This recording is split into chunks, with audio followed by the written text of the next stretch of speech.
Have you ever seen Nocturne at level 6 at 4 minutes in a professional game?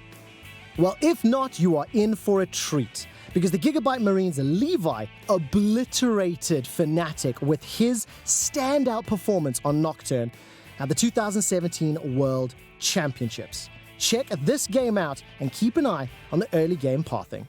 Go, but now we have to look at what are they executing with this. You know, what does the Nocturne provide? Why would a Lulu go for heal and ignite instead of having the flash? A lot of that to me screams bottom pressure, or wherever bottom is where the pressure is. The other thing it screams to me, you know, kind of jungler instincts kick in. Whenever you see a champion without flash, you would want to gank that lane. So as much as, oh, ignite and heal for bottom lane, that's cool. They can try and focus bottom and, you know, win some skirmishes. That's actually also a vulnerability as well that you have to account for. So, you know, maybe Broxah here on Elise is a better early game jungle champion than Levi has, you know, with this Nocturne. He could just focus on bottom side. Yeah, definitely the case. Broxah may go down there, and the other people that might also be going down there, Kobe, is the 4 teleports that are running around. Top lane is expected. Cap's choosing to have it instead of a healer and exhaust because he knows that a lot of pressure will be going towards these other lanes, especially with a champion like Galio there. And of course, there is no cleanse in the mid lane for Cast, and so often something picked against the Elise. Maybe Broxah goes bottom lane for that no flash Lulu, but maybe Broxah can continue to impact mid in the same way he did against Hong Kong. And here we go. Super powerful leash there for the Nocturne. But who leashed Kobe? They're trying to get him off the table. And lane swaps, we did say it in Champ Select. It's a possibility. Here we go. Gigabyte Marine's going to do this again. Bring it back. Brought it back in MSI. It's always been a controversial strategy, but they have made it work a couple of times. You can't doubt him 100%. Soaz already struggling. You can see. It's another way of also getting around, we have a Lulu with no flash that would probably be targeted by the enemy Elise. Now we're going to lane swap. You know, that's not going to take into account a lot of Elise's strengths there in the early game and kind of dissuade them from going for that. And now we're looking at a duo jungle, top laner and jungler working together to bring it back down to the bottom side of the map. This is kicking it old school in a way, right? Knowing the Galio can't lane successfully, so they jungle together as you would expect. A big thing that we may see coming out of the Tristan and the Lulu is, okay, the level 1's a bit weak, level 2's a big power spike, so at any moment they could group up, they could go back to the bottom lane. But speaking of grouping up and going to the bottom lane, it's a level 4 Levi. Yeah, every little bit of experience they squeezed out of the jungle there. Every single last hit did go over to Levi, and Archie here finally getting one in lane. But Fnatic still focusing on that bottom side. Broxah's here, Caps is on the way. Even though there are wards, it's going to be a party. Oh, Levi, Archie holding on, TP coming in, Cocoon going to go wide. Broxah still pushing forward. Coming out yet, First Blood dropping for Fnatic, and now pulling back. Gigabyte Marines biting off more than they can chew. They still have Elise here to continue the dive. Caps is actually going to go for it. Jesus doesn't go down. Alive, waiting on the roof, but there's a TP coming in behind him. Oh no. Are they actually going to be able to grab? Caps needs to retreat. He's completely out of mana. Soaz running. Archie trying to taunt up. No one going to walk in range. They're trying to trade the aggro. It's an absolute mess here on the bottom side. Remember that this mess is all due to 2 members topside for Gigabyte Marines trying to take down the top turret as well. During this chase through the secondary turrets here, it's so early in the game though, you have to remember there's still reductions to champion damage. We rarely ever get to even bring this up because people are not on towers that much, but Tristana and Lulu trying to work their way through it. And if you want a duo to be pushing a top lane out of turret, even if it does get damage reduction, it's a Tristana and a Lulu. Frankly, they are just so good at it. The wave clear in particular is where they excel. So they will spend most of their time hitting that structure as we get to watch one of the more awkward level 1 dives. All right, so they try to target the level 1 Galio, which is a good choice, but Broxah does miss the cocoon there to start it all off. Then he doesn't actually have the tower aggro, so a little bit of awkward juggling there by Fnatic, and Jesus ends up having to flash forward there to try and, you know, not die to the turrets. And then the teleport here does come in as well to try and delay them and buy some more time for that pushing up top. And let's be clear, that's a level 1 Maokai.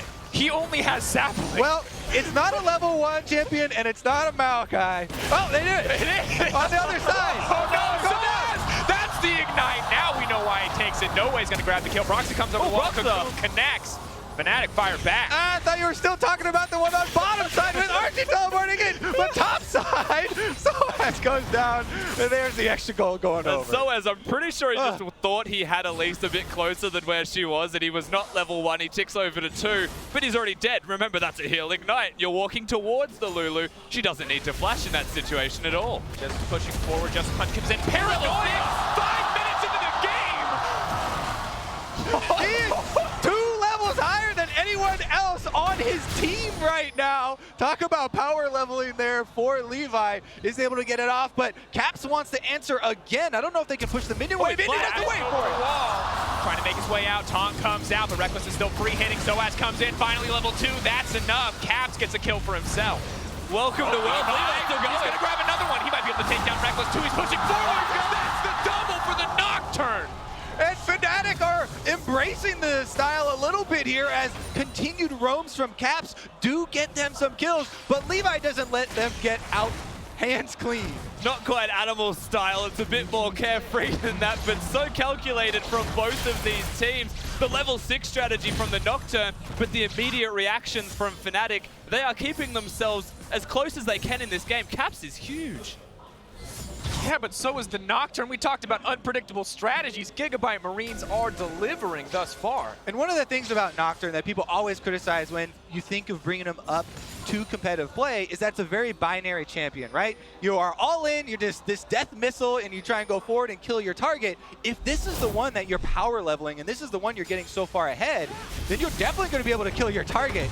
And early on in the game, you don't really have to worry about people, being separated like that. Mid lane. Cap's going to get locked up. Optimus level 6 means he can chase down for free, but might not even need to. Rip walk forward, trying to find it. Flash in the auto will shut him down. And brilliant tanking from Archie as well to ensure the kill is secure. Caps dies. That was a 3-0 member, so it's even a shutdown for the Gigabyte Marine. Remember, this is why we kept highlighting mobility in Champion Select for this team. And remember, Optimus, the Kassadin, one of the biggest picks for him, one of his 2 most picked champions this entire year, and now he's the one getting kills. This is more scary for the late game, because Nocturne is one thing, but if the Kassadin starts to get rolling as well, the Fnatic are going to have more problems on their hands. Pressure now on Fnatic to turn this back in their favor. We can see the gold lead coming in for Gigabyte Marines. Only 7 minutes in, and they've got 1.5K in their favor. And they have to respect the potential here for this Nocturne to come out of anywhere. Oh no, that's 3 levels. He's lucky. Okay, we're waiting for Nocturne's ultimate, so we have to take a second to appreciate the fact that he's level 7, still the highest on the Rift. The reason he got 7 was because of the assistance from Galio so early, and now he's power leveled his entire farm, his entire jungle through 2 waves to get that experience level to 6. We have to just quickly appreciate that fact before he gets his ultimate up again. I've no doubt we'll look for a target. Now Archie doing what he can to hold on. It appears the pace of the game has slowed down, maybe until that Nocturne ult comes back, but still the pressure mounts. Well, they are chunking Archie down, and Broxa's on the bottom half of the map, but he doesn't seem to be looking for a dive. Even though Archie is defensively warding here, focus seems to be mid. Locking him up. That's going to be in trouble. Lulu going to be locked up. Paranoia comes in. Levi moving forward immediately. Caps just gets deleted. Soaz doing what he can to fight back. Going to get knocked back in the end by the Buster shot. Levi tanking blows. Can't afford to take that tower shot, but maybe he'll make it out. Goodbye, baby. Kitty Cat's bringing it home. Gets in, attack, and he's able to get the kill there. Double buffs there for Soaz now. They were split. They went 2 different directions with 2 towers shooting them. No Way and Levi do split up, and they're cut down. The biggest difference there, of course, is that Soaz is able to come towards the middle lane. He doesn't want any piece of 1v1ing Optimus in the side lane. Optimus with a teleport chooses not to use it. Big mistakes as well from Nevin, tanking for far too long. Important once again, we talked about the shutdown onto Caps, but now a shutdown onto Levi as well. Crucial for Fnatic to come back with that tower. They've just about evened up the gold. And coming into 10 minutes, there's already 12 kills. And we finally have a level 6 for the Galio. So the ultimate will be available for Archie now to join halfway across the map almost and really get every player now involved in every single skirmish. And of course, we just saw the level 6 from Soaz on top of that. He's not going to have an ultimate, but Archie, big trouble. Move forward, the heal for movement speed. They're just chasing him down. The minion wave going to block any potential cocoons. He leaps right back into the thick of it. Archie is a man without fear, because here comes the Cass accident, but was it the right call? Looks like it will just be the disengage. Caps, though, man on a mission, in comes Reckless. That's the CC. Takes down Archer. There's a reason that we evolved to have fear, though. It can be safe to have fear. All right, he ends up going back in, and they do give up a kill, but whenever everyone's collapsing like this, there's still a pushing Tristana. No way is going to get the tower in mid lane. Let me remind you that entire play started by Jez's a level 5 Karma, flashing and healing over the wall. Here comes the teleport. Oh, Dragon is going to get secured by Fnatic. They're backing off in the pit. See if the CC wants to come in. All 4 members going to make it out safely. Nice escape. Really good, clean play from Fnatic. Of course, it was a trade that wasn't ideal given the mid lane structure went down. Nevid, the real MVP, for having the polymorph onto Rise in that situation. And Levi, I have to mention, as they were fighting, just casually doing Gromp next to them. He knew the goal wasn't to fight at all. And the most interesting thing here, when we talked about this matchup before the cast, we talked about Reckless. Maybe he'll find an edge. Reckless is nowhere to be seen. It's all about Jesus and Broxa everywhere on the map. All right, they flash over the wall. They heal to get in range, and then Archie actually turns around on them, communicating with Optimus there to try and burst down Broxa. They actually get the repel out early, but there's Reckless on your screen, flashing forward and grabbing the kill. And then, of course, the interrupt is going to secure them a tower. Levi gets his Gromp as well. God forbid he doesn't get that one. The Gigabyte Marines are keeping in this very well. And so much just goes out the window. We talk about lane matchups. If no one goes to the lane you expect them to, not a lot is going to work out as expected. And Fnatic have to keep matching this breakneck pace with Gigabyte Marines. Yeah, and honestly, if you're going to turn the game into this type of style, you kind of remove some of those weaknesses that we talked about where in lane you would expect to be down CS in these like standard matchups, right? They're kind of taking that equation out of this game. And if you remove the 1 extra turret, I mean, this game is basically tied here. So Gigabyte Marines, they do have this extra gold lead right now with the extra turret that they have down. And you have the added room that you can try and create plays on. But Fnatic are actually very close in this. And whilst it's only 1,000 gold, there is a notable item difference between 80 carries right now. And that is something that you'd say is substantial, can result in a play on the map if they're able to use it. Unfortunately, not this time. No Drake to be seen either. I might want to put them on the other side of the map. This is also already the most kills in a game at Worlds, and we're only 12 minutes in. At the pace we're going, I'm ready for 40, Kobe. I'm ready for an absolute bloodbath, and so I should be too, because Neven and No Way are here, and they're ready for a fight. Now we're going to finally back off on the bottom side. We turn our attention back to the mid lane. 4 members strong from Fnatic. Yeah. Optimus debating what to do here, but looks like Soaz is going to be pressing out. They need to make a play in the mid lane as Soaz is doomed to fall here. Tries to twist his advance back, a little bit of healing. I don't think he's going to be able to save his way out of that one. No Way on a killing spree. RNG is just the real MVP. Gives the crit for No Way as he's about to try and escape under the structure. The back and forth, the ebb and flow of fighting whenever Fnatic are visible. All right, I want to try and get out in front of a play before all these things start breaking out now. And let's talk about ultimates that are available. Nocturne plus Galio. Both of them, it is a level 9 jungle and a level 7 Galio. Levels may be switched here, but that is a huge combo, especially with the possibility of casting and chasing people down. Now Gigabyte Marines, with all the outer turrets down and all this extra territory to work with, they can turn this into much bigger and more coordinated fights than just the small skirmishes. Optimus pushing in, not going to give away that Rift Herald for free. Looking to chase down Broxa, but in the middle of 3, in comes the Galio. Optimus out to safety. Oh, no! Rift Herald taking it away. Has Fnatic's back in that one. Now the Realm War forward. Archie going to look for the taunt, only going to connect on 2. He should be taken down as well. Reckless going to grab that kill. Did we say coordinated? Just kidding. Optimus is going to go try and take on all challengers there. And he does not quite get out of swipe range from Shelly. Meanwhile, though, every time there is a fight on the other side, they're pushing turrets. Here comes the paranoia. In comes Levi, and down goes Soaz. Even No Way surviving. So right now they're playing the turret game. They're sieging. That was a very long Rift Herald to try and secure just because of Optimus throwing himself at them. You've got the Galio ultimate, the Nocturne combo, yes, but unfortunately the teleports weren't there and they were just trying to react. Thinking about it though, just theoretically, a Rift Herald could get you many gains in a game where it's so spread out and so many fights are breaking out across the map. This may be one of those times where we see multiple turrets taken by a Rift Herald. It's definitely going to be up to Fnatic to be able to try and use that effectively. Yeah. But Levi here is probably the most effective guy in the entire game so far. Now looking for the 1v1 with Caps. Does manage to spell shield. Fear comes out. Red buff is ticking. Caps running for his life, but Levi should be able to burn this down. Duskbringer burning him out. He does so much damage. That's the blue buff now for Levi. I thought he was out of mana, but he gets that back. And now he's 2 levels above anyone in the entire game. Double buff Nocturne, ready to roll. Guys, when we talk about teams playing around their carries, this is not exactly what I had in mind. Level 6 at 5 minutes, level 11 at 15. Levi is playing it out of his mind, and his team are setting him up for success. You can tell it's been a pre-planned strategy as well. They work very hard around Levi. All of this preparation leading into Worlds, and this is one of their many strategies.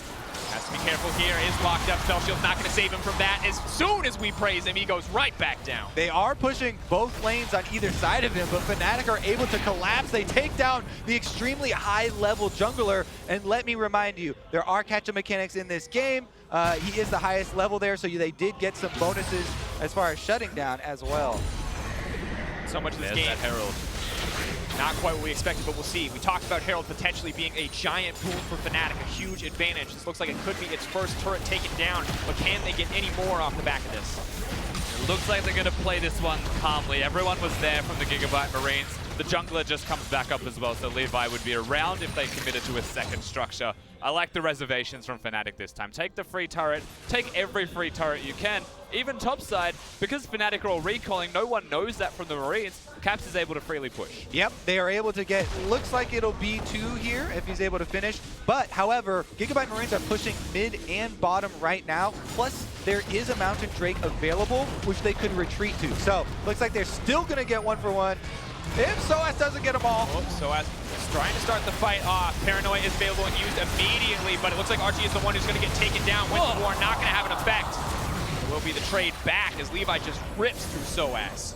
A big trade in the end, but it was just the trade. The turret still went down, but that was a reactionary turret. Gigabyte Marines still in the back foot. Yeah, funniest thing here, pings go down from both teams. They both want to push. Gigabyte Marines ping bottom there to try and force on that inhibitor turret, and Fnatic had previously pinged in the mid lane, but they're trying to answer now. Realmore, Optimus trying to slow down with the Force Pulse. Brock moving forward, level 10 has the red buff, slowed up. Fnatic can't push any more forward though. Optimus, easy escape. The Gigabyte Marines are just keeping up pressure in at least 2 lanes plus jungle at almost all times right now. So even when Fnatic collapse and they get some extra kills and they win a skirmish, they aren't able to pressure afterwards. And I'm really enjoying this strategy for them because you can see it was designed from level 1. The fact that they have a Kassadin right now as well, that can go towards the Lichbane, eventually can split push, gives them that something extra. And when all of these turrets are already gone, if they get any edge on the map, suddenly the inhibitor dies, everything continues. We get to watch once again as Soas goes in. So he's able to get off the ultimate here, snares multiple people, nice knockback as well. But with this Nocturne ultimate, they're able to answer back anyway. Optimus on that catch that you talked about, providing a bunch of extra burst damage in combination with Nocturne to take down the front line. And we can see in the meantime, in live time, it will be the Mountain Drake going down, a boom for Gigabyte Marines if they want to try to force that Baron. And we're getting close to that time. It's still only 18 minutes. But you have to feel like that is the objective that could very well break open this game. But at this rate, who really knows? We could see a 5v5 at any moment. I mean, interestingly, the map is already open. So for what it's worth, the next big fight around the objective, if it's the Baron, which you would expect it to be if you're Fnatic, is going to be a hotly contested area. However, the Gigabyte Marines, because they're focusing so hard on pushing, you're seeing that strategy in play. They may not want to go down there. They may force Fnatic to go to it. And another benefit of this constant pushing from the Gigabyte Marines and this pressure they're putting out, they're taking over the ward game as they do it. They control so much territory on this map that it becomes difficult for Fnatic to really reset up, some safe territory for themselves. Currently, those 2 control wards Fnatic have up on their blue quadrant of the jungle are lighting up the pathway towards the Baron. They desperately need to keep this quadrant of the jungle in their control so they don't lose out. It could even, with the pace of this game, you're talking about the 20-minute Baron coming up, it could go down at 21-30.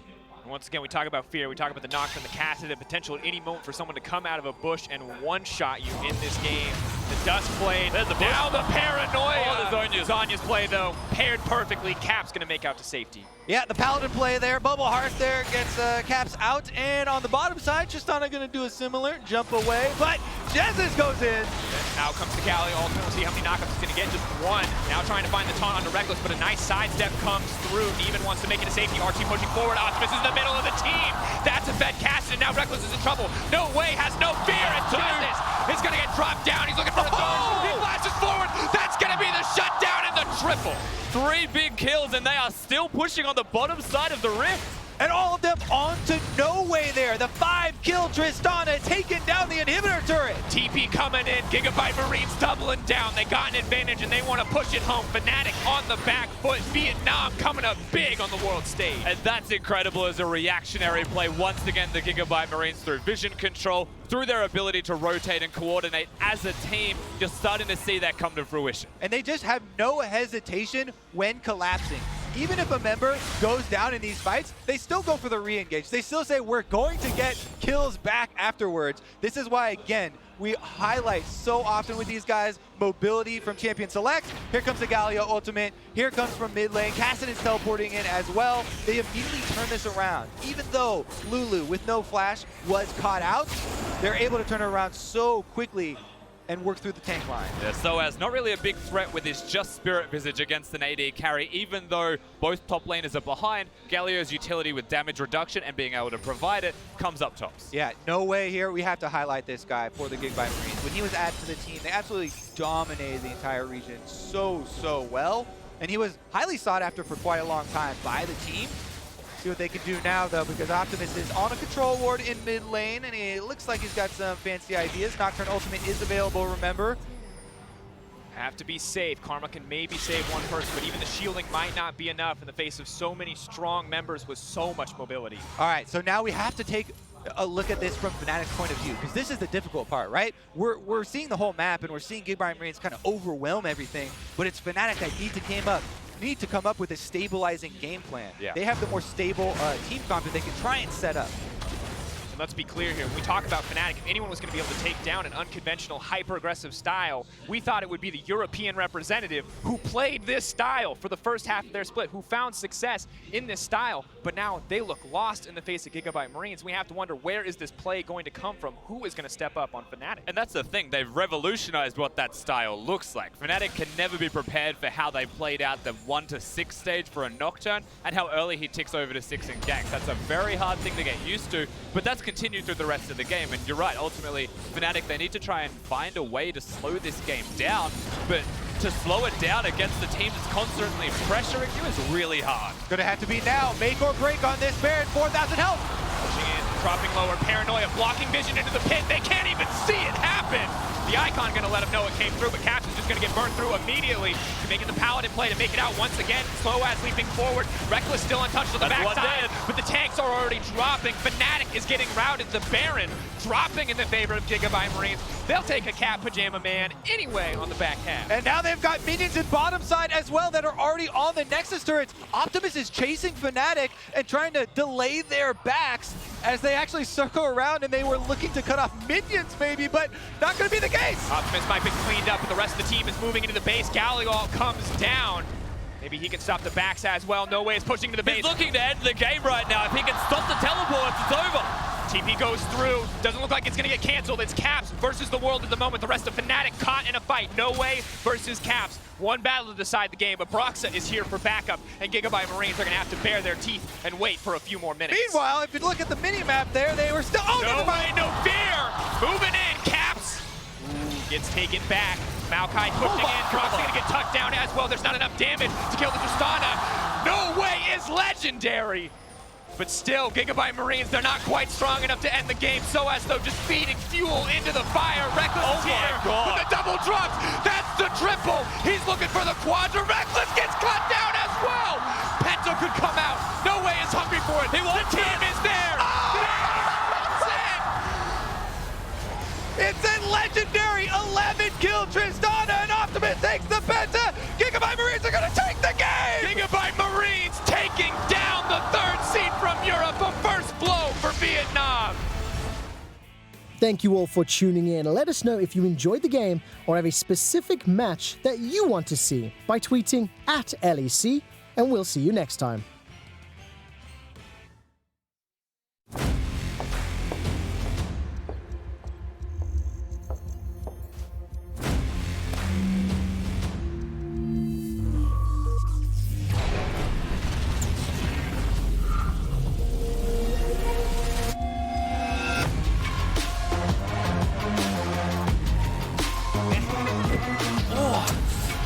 charged up. Hello, everybody. Let the game begin.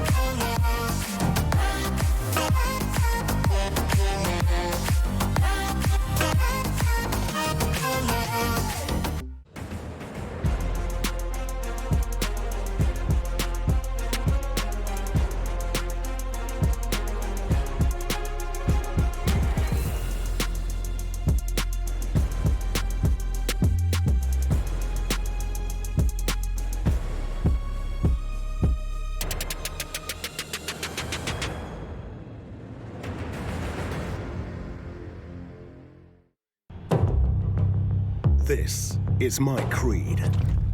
The boots that make me faster. The items that make me stronger.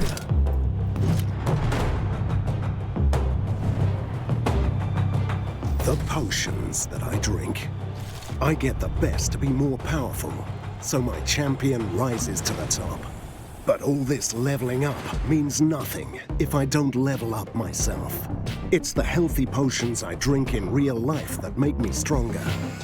Because you can only rule the game when you realize you are your most important champion. To play like a pro, eat like a pro.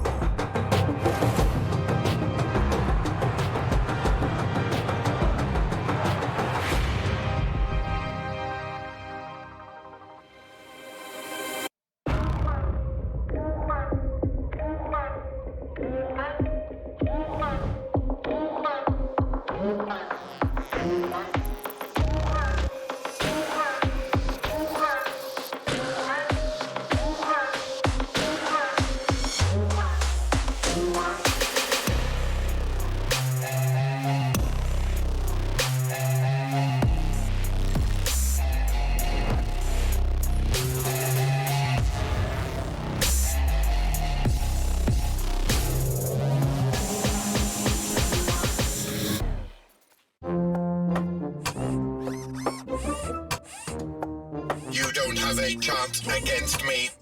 I can calculate 90 trillion moves in advance. Not fair. Not fair. Red Bull gives you wings.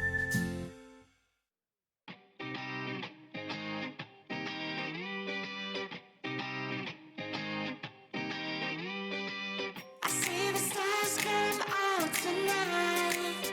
I see the bright and hollow sky. Over the city's red black sky, and everything looks good. I am the passenger.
Welcome back to Berlin, Germany, home of the LEC. Misfits Gaming is the hottest news in the league right now, and the Bunnies are looking to get their 6th win in a row against Vitality, who are subbing in a familiar face to the bot lane. More on this in a few minutes. I'm Machine, and I am joined by Yamato, Cannon, and Ender. Sometimes he casts, sometimes he's forced to stand here with his mustard jacket and talk to me. Good to have you with us. Yamato, of course, joining us. Sounds like tomato, but a whole lot tastier. It is going to be a good one. G2, however, are still in first place with behind them Misfits, Origen, and Fnatic, and they're all chomping at the backsides of them. Misfits started the split 0-2, but have since not dropped a single game, beating G2 yesterday in a huge upset. Now, this was a big game, and I mean, absolutely no one expected this. Misfits just look so hot right now, and honestly, they blew up the bot lane of G2. Caps, this was craps through and through here. Resork hard camped this lane, but it was also just Denik and Bvoy absolutely showing up on the day to punish him. I think it was always a big question mark for me because a lot of Misfits' victories were through the top lane, were through Febiven and Razork having monster performances on Gragas. And I was always thinking, this bot lane, what happens if you start to play through them? Will they ever be the big carry, the big stars of the game? And they showed up big time and they just deleted Caps off the map. Yeah, they just continue to look better and better and better, and especially I see like the improvement in Denik in that bot lane too. We didn't know a whole lot about him coming into this season, into this split as a rookie player, but I think week on week he has just continued to look better and is now sort of entering the conversation as another really solid support here in Europe. Last point on this, because we are going to talk more about Misfits later, so focusing our attention on G2 for this final pin.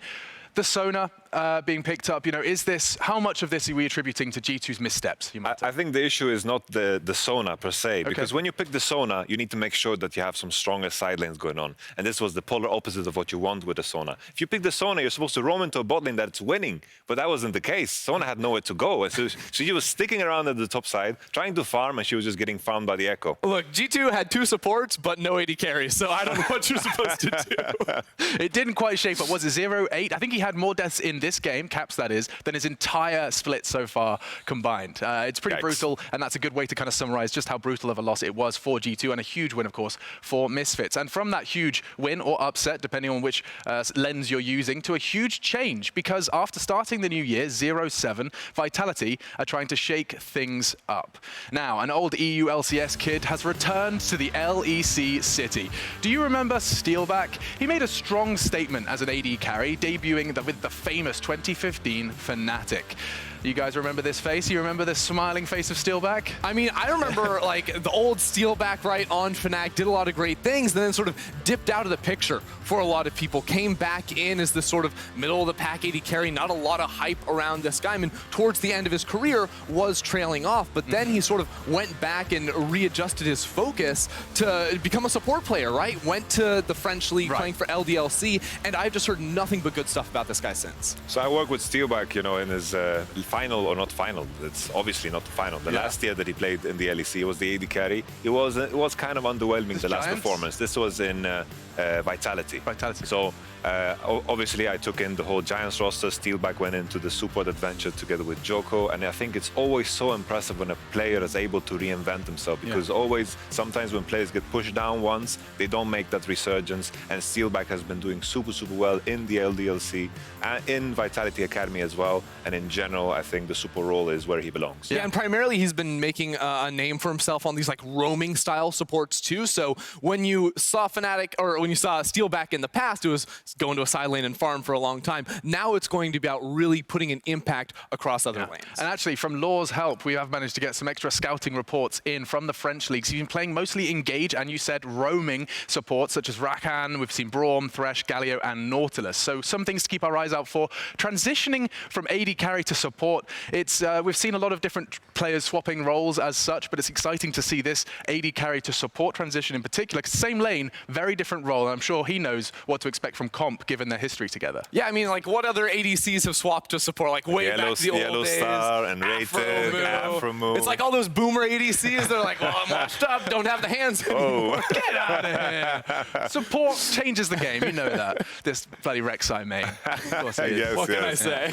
I just think, you know, supports in general, you know, when AD carry is a very mechanically intensive role, they transfer the knowledge of the lane, which is usually the most difficult part, and then support just flows easily into that. Yeah, and something else to consider as well is not only that, but Saken and Skeens being rookies, Steelback alongside with Kabashard now, could be the comfort zone that these two kids need to gain confidence. Again, Vitality are in crisis mode, facing off against Misfits today, and we'll see if Steelback can be that difference maker. We'll cross our fingers and toes, and we'll check in with that later.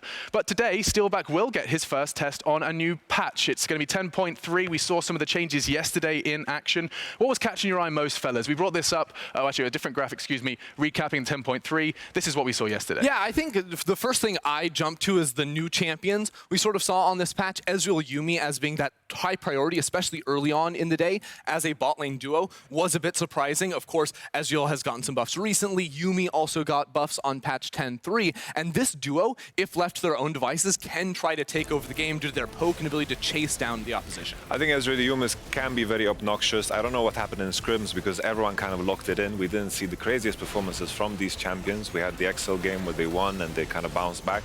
I think in general it's going to be a staple across all leagues. The one thing that I want to point out while we're talking about the bot lane, I expect to see more Zayaraka. I'm on the Zayaraka hype train, and I think this is going to be the classic kind of bot lane that we saw last year when we saw Ezreal, Yuumi trade for Zayaraka. This is the direction we're heading in. It's sort of like the hard engage versus like the potential scaling sort of slippery nature of the Ezreal Yuumi, which then takes me into the jungle too, because you have hard engage in the Sejuani on one side who got direct buffs, and then Karthus also with his scaling and ability to become a monster later in the game, thanks to not direct changes to him, but actually the EXP buffs in the jungle have enabled him to sort of come in and dominate in a lot of games. Is it just the EXP buffs that's put Karthus in the jungle more? I think there's also the fact that since Sejuani is on the board, you know, Karthus is a wonderful matchup into the Sejuani. Karthus was most often picked into these tank picks because you know that Karthus is not going to get punished. He's going to farm those jungle camps as well. This is a very interesting nature of how one champion can change the whole draft, because Sejuani all of a sudden enables so many more top laners. Maybe we'll see some Renekton, maybe some Camille mid again, because they love that synergy with that E stun that Sejuani has. Yeah, that's the thing, is like Sejuani coming in, Karthus obviously going to be very comfortable in that matchup, but I also think that Karthus can be played into pretty much anything right now. There's very clear windows where you need to punish him towards the end of his first and second clear, but his single target, like DPS, is really, really high, so unless you build a comp and play a very aggressive style to try and shut him down early, this guy is going to be able to free farm and become a menace later on. And because he's AP, it's yet another AP jungler you can add to the pool that frees up a lot of these physical damage mid. Dumb question, what else is in the AP jungler pool other than Elise? Well, we have Gragas right now is the big one. Elise, Sejuani as you now, I mentioned. guess, yeah. Sejuani, I wouldn't give her the full magic damage. It's Mercury count. threads. Yeah, Mercury fair threads. enough, fair enough. Isn't it treads? Talia, maybe. Threads. Oh shoes. no, just let me try and correct you. Let me be right about something about League of Legends. Sorry, okay. Thank you very much. I could be wrong. You've got the shoe game, so we'll let you have it. Oh, danke schön. But it wasn't, of course, all of the song and dance for the champs that were being picked. Quite a different story for some of the others, because while new champions make it to the Rift, one rogue assassin has left the world of Runeterra. Let's hope it's a while until we see her again.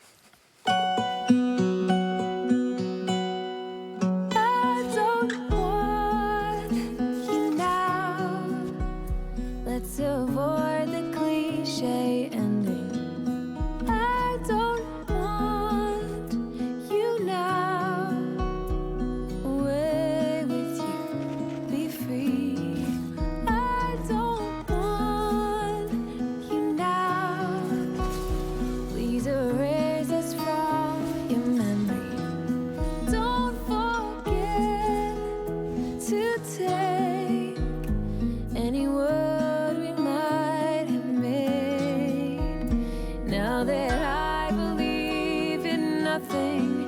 so much easier to act like I am cold. There's just one question I must mention, all of its complexity. Why?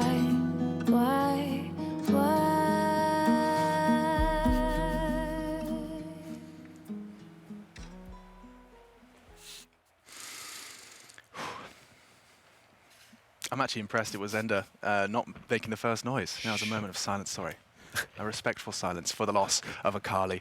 Rest in peace. Yes, it does seem like she's been gutted. A bit of a joke, perhaps, but guys, Akali, we're not going to see her, right? She's full on in the coffin. They're already shoveling on the dirt. Maybe in the top lane. Okay. Maybe, just maybe. Mid lane is a bit rougher.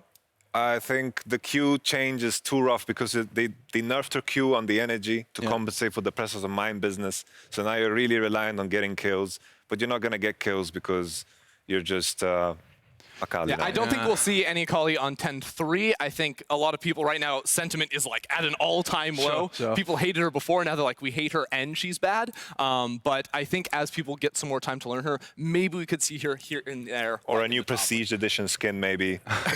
God damn it. Okay, but what fills the void then? Akali was permabanned for the, 3 of the 4 days I'm here. What's happening on the 4th?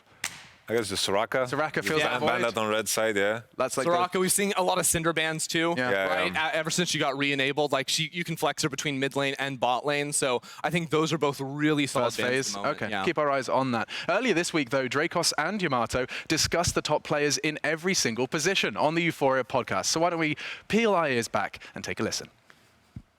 So talking today specifically about talent density, or the number of truly top players that we have in each role. And I think it's appropriate that we start with mid lane, where I think we both have kind of strong opinions about whether or not the moniker EU mid really sticks around today. I think it is like super clear, like Perks, I think is better than anyone, right? Yeah. And then there's Nemesis and Nuktak, and then it's kind of a question mark ping, you know? Yep. I know that, you know, the class of rookies that we had last year, everyone was excited about it, but I always held my reservations because, partially because I heard Jizuki's opinion on them all the time. Yep. This guy is so bad. This guy is so bad. I'm not going to mention any names. Nevertheless, it was the Akali curse, is what I like to call it.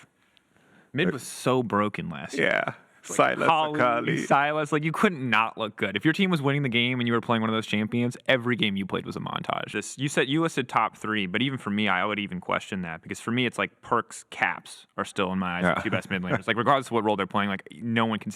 If anyone thinks that Caps can't come right back to mid lane and beat every other mid laner in our league, I think they're trolling. Yeah. And after that, I think it's a pretty big drop off. Like Perks, Nemesis is there. Right, I think like maybe 3, maybe 2, and then after that it's kind of like Like you could put Nukeduck there. You could make an argument for Larson. Like Seiken has had some pretty rough games. Mickey's kind of all over the place. Humanoid dies all the time. Abadage also dying a ton, but like I don't think it's fair to look at any individual on Schalke.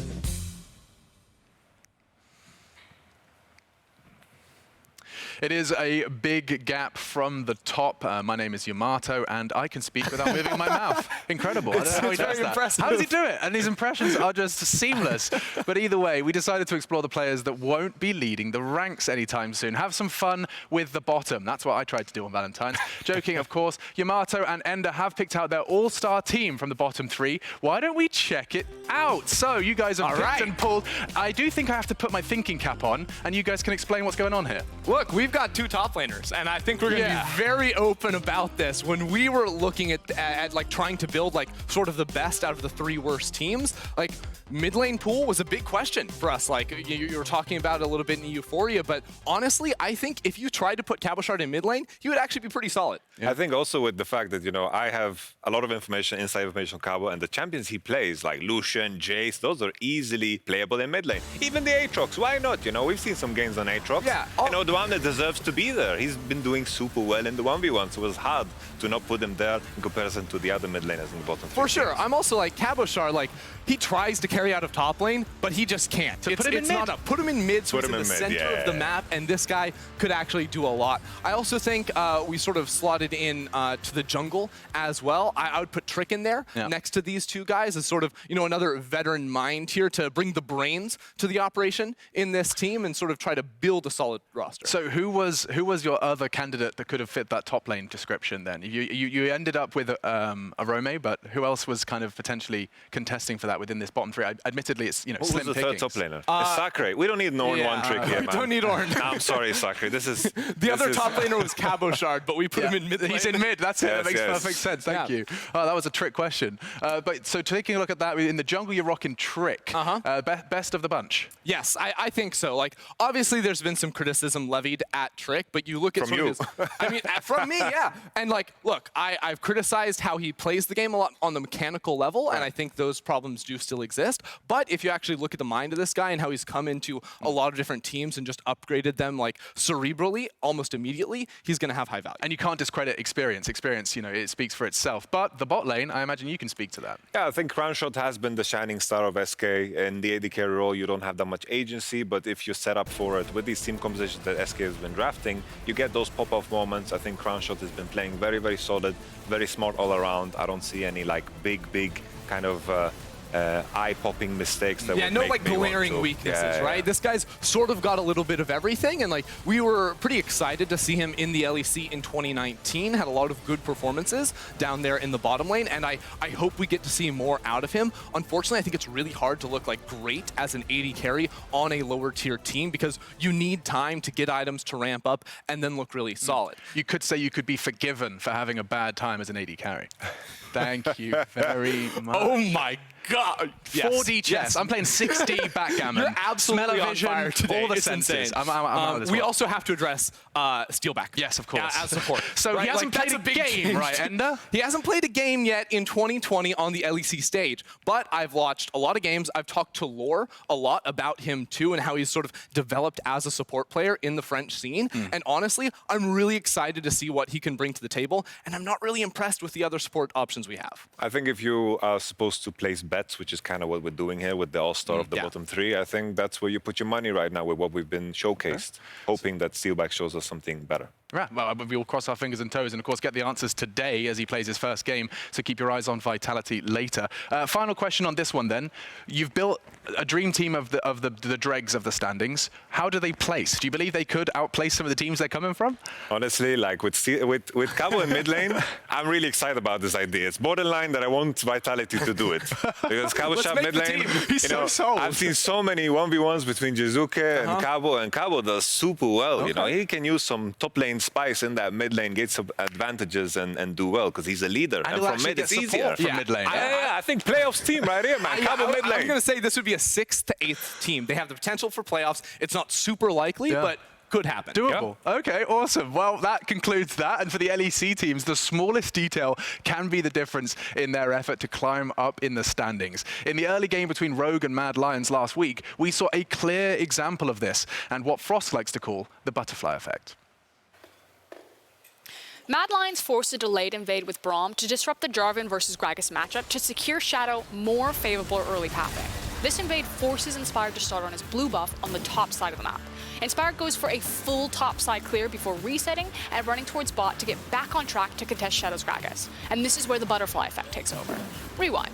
During the initial delayed invade, Larssen takes 3 auto attacks from the red buff, forcing him to pop one of his 3 corrupting pots while heading into lane. Humanoid, taking virtually no damage in the exchange, retains all 3 of his corrupting pots, giving Humanoid an extra 125 health and 75 mana to play in lane. Larssen starts with Lissandra's Ring of Frost, her W, which allows him to activate his Aftershock Keystone. In the LeBlanc matchup, Lissandra wants to trade her Ring of Frost damage against LeBlanc's Distortion damage, using her Aftershock to win the trade. Humanoid knows this, Larssen knows this, so level 1 is an auto-attack standoff with Larssen quick draws another Corrupting Pot charge, trying to use the damage amplifier on his auto-attacks. Now, it's 3 Corrupting stacks to 1 in favor for Humanoid. As the lane phase plays out, Humanoid should actually be taking much more aggressive trades to abuse his Corrupting stack advantage. But between Larssen's conservative play and Miss LeBlanc chains, Humanoid doesn't get to abuse his advantage as heavily as possible. At 340, timed with Inspired's invade on enemy blue, Larssen chooses to back and uses teleport to return to lane. At this buy, Larssen can afford a Dark Seal and boots, but obviously not the most ideal shopping trip. This lane is actually in a great wave state for Larssen. By having refreshed charges on his Corrupting Pot, Larssen can look to trade aggressively with Humanoid if LeBlanc tries to contest the freeze, and either deny Humanoid CS or take heavy trades to also force Humanoid to back and even up the teleports. But then Larssen makes a critical judgment error. He leaves his lane to join his team's already won skirmish in the jungle, taking massive damage in the process. Knowing that LeBlanc is going to be backing for her buy, Larssen returns to his wave and attempt to hard push and get his wave to bounce off the enemy tower. And then LeBlanc teleport comes in. At this point, Larssen has to reset to refresh resources for lane trades after his disastrous jungle rotation. His attempted shove works, but a greedy recall position has him interrupted and gives Humanoid the opportunity to freeze. That back position ends up getting Inspired killed. Larssen can't approach the wave. He calls for his jungler to bail him out, and as Inspired shows up to correct Larssen's mistake, they're ganked in a 2v2 matchup where Larssen doesn't have any mana and no way to assist Inspired. This back timer nets Larssen a Null Cloak and Control Ward, but the biggest issue is that he'll struggle to compete with LeBlanc's wave pushing ability without access to AP or mana itemization. This directly impacts Rogue's ability to control the map, as it'll likely be that LeBlanc can move to every play first, which is best illustrated when the Herald swap comes to play. Unable to compete for push priority, Larssen spends his portion of the lane phase dodging damage and catching waves. Here, Finn is actually already in rotation to swap bottom while Han Sama and Vander head top, but Finn reroutes to mid to cover and help Larssen push his lane. Larssen does need gold badly, but he overreaches here when he gets not just the one, but 2 incoming waves. This means that Larssen is now behind the incoming Herald fight, showing up too late to properly contest the Herald, but just in time to set up with Finn's Wombo combo to save the day.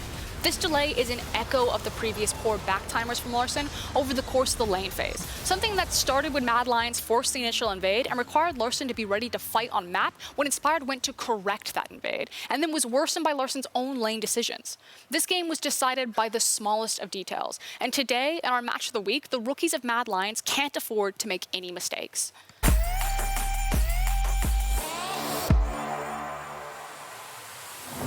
This week's match of the week is Mad Lions versus Fnatic. We get to see Reckless facing a younger mirror of himself.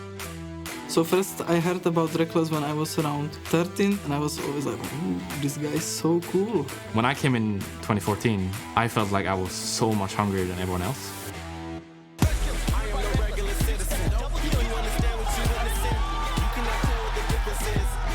We really want to get to Worlds this year, and I want to prove myself.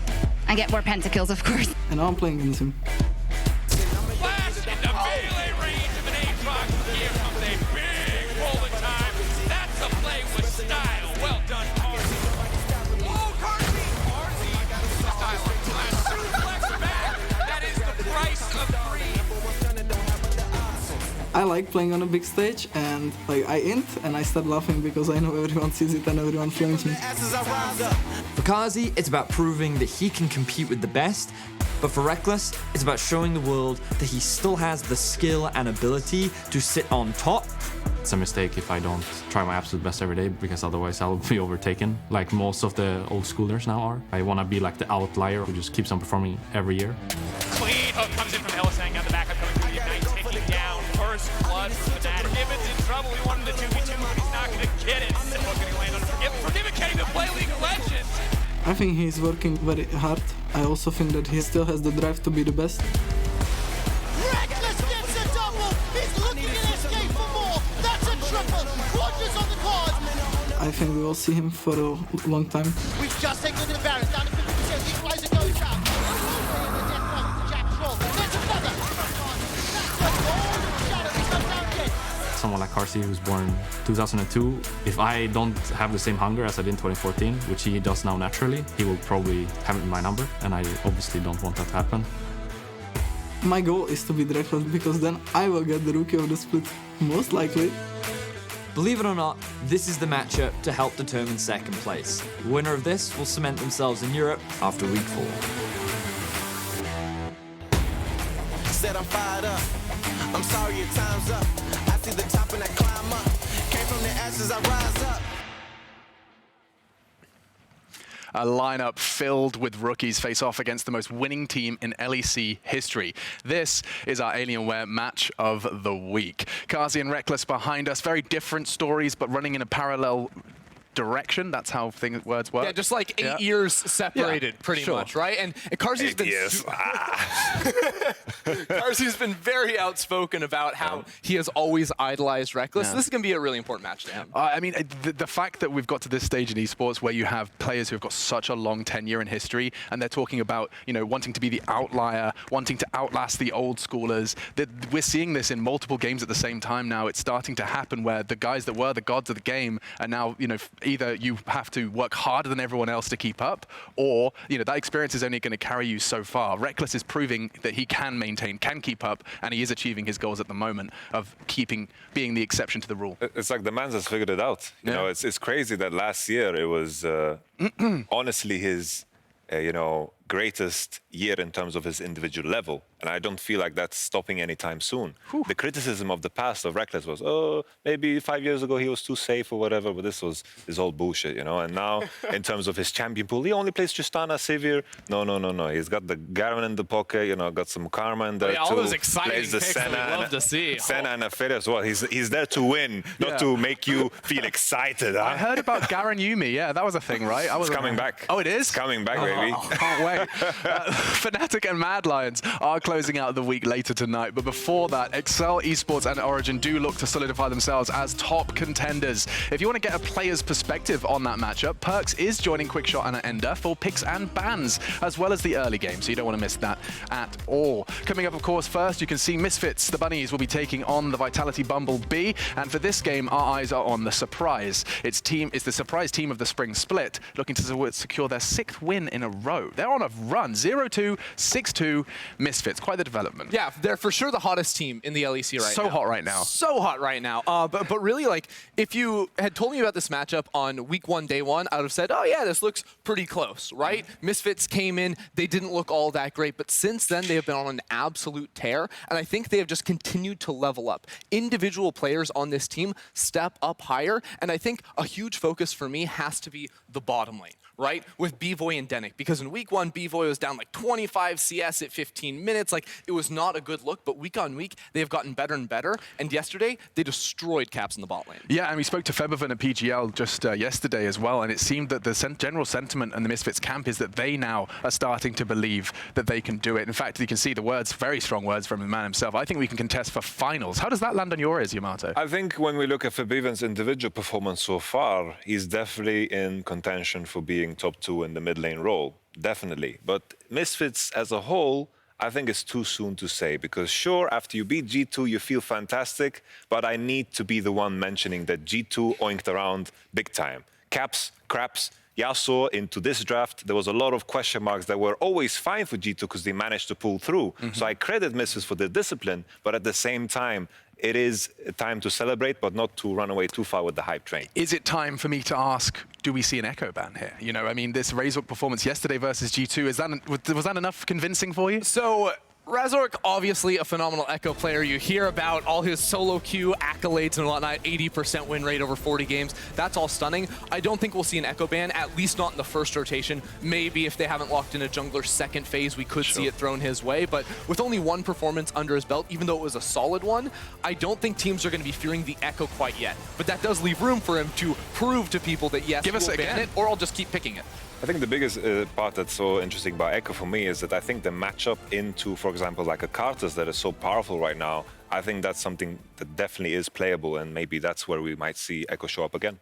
Okay, so keep our eyes on that one. Now, the bot lane has been stepping up as well, and that's where our analysts actually, your attention was drawn. Yes, Razork has 8-9 kills on Echo, but your eyes were drawn to the bot lane. Why was that? Yeah, well, I mean, because they killed Caps like 8 times in one single game, right? And I sort of touched on it earlier, but it is that growth for the bot lane, because I was almost ready to throw in the towel for this bot lane after week 1. Week 2 was just like slightly better, but I do genuinely believe that this bot lane is continuing to level up and starting to be a force to be reckoned with. Yeah, for sure. Don't let this graph confuse you, because this should be great. This draft should burn somewhere, because this was a thing of beauty. Zyra Khan, I think, is always the true test of skill for bot lanes, and they showed up big time on Zyra Khan, so I'm happy with the trajectory that Misfits is heading in. Okay, and just to kind of bring ourselves back on the track, we are going to be getting into the draft very shortly, but expectations for this game, Vitality, do they, you know, we're praising Misfits, definitely 100% the hottest team in the LEC, love that tag. Do Vitality stand a chance? Can they be the resistance? Can they be the humbling presence against a team like Misfits? I think Vitality has shown a lot of promise, but always there's something different that just tears them down. Either it's a terrible dive or something. I want them to simplify. Play through one side all over and over, because they need to put those wins on the board. They certainly do. And use Steelback. Use him. That's right. It's time to see what Steelback can do. There is a new wave hitting the LEC, and for Misfits, this could just be the beginning of something bigger. Let's see if they can take down Vitality. Thank you very much, Machine. We are going to jump on into picks and bans very rapidly here, I believe, as we get on into it. Now, Vedius, Steelback coming in for Vitality has to be the big story for this 0-7 squad here on day 2 of week 4. I agree, Medic. The big question is, how will he change up the playstyle of Vitality? They've showcased over the last 2 games that they are playing pretty aggressive in the early game. They love to try and find these skirmishes. They go for early ganks. We're seeing Skeens invest a lot of resources up towards the top side of the map. How will Steelback influence this? Will he demand resources bot side? Will he look to roam around the map a little bit more? We know that he's been playing a lot Obviously. Yes, He's been playing a lot over in the LFL, the French league, pretty much for the entire year in the support position. Many veteran EU followers will remember him as an AD carry back in the day. So it's exciting to see him back on the LEC stage, but now in that support position. I mean, how veteran do you have to be to remember 2018, Vedius? It was only 2 years ago that this guy was playing for Giants. We got a lot of new viewers over the last 2 years, especially given the finals that we made in a couple of Worlds. But now we're jumping into the draft. We can see pretty standard bans from the side of Vitality. The Soraka, the Syndra, the Pantheon going to be taken off the board as well. Vitality, they're taking away the Yuumi, something that we've been seeing rise in priority. The Xayah is a little surprising, but when we think about how B-Boy played on it yesterday with Denik on that Rakan, that was a large part of what allowed them to get that big win over G2. Of course, Razork, very impressive performance on the Echo, but it was large in part thanks to the duo of B-Boy and Denik. So respecting that pick for the bot lane of Misfits. It felt like Razork set that lane up for success by burning Caps' flash early on, and then Denik and B-Boy really capitalized on the fact they could continue to catch out their enemy man. There's the Aphelios locked in for B-Boy. We'll see where Misfits go with their second pick of this first rotation. It's going to be Aatrox, a safe, flexible pick for that. Looks like the Misfits are holding on to their jungler. Commonly in Europe, what we would see is a Lee Sin priority here, grabbing that very powerful jungler. We heard on the pop quiz that pretty much most players said you should nerf Lee Sin because of how strong they believe he is right now. But Misfits want to keep that option open for, of course, the Echo or maybe other AP junglers that are available in the current meta. And speaking of AP junglers, Skeen's going to go for the Elise. Very powerful early game jungler that can influence the top lane very effectively, and it's going to be paired up with the Ezreal, who we've been seeing rise in priority quite a lot. Misfortune has fallen down, Senna obviously also fallen down, but with the lethal tempo and with the small changes to a lot of his base growth stats, we are seeing him become more popular in the meta. Yeah, just a little bit of extra mana early on for that Ezreal on 10.3. We'll see how that affects Comp, who's playing it for the second time this split. Obviously 0-1 on it so far. Misfits will look towards their jungler as their final pick on this first rotation. It's going to be Sejuani for Razork. Interesting. So Misfits going for much more of a scaling style of comp this time around.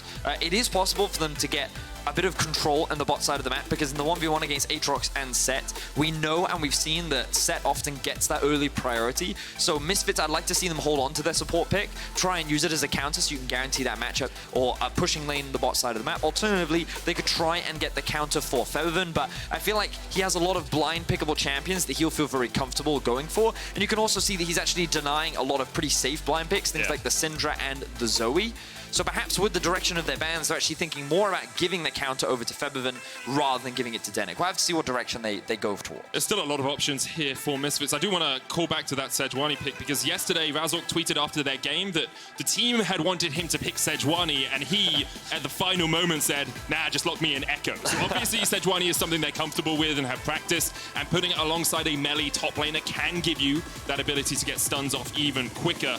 Rakan will be the man for Misfits. Get rid of a little bit of flexibility in that support pool. We'll see where Vitality go next. I think Rakan offers a lot of engage, which is something that Vitality is missing right now. You've got to remember that Ezreal in the 2v2 bot lane is also pretty safe. He's a difficult champion to dive, which gives a lot of freedom for the Rakan to roam. So you can create these very powerful jungle support setups where you can bring the Rakan early Moby boots, look to influence the rest of the map, while leaving the Ezreal isolated in the bot side. Especially with an Elise, that ability to tower dive, get in and out very quickly is one of Rakan's key facets. The Braum will be banned by Vitality. I believe that was Steelback's most played in 2019. Of course, banning away from himself. We'll see where he goes with his next rotation. Thresh is a combination we see quite commonly. Yeah, and I think that Thresh blind right now is a very strong pick as well. I'm curious as to whether or not Vitality will go for something like a Morgana to give them a little bit more pressure and poke in the laning phase. But of course, again, they're lacking that engage. Something like a Leona could be an option, or a Nautilus. But again, Thresh does quite well into both of them. It depends on what direction they want to think about. Ooh, I'm not a fan of that. Please don't do that. You say that every time Tom Kensh's pick, Benny. It's going to be the Cassio for now. Steelback will have a little bit longer to think about his support. Cassio blind. We know that this is a comfort pick for Forsaken. This is something that he brought out a lot in week 1, and he had a very solid performance on it. Offers that additional AP damage. Really good gank setup in the mid lane as well, because you throw the miasma down, the enemy doesn't have time to flash, which means that the Elise can flash over, land the cocoon, then you find yourself with a very quick kill. I think it offers a pretty powerful mid-jungle duo. Oh. And they're going to go for the Pyke. Okay, so Pyke can generate a lot of pick power, goes towards that roaming style, similar to what we were talking about for the Rakan.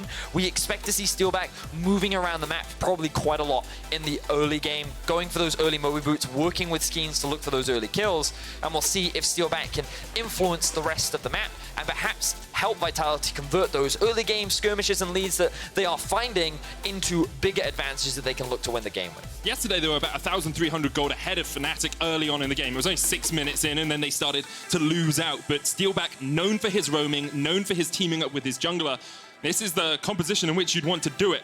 Final pick was LeBlanc for Febby, as expected. And I was wondering if that Ezreal would stick in the mid lane. It's switched back to AD carry, unsurprisingly. So the LeBlanc is a little surprising to me, given that they knew the Cassio was going to be coming out. Well, they steal the Cassio, which means they had more room to counterpick. I think by picking the LeBlanc, it's much more of a skill matchup.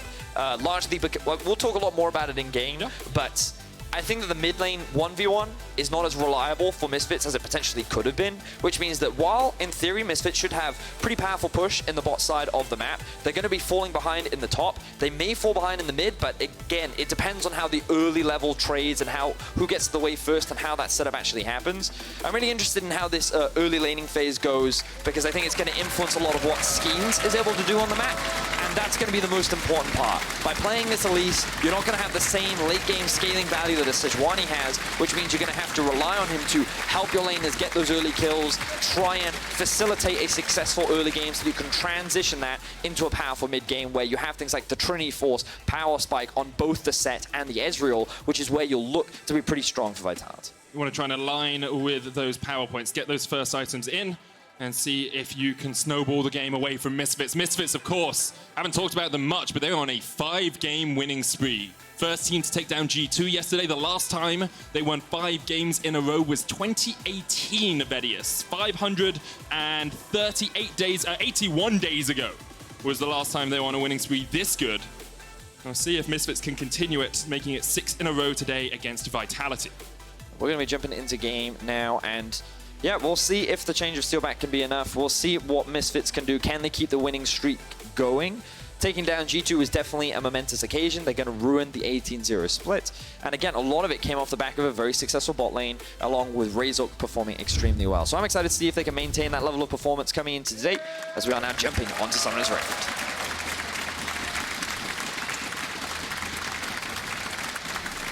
A few pings coming out early on, but it looks like both teams will just spread out, make sure nothing untoward, nothing suspect is happening. Skeens chucks out the volatile Spiderling, and Razork will know that Elise is on this top side. But Reddy, there's a lot of different matchups to talk about here. You said you wanted to approach the Cassio LeBlanc one. Is that where you want to start? I want to look at it early when the minion waves hit each other, because something I've been talking a lot with my colleagues about is an easy way to determine which mid laner is able to get early push depends on how quickly you can kill the melee minions, right? Because with the melee minions out of the way, it gives you easier access to harass your opponent, but also they're the kind of beefy front line that once they're gone, you kind of then have the wave in your control. So when you look at mid lane champions, you have to think about, okay, when comparing the two, who can clear those melee minions first? And you're looking at Cassio and like, okay, she's probably going to start with the Q at level 1. Right now, she hasn't started with anything yet. Going to wait for the minions to arrive, of course. But then you'll use that Q to throw down on the melee minions, and of course you're hitting all 3 of them. Yeah. And the cooldown is relatively short, so if you invest in it, you can get that early push, but that depends if you want to invest that much early mana.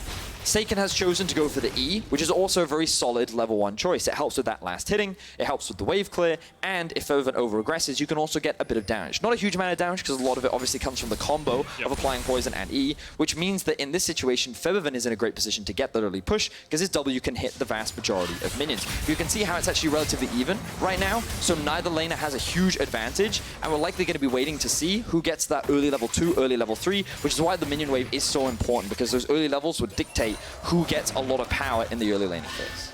At the moment, Furby is outmatching his opponent. Ignitage going to come down here. Steelback forces the flash away from Denik. Steelback's hit a couple of bone skewers in a row. Denik perhaps not respecting the damage from Pyke.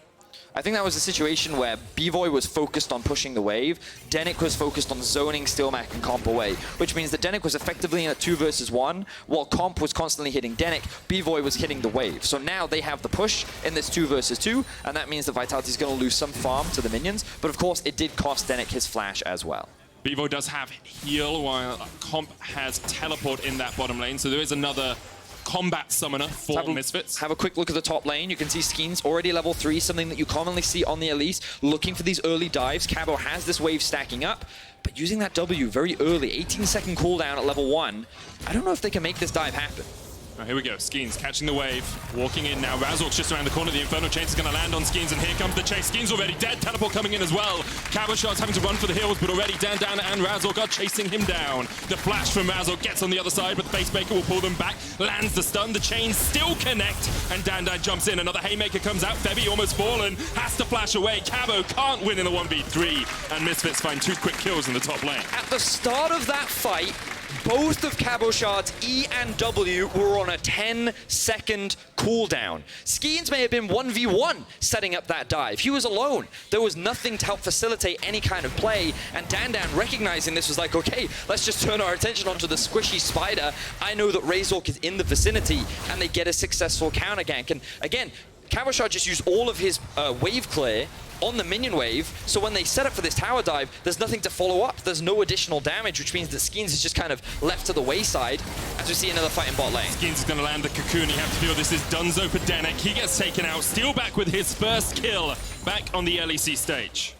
So good response from Skeens. It doesn't matter that he died top, he immediately goes back to bot. He didn't lose his flash, still has that available. And of course Denik, after the earlier play, didn't have that available. So Vitality not slowing down with their aggression, of course, still lost a lot though. Yeah. Dandan picking himself up 2 kills. He now has the double buff, a matchup where Cabochard would normally have the push. He's now going to be forced to play a lot more defensively, and Dandan still has a lot of money that he can look to spend. So we're going to have a look at how this one plays out.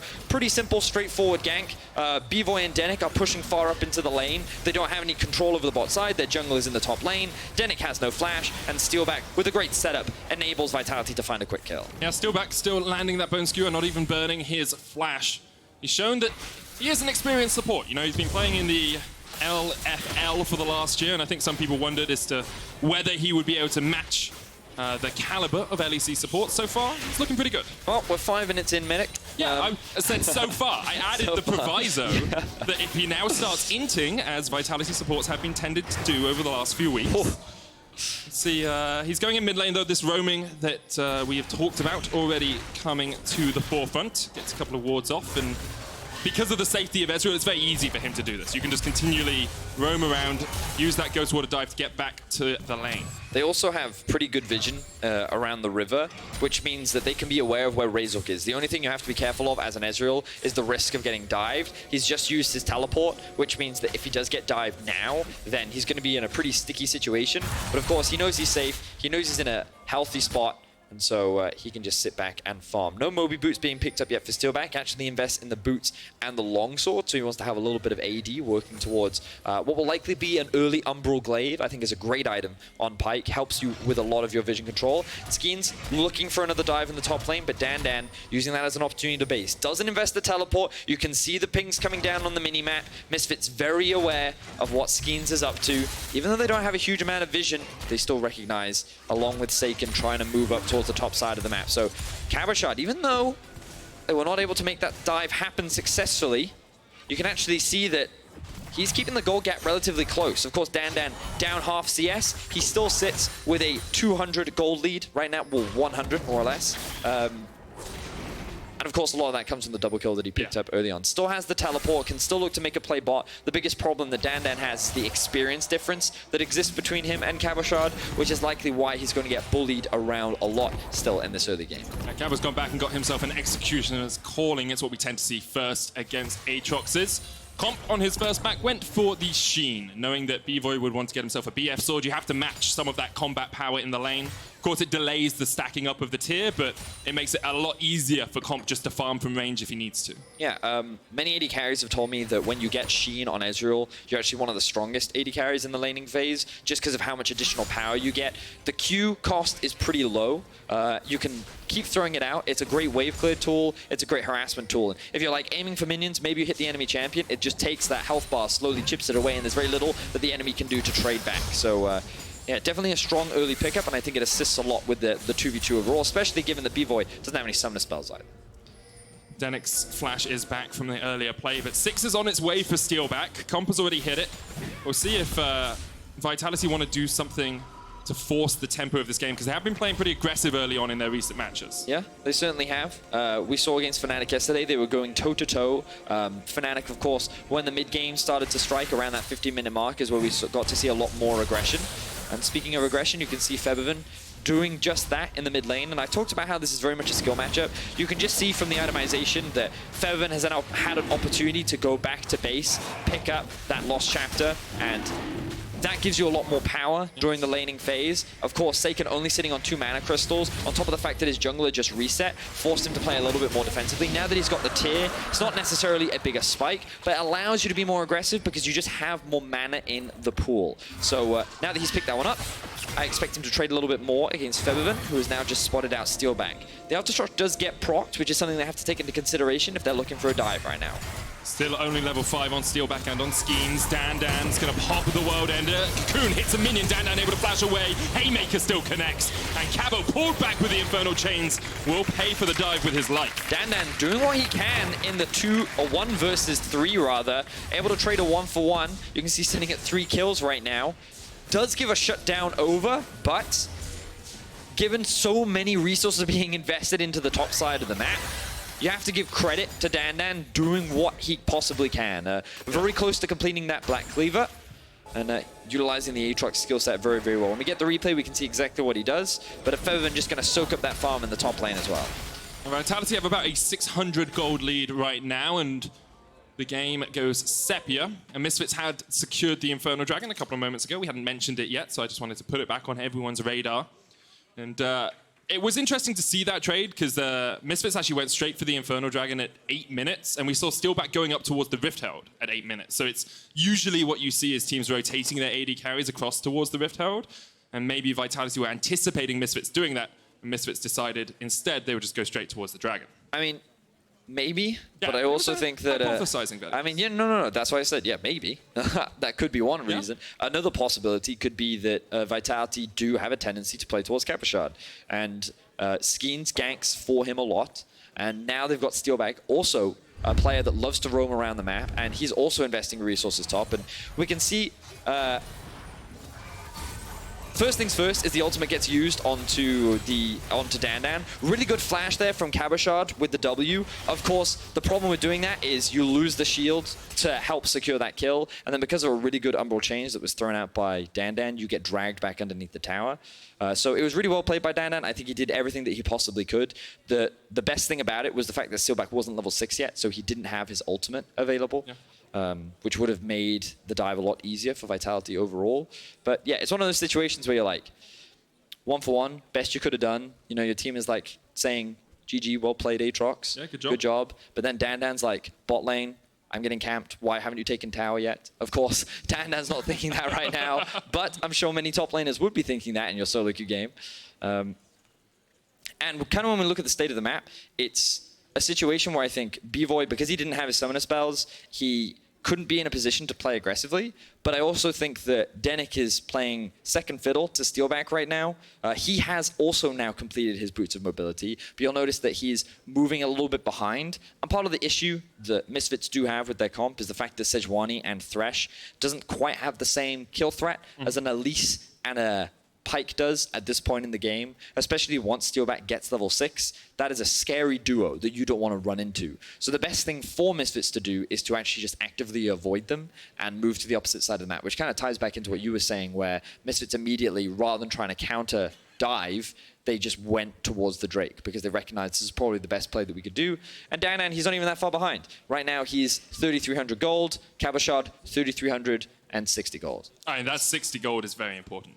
I mean, sure. It's 3/4 of a control ward, Vedius. We do just have a keyboard issue with Febiven. League officials are investigating.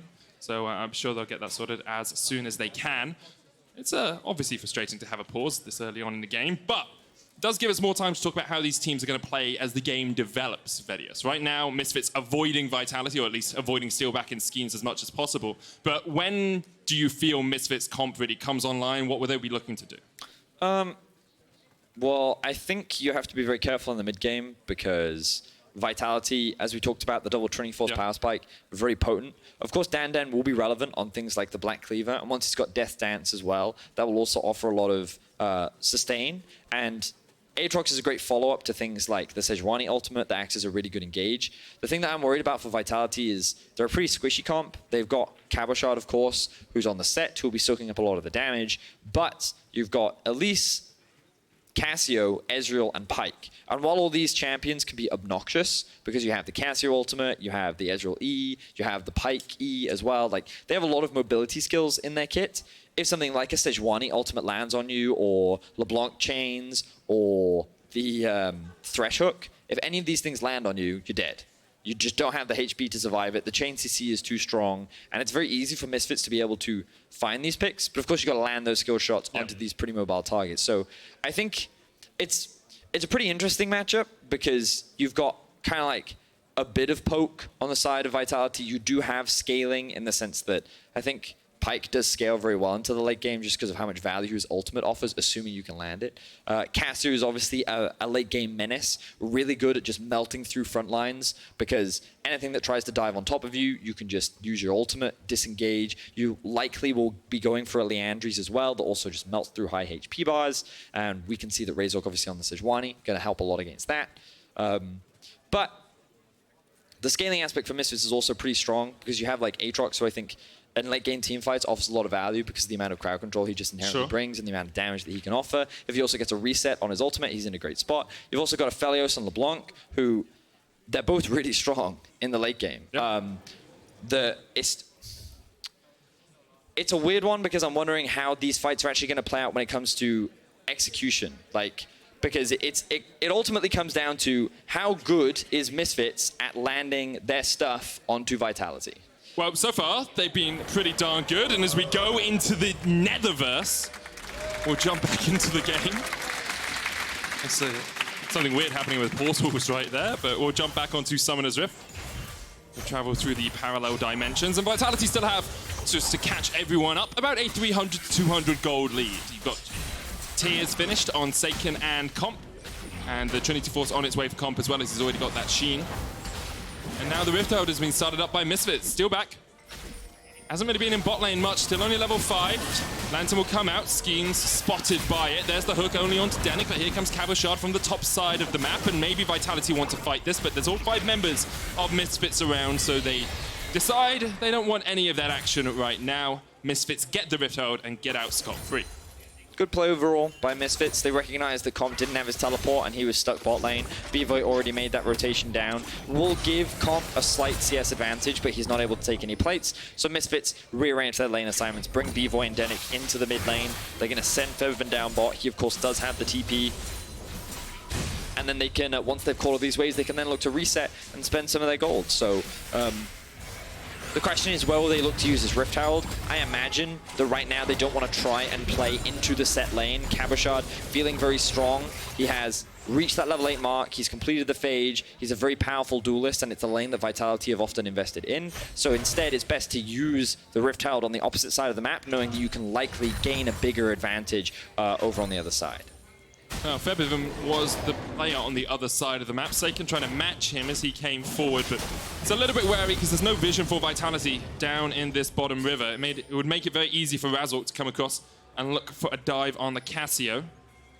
Meanwhile, right now he's in that middle lane, and Vitality, understanding that Razork could be around here, are bringing over Skeens and Steelback. Steelback will spot that ward out, and you expect this really to be much ado about nothing, as both teams will understand that the enemy is in the vicinity. I like what Vitality is doing and what Seiken is doing. Seiken recognizes that the bot side of the map doesn't belong to him. If you look at the vision, you can see that a lot of it is being denied. And so Steelback and Skeens were hanging around in the event that Misfits tried to dive. They were in a position to countergank, and Seiken was playing like he didn't have support. So a lot of mind games were going on in that situation, and nothing ends up happening, as you rightly said, but it's nice to see that both teams were prepared, and now Kavashard, he's going to start rotating down. He has the TP, here's the dive. Razork misses the ult, the Petrifying Gaze comes out, and Vitality, with open arms, take their third kill of the game. Dennett getting chased as well, but it looks like Vitality will be happy with just one. So, of course, Skeens and Steelback still hung around the bot side of the map, and they were able to make the counter gang happen. Things were looking a little bit scary for Saken, but of course he gets a beautiful Cassio ult off, which completely turns the gank in their favor. Vitality now extending their gold lead a little bit more. This also frees up Kavashard to push in that wave, get a good reset. Let's have a look back at this. Saken very low on mana, which is the window with which Misfits used to try and engage. Razork unfortunately misses the ultimate. Saken then gets a beautiful Petrifying Gaze onto Razork, which locks him underneath the tower. I think he did still have his flash, but he recognized there was no point in using it because the tower was already locked onto him. So he gives up his life. Vitality find themselves another kill. You take those, the 13-minute mark. Vitality still have about a 500 gold lead. Dandan's going to get his first plate of the game, but he's sitting about 25 CS behind Kavashard, who is going up towards that Trinity Force. Now has the Stinger in his inventory. Actually ahead in gold, Dandan, because of those 3 kills. Yep. We'll see. Razork spotted on a ward. Hasn't had the impact in the early game that he had yesterday against G2, but of course, Sejuani is a very different jungler to Echo. Yes, very different indeed. He's going to have a much larger impact when we start fighting for Drakes, which is what I would imagine we're going to see very, very soon, because of course Trinity Force hasn't been completed yet. Oh. Ooh. Was this one of those? I feel it was. I think he wanted to sweep. And, he wanted to sweep, yeah. Shame. Yeah. Shame, Razork. Yeah. The rest of Misfits will come up here to try and make a good thing out of a bad situation. They're going to make the most of it. They will get some plates. But, perhaps not exactly what he wanted. I wonder if the timer was going down. Maybe it was. I can have a quick look. Yeah, you can have a quick look back. Steelback and Skeens are looking across this wall. They land onto Dennett. There's a Cocoon as well. They're going for the chase. Dennett locked up in place. He goes golden. And with Razork and B-Boy and Dandan awaiting in the wings, Vitality decide they don't want to go any further. Comp trading on Febby, or Febby trading on Comp. And not too much happening in that mid lane. So the cooldown was pretty short, but I still think it was a mistake. Not that they didn't take advantage of it. They still got a good number of plates in the top lane. Now that the plates have fallen, it will be very easy for them to take that tower. So, as you said, best out of a bad situation. I think it worked out overall. The next Rift Herald should be spawning relatively soon. But I think the focus on Misfits is actually to secure themselves this Drake. They know that Vitality once again invest everything into the top side. If we quickly toggle over to the Vitality vision, you can just see that they pretty much control the top side river, and they are aware that the Drake is going on, but they're just going to accept the fact that, okay, we'll trade for that one for now, and then we'll look to fight once we complete our Trinity Forces and when we're feeling a little bit stronger. And of course, Vitality are going to trade it for a tower as well, so not the end of the world for Vitality. That Cloud Drake could be super tasty for Vitality, though. Getting a Cloud Soul, especially on something like a Pike, is incredibly impactful. The ability just to chase people down after you pop that first ultimate, after you get someone. You think?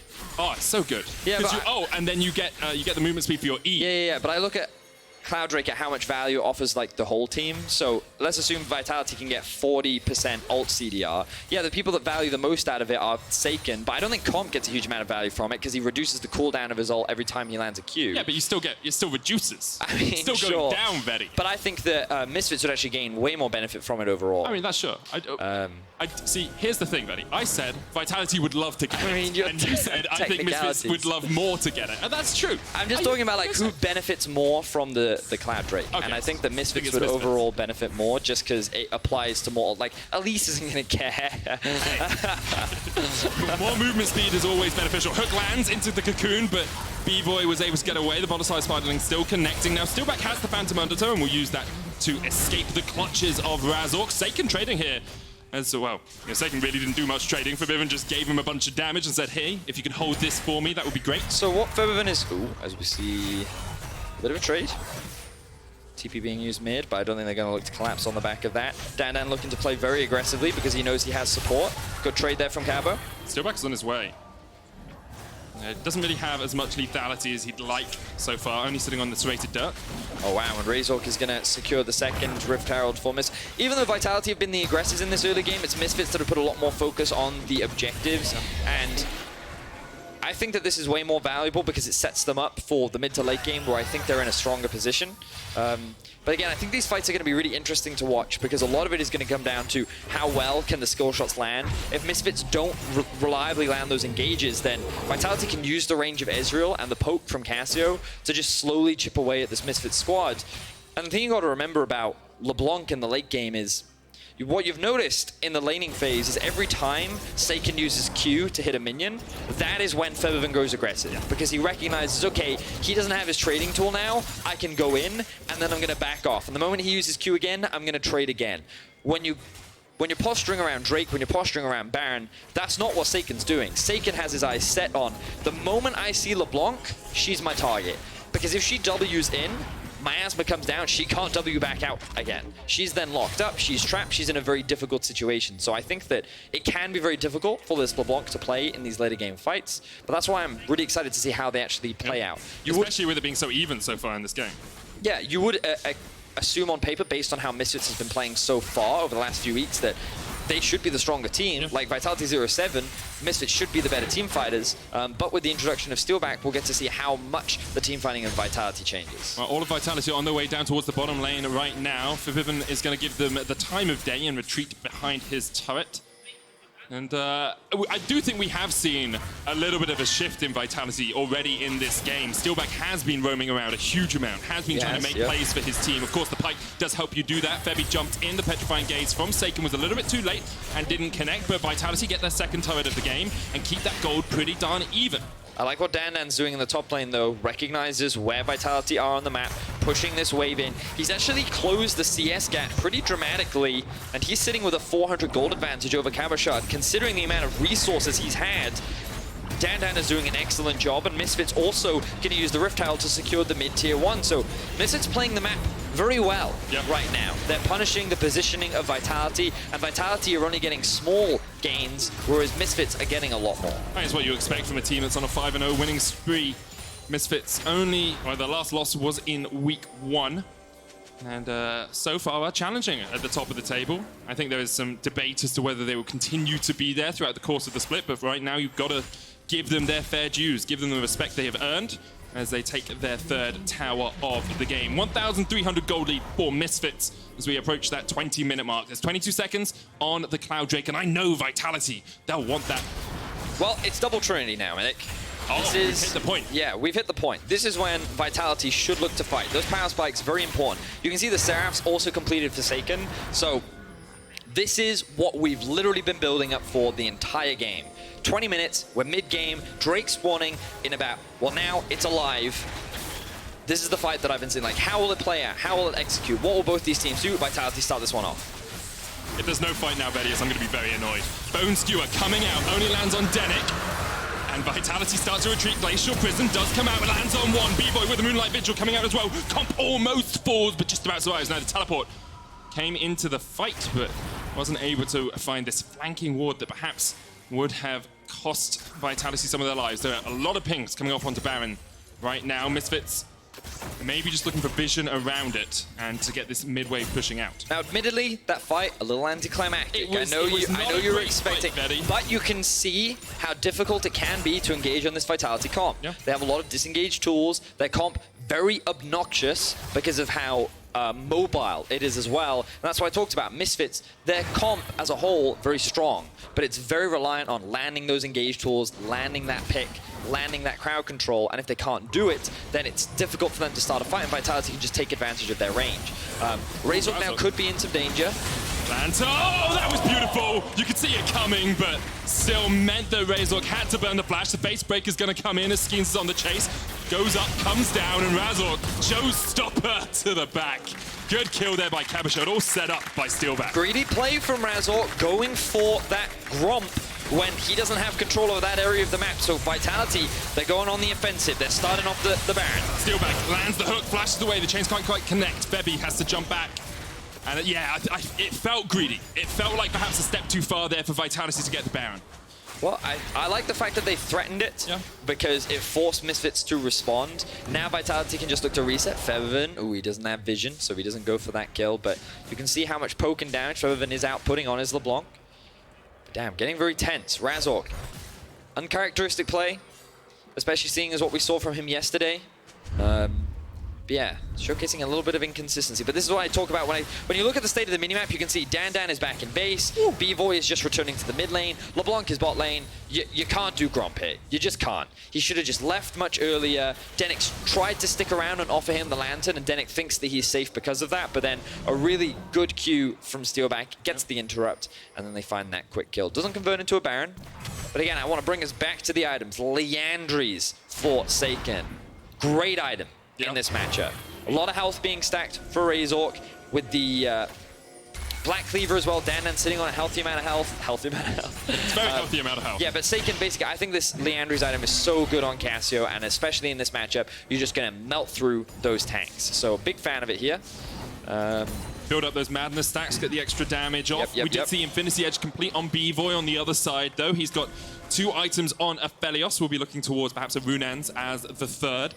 And the Black Cleaver and Death's Dance on Dan. So it's not that Misfits are weak, it's just that Vitality's comp right now is in its most powerful position, but not if Skeens is dead. Went for the ward. Steelback having to try and get away from Febby here, but with the Mystic Shots landing and the chains coming out, Steelback's done.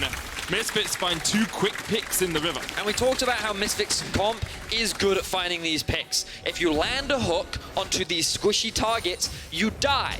And we saw it happen back to back. Skeens get hooks, instantly one shot. Steelback gets caught, instantly one shot. Now with 2 members of Vitality dead, Misfits start off the Baron. The two-shot barrage actually missed the Baron. Febby going in, comp able to jump away. Are they going to fight it? They're going for it. They're going for it. Seiken off towards the top side. Moonlight Vigil doesn't quite connect, but where's Dan? Damn it, comes from the side. Out of the darkness comes the world ender. Comp is already done. Cabochard's caught in the pit, and he goes golden, but the only medal you're getting is 2nd place here, Cabochard. Taken out in the Baron pit. Seiken looking for the steal, but Danik lands the hook across the wall, and the chase is on. There's the Baron. There's the 3rd kill of the fight is the Petrifying Gaze. Won't quite connect. Seiken, well, he's going to fall in the end, you have to feel. He flashes away. Febby. Oh, Skeens came in from the bottom side. Febby gets the kill. Skeens goes down. Vitality are just walking into their doom. And Misfits absolutely massacre Vitality. Pick after pick, kill after kill. Misfits secure themselves the Baron and now have firm control over the game. This is where things start off. Skeens sees a control ward, single hook into 1 shot from B-Voy on the Aphelios. Fervent sees Steelback and he's like, oh, hey, Pike. Now you're dead. And easy transition then immediately into the Baron. Comp thinks that he can use his poke, but look, great utilization of the ultimate from B-Voy to set up for the Gravitum, roots him in place just as Feathervin arrives. Beautiful combo between the AD carry and mid laner, and then Cabochard all isolated in the Baron pit. You might be the boss, but no one is strong enough to stop 5 men of Misfits. And another beautiful hook from Danik. This support player really has showcased what he's capable of over the last 2 days. Yesterday on the Rakan, today on the Thresh. Yes, the early game was a little bit slow for Misfits, but it's kind of what we expect with their comp, and now we can see in this mid-game, Danik doing a great job. Didn't see that Febby died at the end. Good shutdown there from Seiken, at least taking 1 Baron buff off. Of course, LeBlanc can be put in a side lane in a 1v1. That's actually what Misfits are doing right now. But Misfits, very much in control. 5,000 gold lead now after it was only about 300 or 400 a little while ago. They've still got the Baron buff, and they have the ability to split up the map. Yeah, of course, the teleport is still available on Feathervin. They're only 1 drink away from securing that soul, but I don't know if they need it. Of course, the death from Feathervin means he doesn't have the Baron, so he doesn't generate that same level of pressure. But Misfits are going to rotate towards him, knowing that he's stacking up a wave. Looks like we're seeing a fight. Dandan doesn't have TP, but already Steelback caught out. Phantom under toe, trying to get away, but Skeens just popped up and went straight back down into the midst of Misfits. And now it's a 4v4. Dandan's in the middle lane. You can see the damage coming out from B-Boy with that Infernum, with the Flamethrower, spitting fire at his enemies and clearing out the wave pretty darn quick. Misfits just buying their time now. It was unfortunate that the Elise used the repel to sidestep, but then only leave the man behind him to the whims of Misfits to look to shut down. Of course, Skeens still ends up losing his life regardless. We touched on the fact that Death Cap has been completed for Feathervin. Really big item on LeBlanc, especially in the late game. We can see that Razork's ultimate not up for a while, so it looks like Misfits are just going to take this tower and likely back off. I think that they're overstaying just a bit if they greed for a little bit more. And Razork was hooked across the wall there, but just no follow-up. Cocoon lands as well, but it's only on to B-Voy who just walks away. Danik acting as a bit of a body block. And yeah, Misfits will back away. 3,500 gold or thereabouts from the Baron buff. Oh, Febby. It's got distortion. He's probably got his ult. Yeah, can just double distort if he needs to. So 3 minutes on the Cloud Soul. And 3 minutes on the next Baron. Dan, you gonna take this? You gonna take this? I mean, he's level 15. I reckon he can 2v1 that. That is a weakness of Steelback roaming around so much. He's actually 2 levels behind on this Pyke. I've yet to see him use ultimate as well. Now, there haven't been many opportunities, because I noticed it a little while ago, but he hasn't got any gold from the cut, and I'm pretty sure he's not used that button. Yeah, I don't think he has actually yet. I think you're right. We'll see if he can do it, because they still have an opportunity. Baron spawns in 2.5 minutes. Vitality is strong, but not as strong as Misfits, which means that they're going to have to find a pretty big pick if they want to stand a chance of turning this game around. Misfits is at a point now where it's a lot easier for them to start these fights off. They're so much stronger in these fights. Fervent actually sitting in the top lane. Here we go. Fight about to start. From Denicus, Caroshard is there on the front line. They're looking for fight. The showstopper to knock him back. Okay, there we go. 1 kill for Vitality. Comp wasn't even there with them. And that is the start of something, perhaps, for the predominantly French Vitality squadron. Well, Steelback did use his ult this time around, does help secure the kill, which means that he will be getting a bit more gold into his back pocket, and this will alleviate some of the pressure. No objective to be able to convert it into, and honestly a bit of a misplay there from Misfits. They committed 3 members to the bot side, they didn't have their AD carry with them, Featherman was pushing out top, and it was overall a big overstep for Misfits. Likely not going to cost them too much, still sitting with a 6k gold advantage. It's just going to hurt their KDA overall.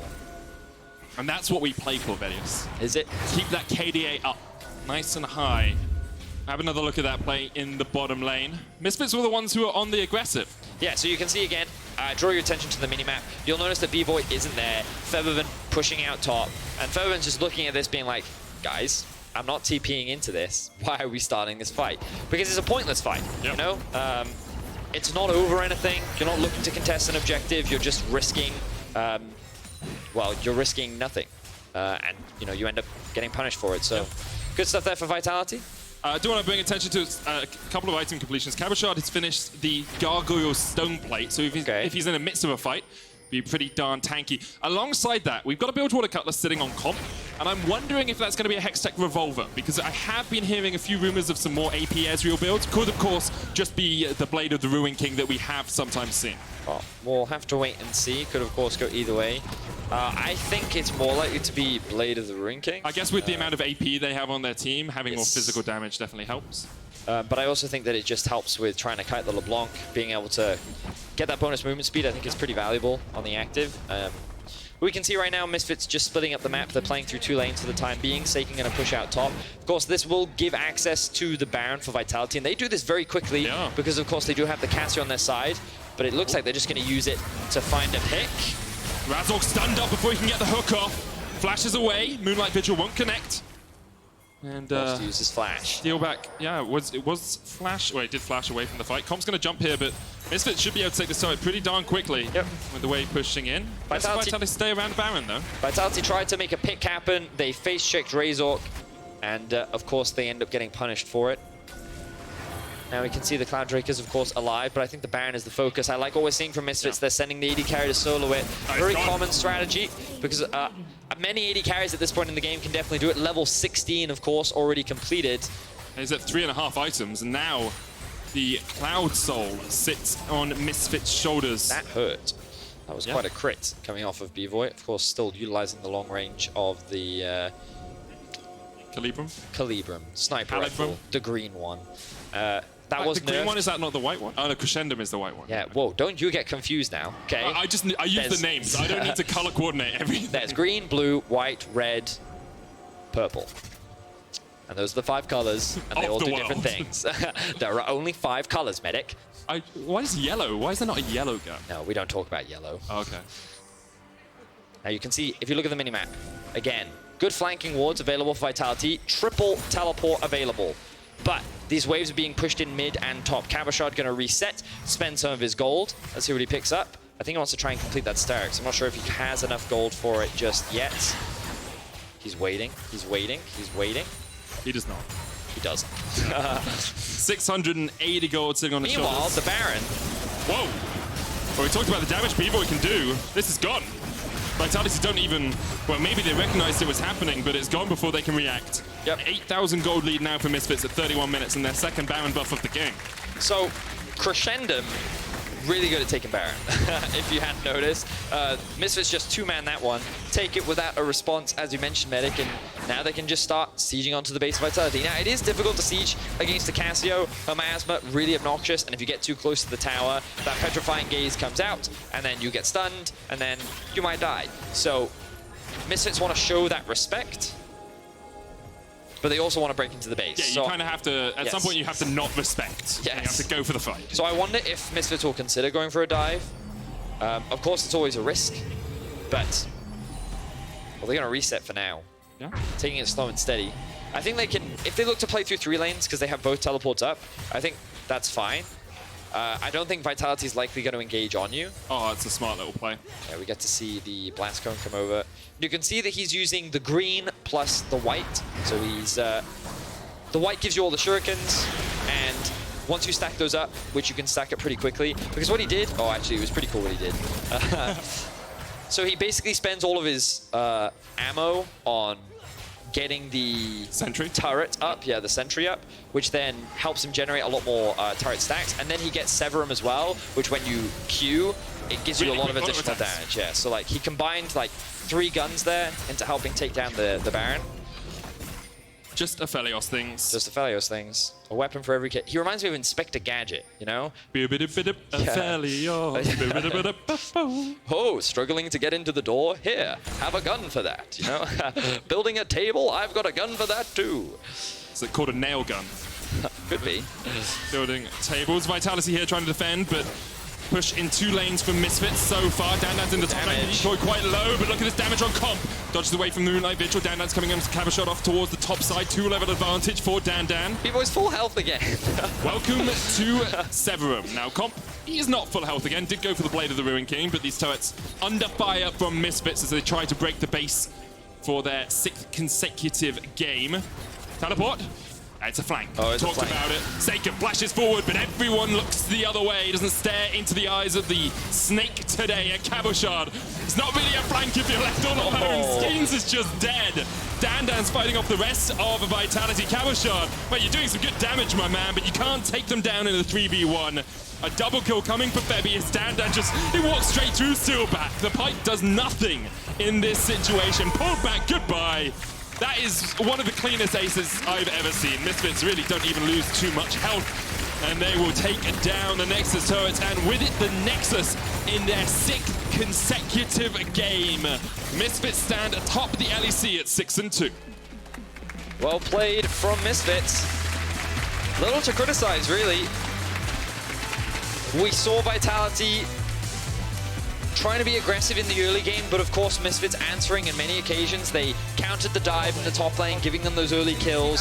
And I think that that was the most important part, because the fact that Dandan got those early kills meant that he wasn't put dramatically far behind. He was staying even with Cabo, even though Cabo was getting gank after gank after gank. Meanwhile, the bot lane was staying even. Febiven was actually getting a little bit ahead. And so everything was just coming together. Misfits were just waiting for that moment to scale, and then they found 2 picks. 2 picks around Baron. They converted that into the big purple worm, and then they kind of moved forward with the game from there. So calm, patient play from Misfits. They played around their spikes well. They played their comp well, and again, a lot of props to Danik. I think that he's really showcasing what he brings to this team, how much he's inputting, and what he's offering. Not why he could be player of the game, because your votes there are Dandan, Febiven, and B-Boy, who all also had very good games. I mean, Dandan, who was put under a lot of pressure early on and was able to withstand it. Febby just kept bodying fools on that LeBlanc, and B-Boy on the Aphelios. Yeah, he did stuff. He was able to sneak away that Baron. I feel like if it was up to me, I'd say don't vote for B-Boy. He felt like he just kind of was an AD carry in a game where his team was winning, but he still had some good plays. For sure. I think I would give player of the game to Dandan personally. I think considering the pressure that he was consistently put under, yet was still able to salvage the situation, still have high impact, close the CS gap that he was put underneath against Cabo. Remember, he had half the CS of Cabo at one point, right? So, yeah, I think Dandan overall had a very solid game, and he's showcasing that, you know, he can compete with the best, and even with very few jungle resources, he's still doing a great job. Maybe he'll bring back the Nocturne top one of these days. Misfits just secured their 6th win in a row, and for more on how things turned around, Law is sitting down with their performance coach. Thank you, Medic. Welcome to the Live Like a Pro interview. This week I am with Robert Yip from Misfits Gaming. I know you've been working with the team for several months now, but I mean, you were mostly focusing on other lineups. So you joined the League of Legends lineup of full-time this year, right? Yeah, this time full-time. Last year was kind of split between Overwatch and League of Legends, but we kind of decided to just have me completely in Berlin, limit the traveling, and focus more on the league team. And okay, let's talk about yesterday, because you guys faced G2, and we often hear that if you step on stage being scared of G2, you already lost. So how did you work around the team and with the team so this success happened? Yeah, I think it's important that when you're playing against G2, you don't go in with expectations of we're going to have a really good early game, we're going to beat them in mid game. I think the assumption was that we're going to go in with our plan and treat it as stick to our plan, don't try to react to what G2 are doing, because the way they play the game is really unique compared to other teams. So trying to even guess what they're going to do in draft is like next to impossible. So we went in with a really clear plan of what we were doing in practice, and we just told ourselves, be confident, be direct, be proactive, and no matter what happens, just when you have your window, your turn, take it, and we'll see what happens. You must have been so proud of the result. I mean, first team defeating them after World Championship, that was amazing. And I like the personal and unique aspect of performance coaching, because each lineup is different. So I want to know more. What is the approach with this Misfits lineup compared to other teams you've worked with? That's a good question. I think in my first iteration, when I was in NA with Immortals, we had a more experienced lineup. So at that point, you have to be just enabling the players, making sure that they're physically, mentally, and emotionally prepared for the game. With a rookie lineup or a team that's less experienced, I think the focus is more on growth and development. So you have to pick and choose when you want to step on the gas or not. So you can choose between, this week we're going to go hard on strategy or something else, or learning new champions, and then another week it's like on culture, right? So you push those agendas at that given time, but throughout the year as you go on, you're kind of teaching them and filling in the gaps, because they go from national leagues, kind of like learning and being really good and being the best in the region, to moving up to LEC level where maybe you're a little bit more lost. The pressure's a lot higher, and the amount at which you're willing to invest in yourself and your teammates is different than before. So I think it's just deciding on, okay, this is what we're going to focus on this week, and then figuring out how to maintain that for the rest of the season, because it's a really long year. Interesting, and I like the fact that you mentioned the rest of the season, because right now you guys are on a 5-game win streak. I want to mention honeymoon phase, because with rookie lineups like this, when they keep on winning, I'm only wondering, how do you maintain performance with them so this honeymoon phase transforms into an actual good team, if that makes sense? Yeah, so like, I guess in the beginning of the season, we're kind of penned down as not being a really high team, like kind of like bottom tier. But I think when you're in the honeymoon phase, like you said, and you're winning a couple of games, you want to maintain that as long as possible. And I think the semblance of that is we're the same team that we were a few wins ago, you know, when we were maybe like 2-2. So we can't really get too confident. We can't get complacent. We have to like fall back on the things we've been learning throughout the season, because had it been different and we're maybe have a negative winning record, then, you know, we can't really lose the sense of like our direction and where we're going, because it's not really how we start, it's where we finish. We want to be strong for playoffs.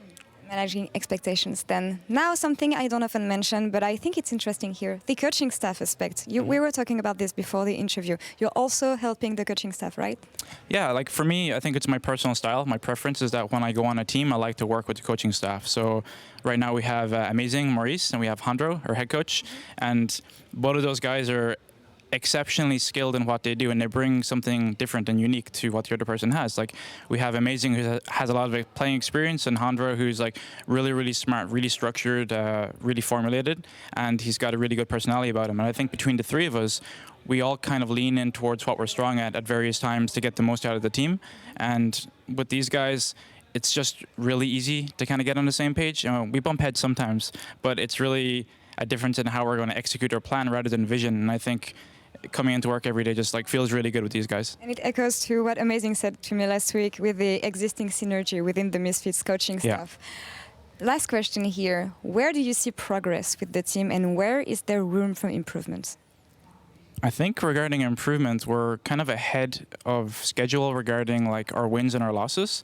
I think we still have a lot to learn. I think right now we've done pretty well with the cards we've been given regarding draft and how we play on stage. I think the more we play on stage, the better we're going to get.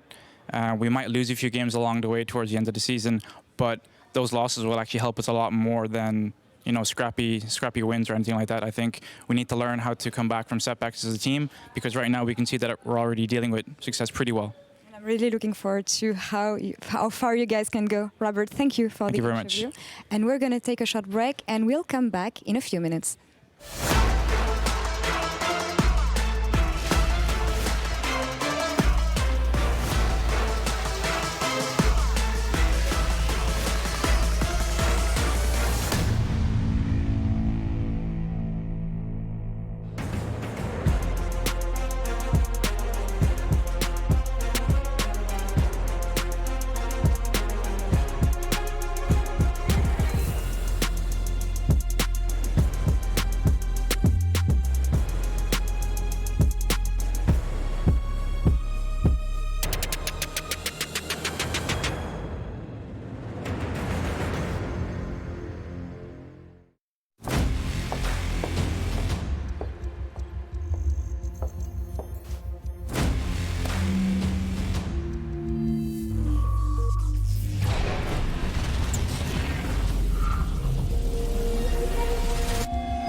Charged up. Hello, everybody. Let the game begin.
Welcome back to the LEC, where we're just minutes away from Rogue versus SK Gaming.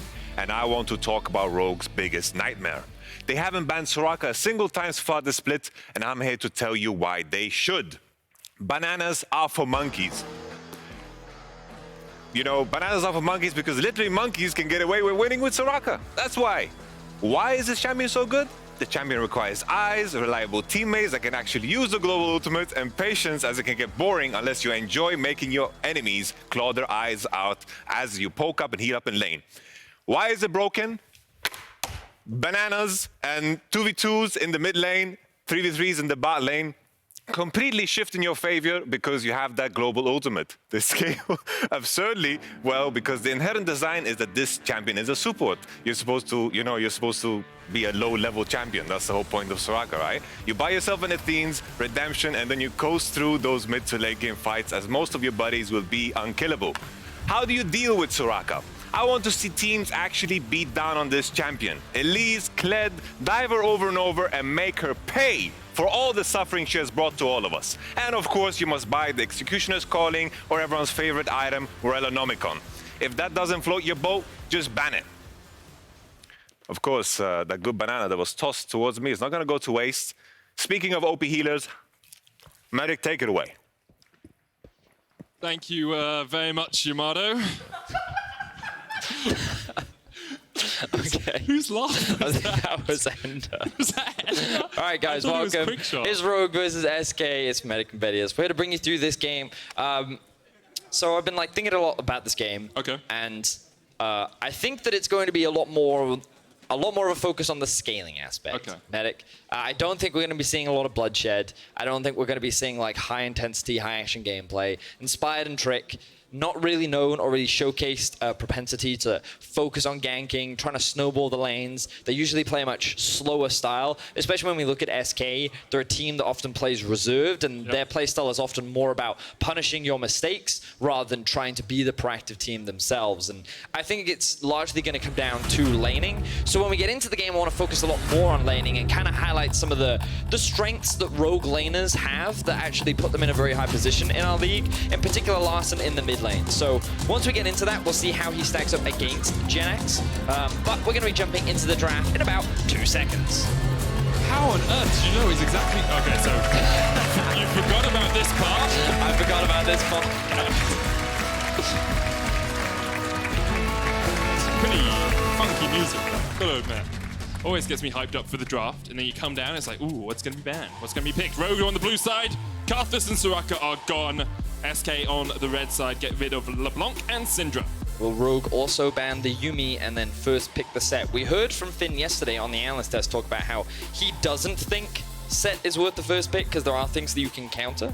I mean, the first time he picked it, he got absolutely bodied in the lane as well, so maybe has a little bit of a hangover from the first time he Inspired's still drawing Olaf bans. He's played 2 Olaf games this split, and they have not been impressive. But the respect's still being shown towards it. It's one of his signature champions, right? He did tear apart the Rift last year on the Olaf. Aphelios will be the first pick. Set immediately locked in for SK. I kind of feel bad for Sakura. I thought that because he'd stopped playing Ornn, he gets to play a wide array of champions. Now he's just been given another champion that he's only allowed to play. So he now has, 5 games of Ornn and now 2 games of Set? Why play many champ when one champ good? I mean, sure. That's what a question you have to ask yourself. Gragas looks like it's going to be the lock here for Trick. Will be his first Gragas game of the split if it's locked in, and it is. Yeah, very good. Still a very good jungler in the current meta. Rogue can now look to lock in their bot lane if they want, or they could go for a jungle plus mid setup, something that we actually see quite a lot. Of course, with the Aatrox open and knowing that Set is there, okay, they're going to go a completely different direction. It's understandable. I'm never a fan of early picking things like Braum or Tahm Kench. I'm always going to criticize it because I think that bot lanes can really counter it. You just have to be willing to. We already saw the Bard. You've been hearing a lot, maybe on social media, about things like enchanters that can shut it down. I'm a big advocate. I'm surprised they would pick Ezreal into Braum, though. I think that the Braum shield can mitigate a lot of what the Ezreal can do. Really mitigates a lot of his poke. Fans are really excited about this draft. Whoa, they love Braum. I'm sorry, audience. Didn't realize how enthusiastic we'd be. Azir gets banned away from last on one of his his most played this split with 2 games. Maybe see Corky down against him as well. He's only played it twice. Oh wow, Jax has played a different champion every single game. Wow. Yeah. All right, how exciting. All right, well, let's see what they bring out today. The Yasuo going to be taken off the board. Oh, of course, to deny the Gragas Yasuo combo. The great thing about AP junglers is that AD mid laners get to be played, which I think there are a lot of really strong AD mid laners right now. I think Kiana's really good.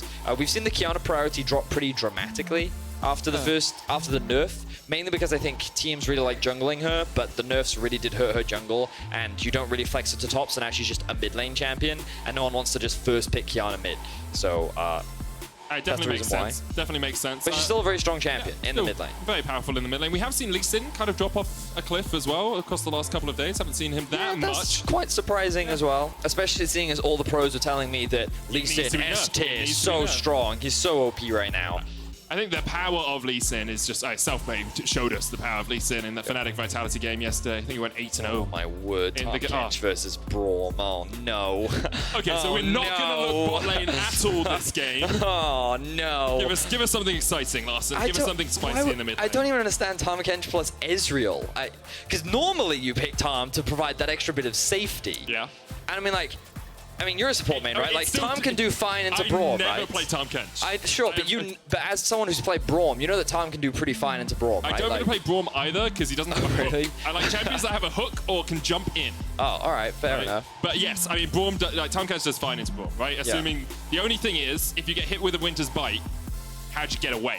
I mean, yeah. You do get kind of slowed quite consistently, but you can I mean, I'll be honest, I'm not really a fan of the SK draft right now. It seems a little bit all over the place. I think Rogue have a much more well-rounded draft. They have a really strong mid-jungle duo. Aatrox will be fine into the set. I think he offers a little bit more in the late game.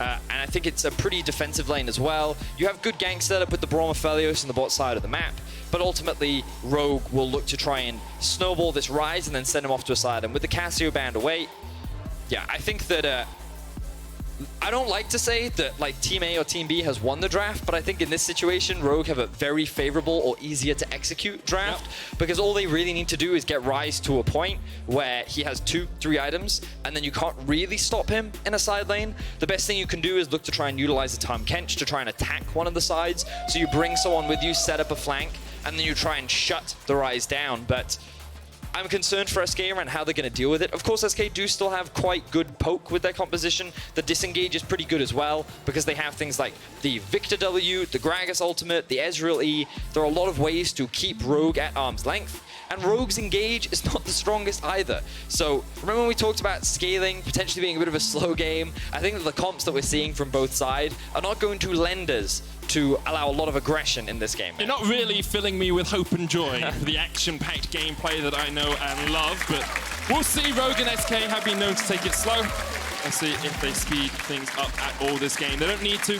We are seeing Genox on his 8th different champion this split with the Victor pick. Was buffed on 10.2, hasn't been changed on 10.3. Well, it was a bug fix that became a buff because of how Victor was bugged in the past. But SK looking to get another win on the board. Rogue trying to show they deserve to be up at the top of the table. Right now, they are sitting at 4-3. Wouldn't be able to match a team like Misfits or G2 today, but could keep themselves up there with the likes of Fnatic if Fnatic drop a game.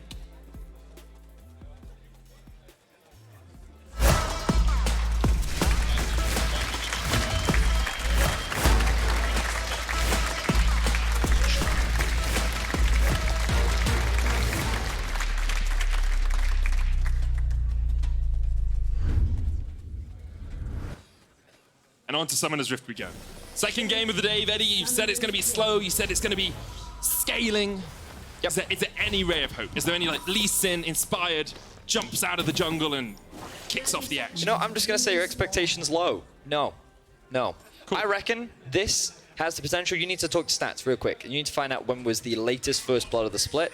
I reckon this game has the potential to have the latest first blood of the split. Okay, let's have a guess. Let's have a guess now, right now. I'm going to say it was 13-22. That's what you think the latest? Yeah. I mean, I think that's a good guess. That's not how I would agree. Thanks. But in any case, while we get that information, I want to draw our attention to some of the runes. You'll notice that Press the Attack is actually being run on Crown Shot rather than the Lethal Tempo that we've often seen. The main difference between Press the Attack and Lethal Tempo is that Press the Attack offers a little bit more early game value because once you apply all 3 stacks, you get that additional damage coming out. But Lethal Tempo scales much better into the late game because it scales along with the base attack speed growth that you do have on the airs as well. One of the main reasons why people are running Lethal Tempo on the champion. You'll also notice that why have I forgotten the name of this? The set rune up in the top lane. Help me here, medic. What's the name of the set rune up in the top lane that I've completely blanked on?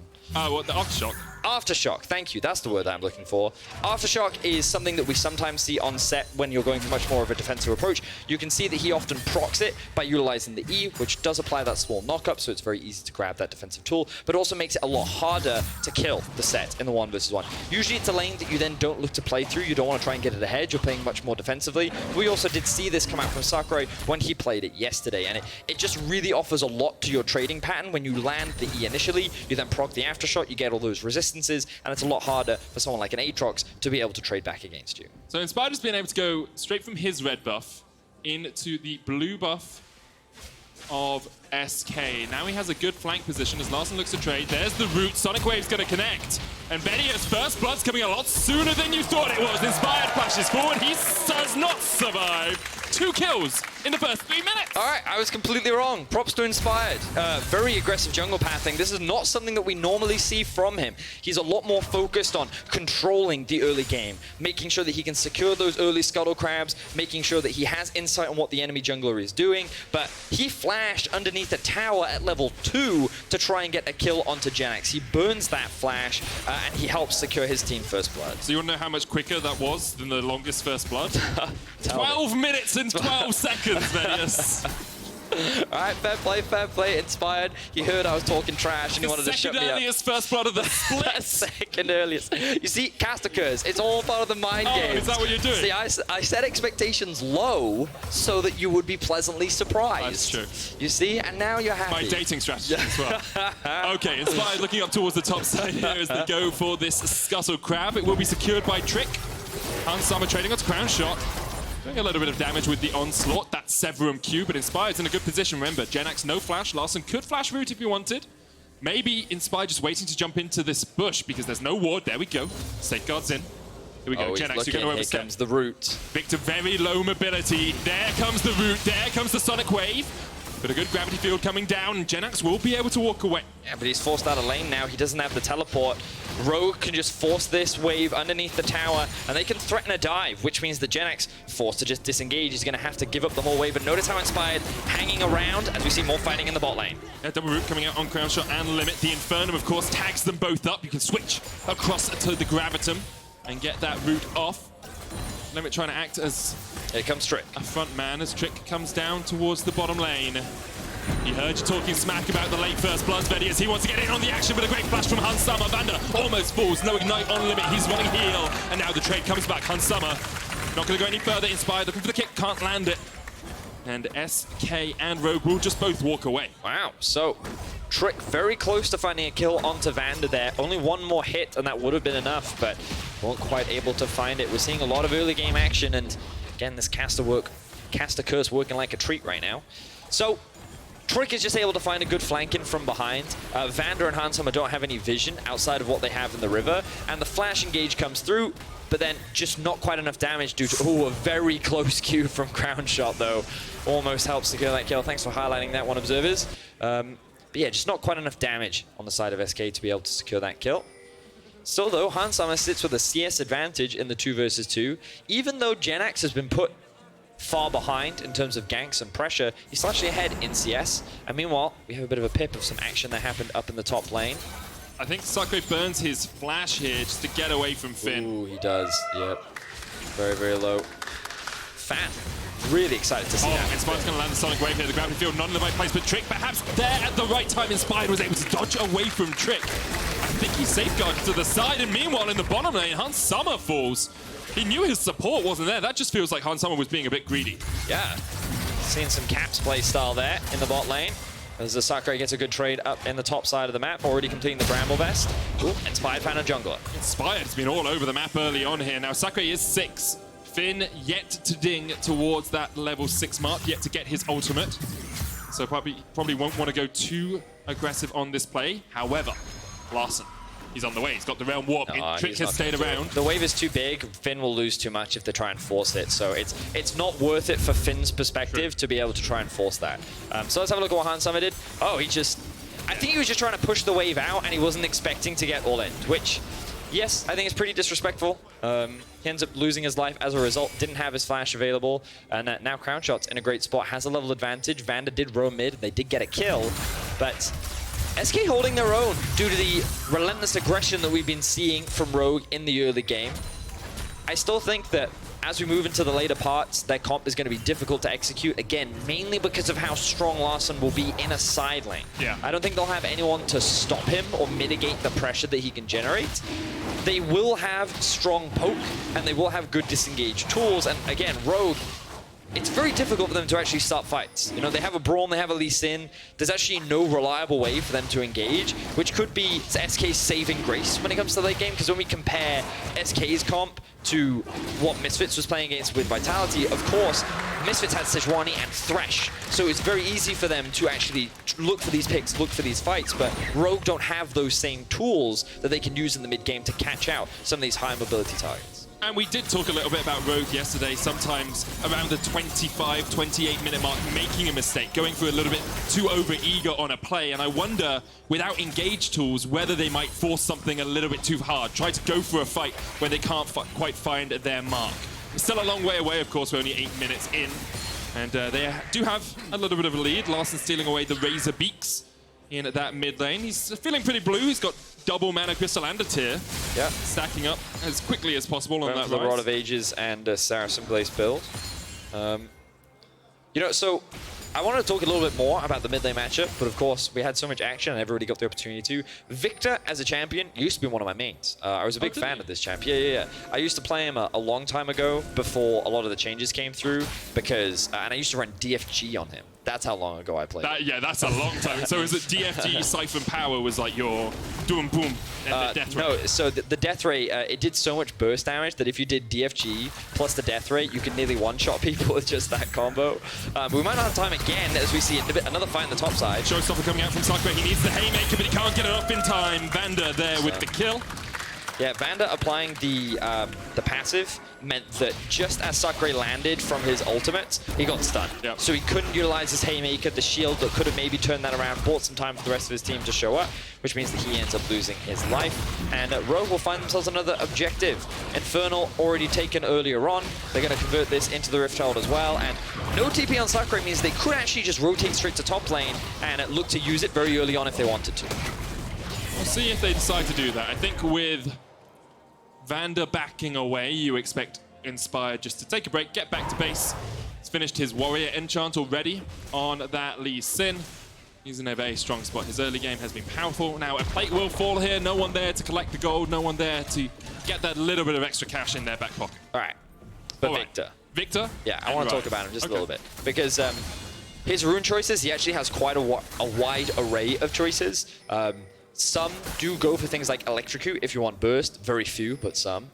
More commonly, you'll see things like Airy because it complements his shield on his Q, and you can also see that he's actually running the Phase Rush. Now, the main reason why he's running Phase Rush is to match the mobility that Larssen's running, and it's actually pretty easy to proc because you have the Q application, you then also have the Empowered Auto that you get from your Q, which then gives you bonus movement speed, and you can then hit the E, and then you're running really fast, right? So he can use it as a means to chase targets down, and the bonus movement speed also puts you in front of your targets so that you can actually apply the gravity field far enough away that he actually sets up for those plays with the gravity field. So I think that Phase Rush can actually be a very effective rune on him as well. And normal itemization will look like, as you can see on your screen right now. He's got the first upgrade of the Hex Core, which gives him that empowered E, which assists greatly with the wave clear, but then you need that mana and cooldown reduction. He burns through mana very quickly, and he needs the CDR because of the long cooldowns that he has, especially on his E. So by going for an early Ludens is what you'll often see. it really helps a lot with Victor in terms of his core itemization. Not sold on how early they use the Rift Herald up here in the top lane. Sakurai could even get a couple of autos down on it. They'll get some plates, but usually you want to use it after you've taken down a plate so that the true damage is fully utilized. And still, they chip away at that tower. The gold will go over towards Finn. Inspired and Vander off towards this mid lane. Limit's going to get caught with a Sonic Wave, but pretty tanky on the Tahm Kench, can just walk away. He's actually gone Mercury Treads here on TK instead of Moby Boots. Means that he can get out of the Rune Prison, get away from the Gravitum stun as well. Just makes it a bit easier for you to position properly to keep people safe. I guess it's fine. I understand why he's done it. Extra tenacity does help. Now, Realm Warp was used. Trick. Yeah. Yeah. He's not getting out of that one. It was good play by Rogue. I love the use of the Rise ultimate to set up the flank. And then the Lee Sin setup as well, set up for a very easy kill. Good deep vision coming out from Rogue to secure that kill. It was good stuff. They have Inspired's actually been in a great position a lot of this game, getting that vision in, helping out his team. You can hear the fans are very enthusiastic about this early game. Very enthusiastic. I'm very enthusiastic because we have 6 kills before the first blood threshold that we were expecting. Larson in a good spot already on this Rise as well, out CSing Genax, about 10 farm ahead. And Rogue won't be going anywhere right now. First time I've heard someone like, we've got a pause! Yes! Oh, I'm so excited! Thanks, audience. You're great fun today. So, I'm not quite sure what the pause is. I'm sure we'll find out soon. Yeah, we'll find out. The fact that the camera's on Larson heavily suggests that it may be Larson. It could be him, but let's not paint Let's not jump to conclusions. Let's not jump to conclusions. What? Count our chickens. I said paint. I don't understand why you ever paint a chicken. Yeah. I mean, if you enjoy painting and you wish to paint a picture of a chicken, that's perfectly reasonable. Exactly. Which painter would come first, the chicken painting or the egg painting? That's the important question. We are about to get back on into the game. I hate you so much. We're going to get back on into the action videos. Let's talk about League of Legends for a little while. What are the next steps we expect to see here from Rogue? I mean, well, Drake is alive, so that'll probably be the most obvious choice. You can already see the mid is being pushed in from Larson. That forces Genax to catch the wave. Larson with the level advantage means that he, along with Inspired and the bot lane, can easily move up to set up for this. With both Infernal and Mountain being taken off the board, we're looking at a Cloud or an Ocean. I think Rogue would much rather take the Ocean, just because I don't think they gain as much value from the cooldown reduction on the ultimates, considering most of them are actually pretty low anyway. It's going to be a Cloud though. A Crown Shot jumping onto Vander here as Limit's on the chase. Vander can stand beside Inspired and back away. Even with a True Shot Barrage, that's not going to do too much. And I do think we're starting to see a little bit of one of SK's weaknesses, which is they're not an incredibly proactive team. You said it in Pick and Ban, they tend to rely on the enemy team to make mistakes. I mean, it's also really hard for them to force things right now because of the comp that they've drawn for themselves. Why do I always forget it's the Mana Mune and the Muramana that I always confuse the two on. He currently has the Mana Mune. He does. And that's not a great item at this point in the game, right? True. Ezreal's only level 9. He's relatively weak. And of course, while he is ahead of Hans Sama, I don't think they want to force the fight right now when you have a Rod of Ages completed and Inspired already has his Warrior enchantment. So they prefer to play on the defensive for now. Things like the Trinity Force being completed is what you're looking for, but often what we will see is an early priority on the Trinity Force while the tier just sits in your inventory, and then you upgrade that item later on the Ezreal so you hit that item spike sooner. So probably because he's playing with the Victor and he knows that an early Bramble Vest has come out from Sakurai, he still believes that he'll hit that Trinity Force around the same time as the core itemization from the other two, and then you'll be in a fine spot. But you can see Trick spending time down around that bottom lane looking for a gank has really cost him his entire topside jungle and this turret. Sakurai had to back all the way away, even went back to base. They give up the tower in the top lane. Rogue get the first turret of the game. And now Trick is like, well, I've got no red buff, I've got no Krugs, I've got no Razor Beaks, may as well gank. Or look to see if he can find one. Inspired realizes that could be the case and is just waiting around the river bend here. Doesn't even need it. Backs away. There's a 1,000 gold, 1,700 gold lead in that top lane now for Finn. And he's got 5 stacks on that Cull. Just about to finish that. So Finn is in an incredible position right now. It's funny because for anyone that was able to watch game 1 as well as game 2, you get to see the stark contrast of what happens when you invest in Set versus when you don't. When he's forced to play in an isolated matchup, he doesn't gain the same priority that he normally would. And by going for the Aftershock, you don't have the same trading power that you normally get from a Conqueror. So Finn is allowed to play so much more aggressively, but of course he's also got his jungler playing towards the top side. And top lane is so influenced by jungle presence that you can see how it's so much benefited Finn and how strong he is. And we saw how he carried yesterday on the Aatrox. He's now in a great position to be able to do that again today. Rogue here able to defend bot side even while they get the Rift Herald on top. They're 3,000 gold ahead, and I have to admit I'm a little disappointed in a few of these plays by SK, because they set up vision around bottom side. They don't really pressure hard enough to get the turret. It's defended just by Finn, who's strong enough to defend in a 1v3. Vander came and helped him out in the end, but they give up the dragons, they give up the Rift Heralds. They're really not taking anything for themselves. And as you said, it is hard for them right now. They'll be waiting for that first spike, but I wonder if they'll take the game into their hands at that point, or if they'll be too far behind. Well, so the problem that SK has is that usually, even if you're in losing matchups, you can move around the map in a way so that you trade. Yeah. Like, okay, fine. If we know we're going to lose our bot tower, we'll go topside and we'll trade it for Rift Herald so we can get some of the plates back. If we know we're going to lose Drake, we'll trade it for a Herald, right? So normally you could do that, but SK is often responding to the pressure being generated by Rogue rather than actually trying to generate pressure themselves. You can see Sakura is now left isolated in the top lane. No one's even moving yet. Yeah, on this play, Rogue, obviously, give them credit for their positioning on the map as Trick perhaps looks for a fight. Rogue have played the lane assignments well, but they pressured with 2 in mid, they put a Rift Herald up in top, and SK lose both the top tower and the mid tower while not defending anywhere. Now Rogue are actually going to look to catch out Genax here in the bottom lane as well. They're the ones making the play. They're the ones taking the game into their own hands. And I wonder if Genax is going to be able to survive here. It looks like with the Chaos Storm he will. Clears out the wave and Rogue just back away. So Rogue doing what they often do within the first 20 minutes of the game, have very clean map movements, have very good control over the map state, and they manage their minion waves very well.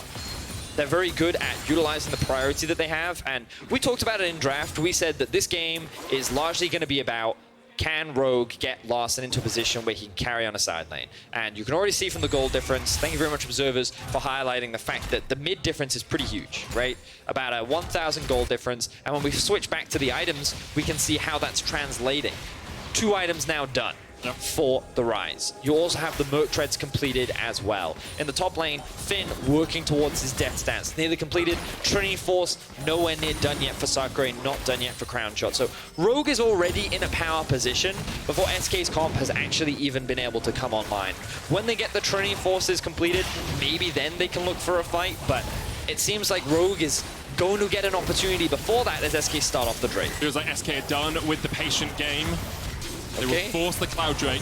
Rogue decided they're not in the position to go for it. They don't want to force the fight. They can just continue to gain advantages. A single Drake doesn't really cost them too much. I think that this time SK were just first on the play in that situation, and I thought it was more dangerous for them, but a good use of the gravity field from Genax zoned Rogue away, making it harder for them. Genax now needs to be careful. The risk of a collapse is very real, but again, he's going to invest everything to help clear the wave. Now Storm coming out, Larssen flashing forward for the Rune Prison. There's the Sonic Wave and Inspired. 3 on the board for the Rogue jungler now. And now with the wave clear dead and nothing that Genax can really do, it makes it very easy for Rogue to invest resources into this bot tower and finally open up the map completely against SK Gaming. 6,000 gold lead for Rogue coming up to that 20-minute mark. That was the first kill we've had in about 10 minutes or so, so perhaps we've entered that scaling portion of the game that we were promised in Pick and Ban. Slow and steady for Rogue, but that's what they need to do. Rise has a fully stacked Seraph, and it's 19 minutes in the game. And a 6-stack Rod of Ages. No one can kill Larssen. We're at that point now, Medic. Already? Yeah. I mean, like, he just won't die. Like, he's so strong. So, how much do you think SK would need to invest to kill Larssen? How many players? Probably 3 at a minimum. And I assume 2 of those has to be damage dealers. So it couldn't be like Limit, Crown Shot, and Trick. No, I mean, like, I think Trick still does damage. Yeah, I think you would be. I don't know. I'm just saying you need a lot of stuff to kill him. I understand that. Because like, when you look at his gold, he has the same as Finn in the top lane. He's level 13 already. and he's got like 1,600 more gold than Genax. Like that's like a half an item, right? Yeah. It's crazy how further ahead he is from his opposition. And yeah, the jungle is extreme. Like the whole top side from Rogue is so strong. Like we did see Hansama die in a 1 versus 2 in the bot lane, but again, it's all about resource investment, and Rogue have invested their jungle attention into mid and top, and it has paid off extremely well for them. And now SK is in this slump where I don't think they really outscale. Again, the only thing I talked about where they have an opportunity is it's challenging for Rogue to engage, but you don't necessarily need to engage if you just play the map very well. Yep.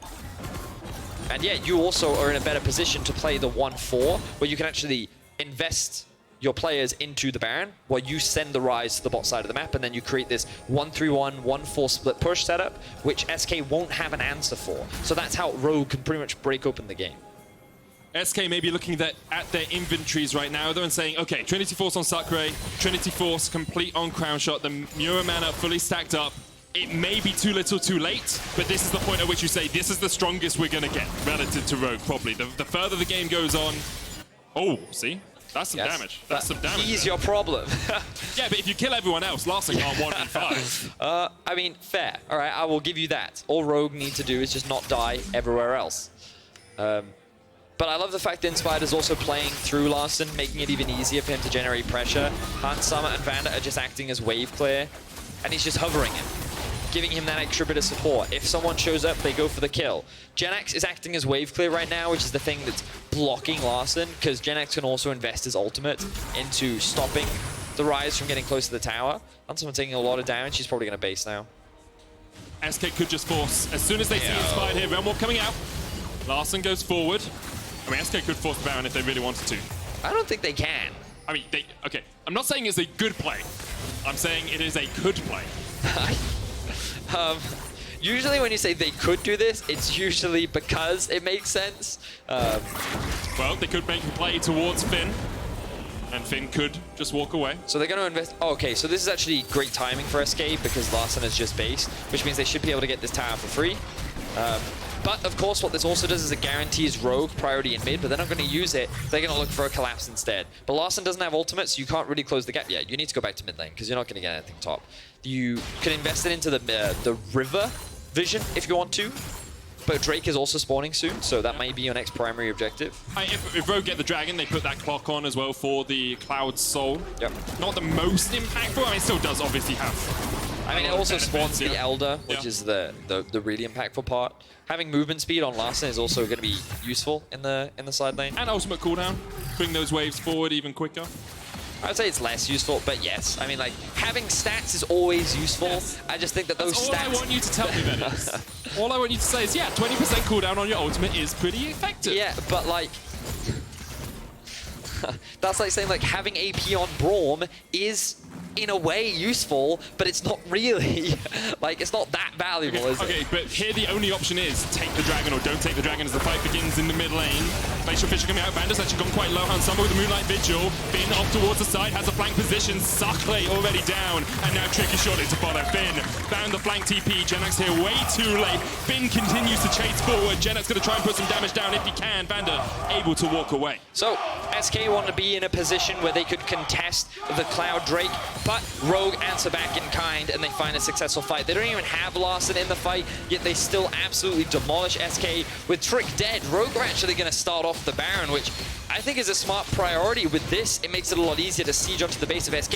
We talked about how Cloud, not the most valuable for their comp, which means they're just securing this objective will offer Rogue a lot more and make it easier to close out the game sooner. Nicely secured there by Rogue. 24 minutes in, they're going to realm walk towards mid and go down towards that Cloud. Well, yeah, they can also get the Drake on top of it. I like the fact that they did go for the Baron first, so when we get the replay up, we can see how this fight actually kicked off. So it's actually SK that wants to try and get this collapse off. They have the numbers advantage. Vanda acting as good disengage, but then the flank comes in from Finn. Doesn't even need to use his teleport. Everyone is separated away from Sakre, so he's the first to be shut down. And then Finn basically solo kills Trick on the backside. The TP from Genax is far too late. There's nothing that he can do to offer support to the rest of his team. And this was just a fight that SK thought they could win, but Finn is just too strong. Trick deciding not to use his ultimate or his flash in that fight. Sakre didn't have the time to use the showstopper, so when you're not able to find those picks, find those connections. It's very difficult for you to find. And Rogue are doing what Rogue have done this split. Separate the map up, get Larssen into a side lane on this rise, really pressure. And you can see it's already 2 players from SK trying to deal with that rise, who's level 16, has a Banshees now alongside the fully stacked Rod of Ages. Hans Summer sitting at 2 items with the Essence Reaver and Infinity Edge. Probably the weakest of the Rogue carries right now. This is the other thing about Braum. He's also really good at shutting down the wave clear from Victor as well. The shield completely mitigates his death ray, and it also mitigates the poke and damage from Ezreal. So that's kind of why I was surprised to see those, or at least the Ezreal pick in draft, but we're also now seeing how good it is against the Victor as well. And Rogue just playing through all 3 lanes right now, slowly but surely breaking into the base of SK. Just wait for these next waves to push in. Bot lane is where Larsen's gonna go. Finn still off towards that top side. True Shot Barrage finds a whole lot of nothing in the mid lane, but SK are trying to engage here with the Predator. Finn will realize all of SK are in the mid lane and can push in. Inspired and Larssen off towards bot side. And turret goes down to about half HP. Larssen can pop the Realm Warp if they want. Doesn't need to. Finn's just there pushing in. Sakre going to come over and try and answer this. Oh, good flash from Finn away from the face breaker, and now Rogue can push in mid. Larsen still down towards the bottom side. Crown Shot going forward. Lands a Mystic Shot. Gets a Moonshot in return, and see the damage coming out from Hans Summer with those crits. The root comes out as well. Moonlight Vigil's not going to be enough as Larssen and Inspire go down. Trick flashing forward, gets the knockback onto Larssen, but the damage just isn't there. No one can kill him, as you say, Vedius. Chaos Storm coming out. Larssen almost falls, unable to survive as eventually he does go down. Gen X now going to get chased in as Hans Summer and Vander join the party. Finn off towards the top, comes in for a little bit of dessert on this delicious cake of a game. Double kill for Hans Summer. Crown Shot getting chased out by Finn on his signature Aatrox. And you have to feel this is the game. 13 seconds left on Trick. The inhibitor's going to fall in this bottom lane. Crown Shot eats a Moonshot and just forced back. Even with the True Shot Barrage. Oh, great block there by Vander. And the Nexus Towers next on the menu here for Rogue. Sitting 4 and 3, trying to get up towards the top of the table with this win. Vander flashes forward, Crown Shot drops away, but really Trick and Crown Shot can't do anything about this. Rogue will take the Nexus, and they will take down SK in dominant fashion after they fountain dive just for a little bit more. 5 and 3 Rogue are at the end of week 4. Well, huge props to Inspired this game. Defied my expectations, extremely aggressive, heavily ganked the mid lane, was involved in every single kill this game. 4, 2, and 7, 11 kills in total for Rogue. Props to him. He is someone that I don't think he's been a bad jungler this split. I just think he hasn't been a very gank-heavy jungler this split. He's not someone that's focused on trying to snowball through his lanes. He's been very much about counter-ganking, covering, investing in farming, getting deep vision. Like, he's one of those more methodical junglers, cerebral junglers, as some would call. But this game, he was all about, like, yeah, gank, gank, gank, gank, gank, gank, gank. And it worked out. He made so many of them work out as well. The only criticism we could really throw towards Rogue is Hans Summer dying in the bot lane. But outside of that, they've had a very clean game, and it's kind of what we've come to expect from Rogue. They didn't make that small fumble that they often do around the 25-28 minute mark, but yeah, it's difficult to criticize. Yeah, I mean, the game didn't get to 28 minutes, so perhaps they were waiting for another 30 seconds before they made the fumble. You can vote for Kia Player of the Game at LEC on Twitter. Inspired, Larssen, and Vander are your options. Pretty sure I know who I'd give it to, but I'm not going to spoil it for you. Make up your own minds. Think your own thoughts. Free will. Is it a thing? Possibly. But might not be. And of course, commiserations to SK. Still 2 and 7. Hopes for playoffs are not 2 and 6 rather. They're not. Wait, 2 and 6? Yeah, 2 and 6. 2 and 6, buddy. Yeah, their hopes for playoffs are not completely dashed, but we can see some of the problems that we're still seeing from them, where they don't have that same level of proactivity. I wasn't really a fan of their comp. I don't think it gave them a lot of options. I think that it was too focused on scaling. They had no one to answer in the side lane, and I think it ended up hurting them overall. We can see a bit of a replay, look back at some of the action that happened at the very end. Larssen, of course, did die, but you can see, like, we said it, took at least 3 people to kill him? I'd say that was 3. Yeah. I'd agree with you there, Vedius. But Inspired doing a really good job as well with the arrival of Hans Summer and then Finn from the flank. It was pretty much just a clean-up fight from the side of Rogue, and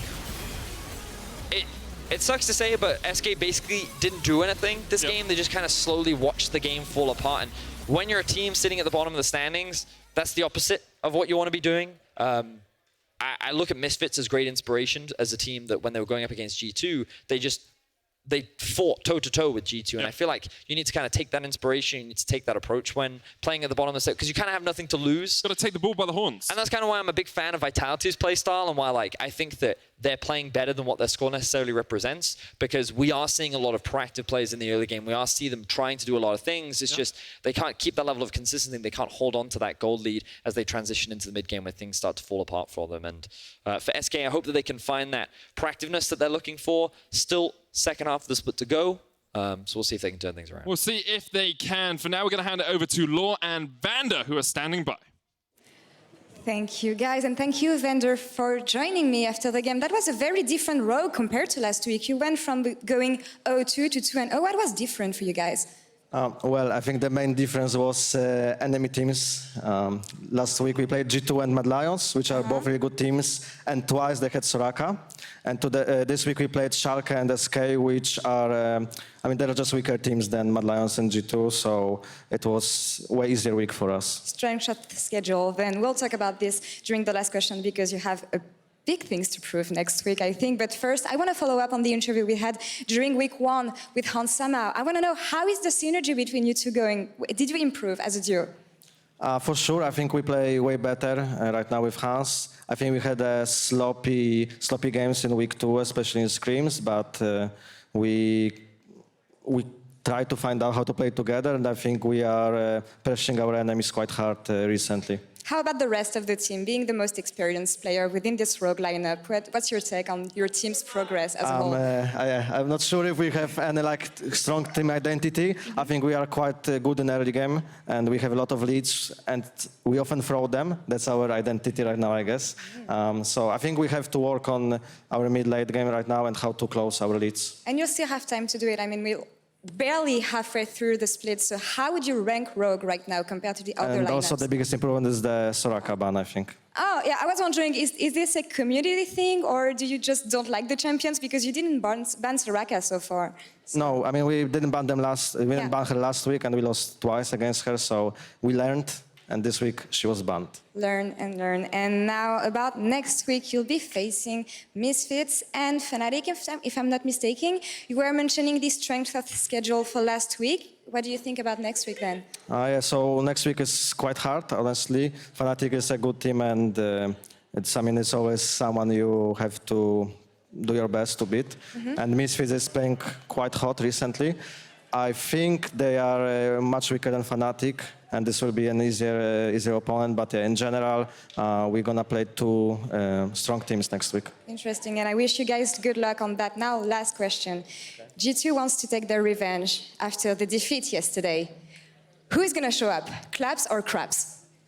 Perk said on stream that Craps is not coming today to the studio, so I believe him. We'll see that after the break. What do you think, Caps? Craps has gone on vacation. Claps is back for Schalke.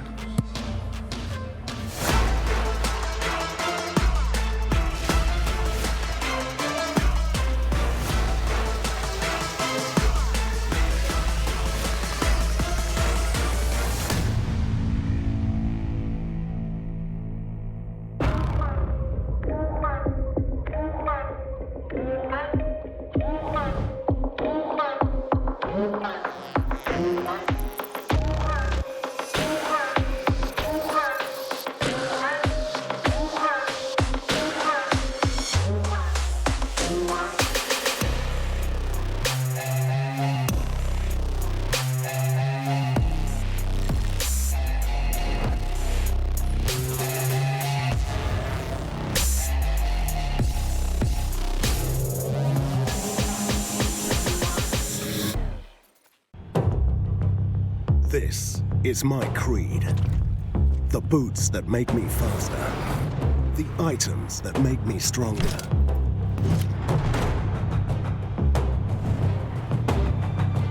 The potions that I drink. I get the best to be more powerful, so my champion rises to the top. But all this leveling up means nothing if I don't level up myself. It's the healthy potions I drink in real life that make me stronger. Because you can only rule the game when you realize you are your most important champion. To play like a pro, Eat like a pro.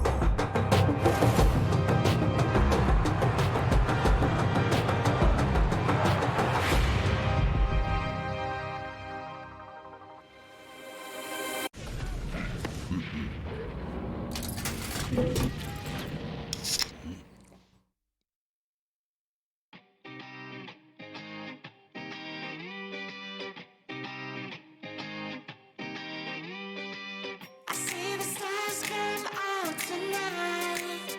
I see the bright and hollow sky. Over the city's red black sky, and everything looks good. I am the passenger.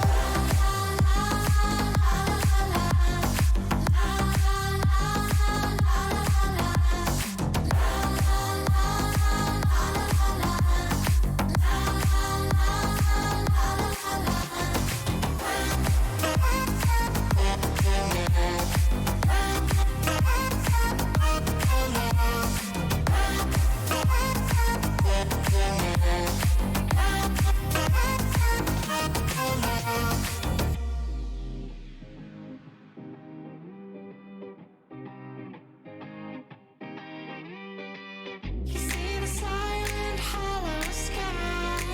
You see the stars come out tonight. You see the city's red black sides. You see the wide and ocean dry. La la la la la la la la. La la la la la la la la. La la la la la la la.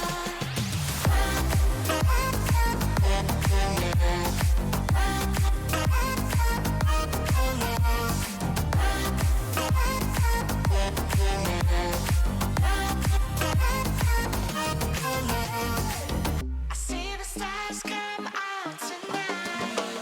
I see the bright and hollow sky. Over the city's red black sky, and everything looks good. I am the passenger.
Welcome back to the analyst desk. As we just saw, Rogue have secured a 2-0 week, and you're selected Inspired as your Kia player of the game with 60% of the votes. That one surely makes sense to my analysts, of course, Yamato and Ender. I'm seeing a nod over there from the patterned man. Yes. As long as you keep kicking people in the head, then you get Kia players of the game. Dude, Inspired was kicking people from level 2, right? Yeah. It looks like something. There was like something personal going on. Victor in that insulted game. his parents or Yeah, something. It was like, whew, you wouldn't leave that guy alone ever.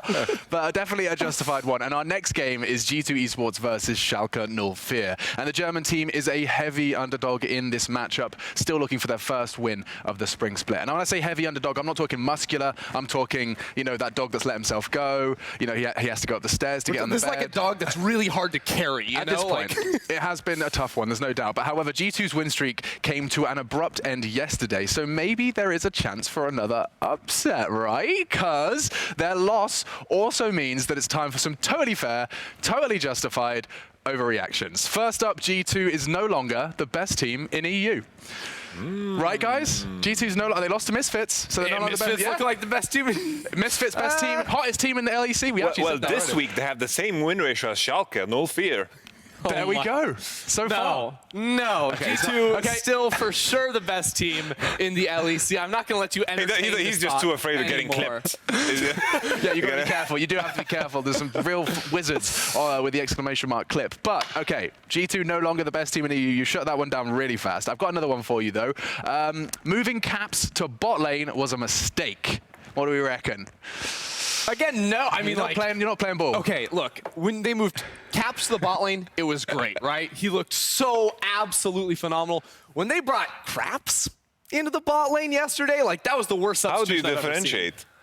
Is this? That's definitely Caps. It's in the eyes. Okay. You know? Like here, like he seems like he's focused. He's ready to go. That's Caps for sure. Sometimes Craps is like looking around, not really watching his monitor. Sometimes dying.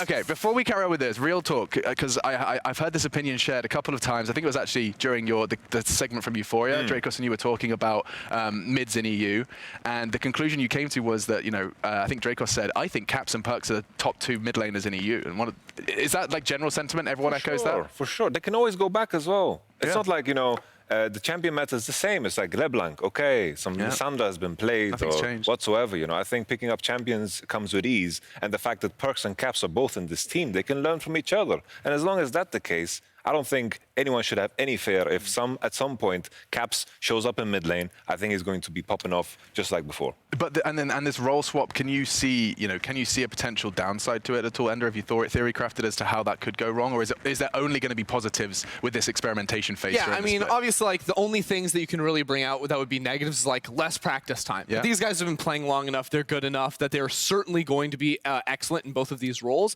And then the other thing would just be like, I guess if Caps is worse in bot lane and Perks is worse in mid lane, which so far I actually don't think is necessarily the case. It's also the fact that I think if you are at the caliber of G2, you need to think big picture. You need to think about the World Championship. And I think taking it loose and easy in spring is completely fair because the League of Legends year for a team that goes to MSI, goes all the way to the finals is very long and grueling.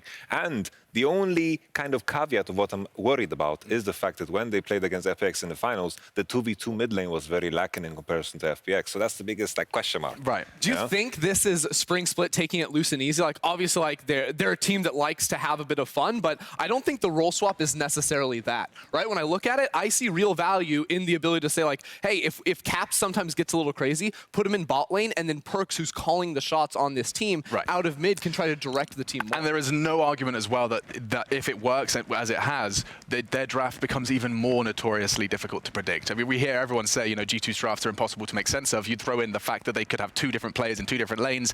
It's crazy. One final G2 overreaction, though. Okay? G2 will not win anything this year. I mean, like tournaments? Like any more I don't games? know. I didn't write this. These aren't my words. Like I have no idea. G2 will not win anything this year. Seems a little outlandish, that's for sure. Yes. we think like games. It's hard to predict they're going to win MSI or Worlds. I think it would be too crazy to say already. But I think in terms of Spring Splits, and Summer Split, I think they look like the clear favorites, unless Schalke like spread their, you know, their negativity on to G2 somehow through this game, and they just implode and lose every game from now on. Yeah, I'm like, right now, G2, they're favorites, as you said, spring and summer. International events, we'll wait and see. We'll wait and see. All right, well, we'll keep our eyes on the prize and see how G2 do rise to the ranks. But before we do that, with my little poem, I do also want to make sure we focus on the potential for G2 taking their foot off the gas. You're saying they're cool, they're chilling. You know, this is Spring Split. You understand why they might take it easy when they're thinking as big picture as a team like G2 has to.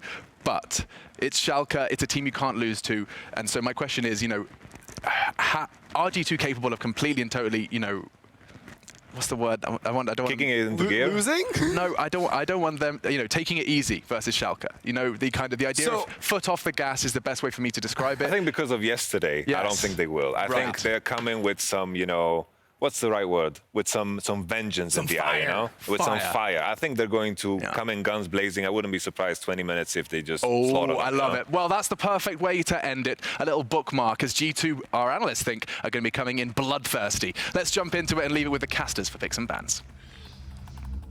Thank you very much, Machine. I'm still trying to work out why Yamato Cannon was pointing with a banana for the entire time. Holding some bananas for absolutely no reason. All right, whatever.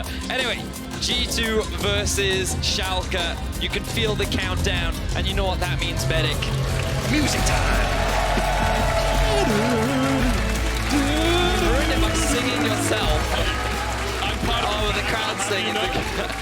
The crowd's getting into it, everyone's feeling it. You know, I've been seeing a lot on like Reddit and Twitter.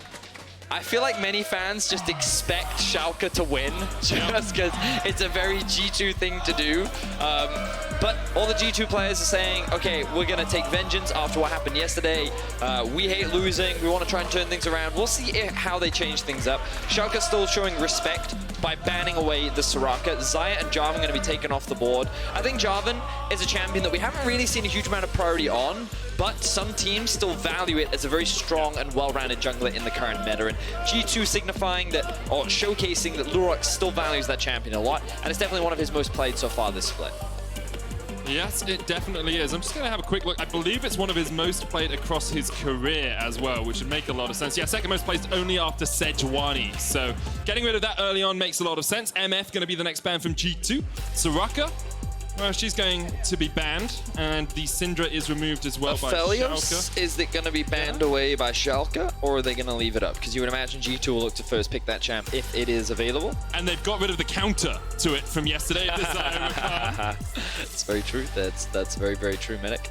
We'll see where Schalke decide to go with their final ban. Of course, brought Lurox in last week, brought Inax in this week to try and bolster their losing records so far, and with the LeBlanc as the final ban, it looks like Aphelios will be first pick here for G2.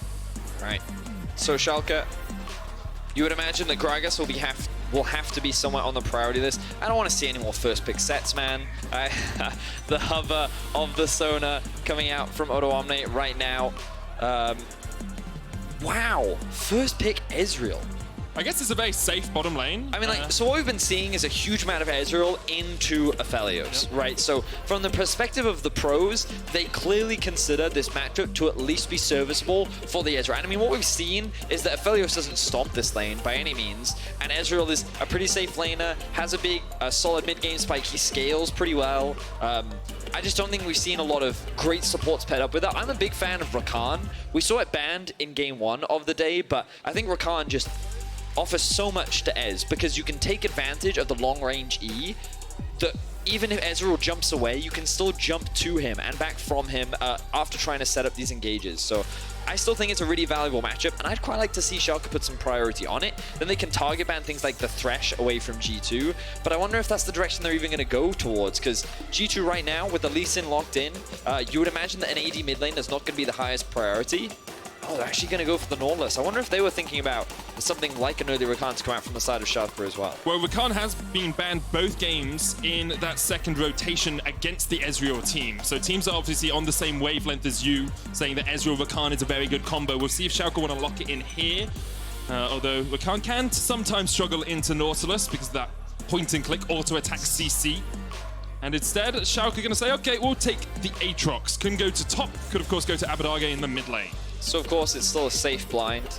Something that we haven't seen a lot recently in the LEC is Mordekaiser. I think Mordekaiser top can be really good into the Aatrox.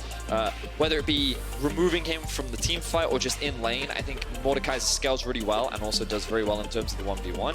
Schalke looking to ban away some of Wonder's well-known top lane counter picks to answer the Aatrox. The Aurelia is going to be the first one.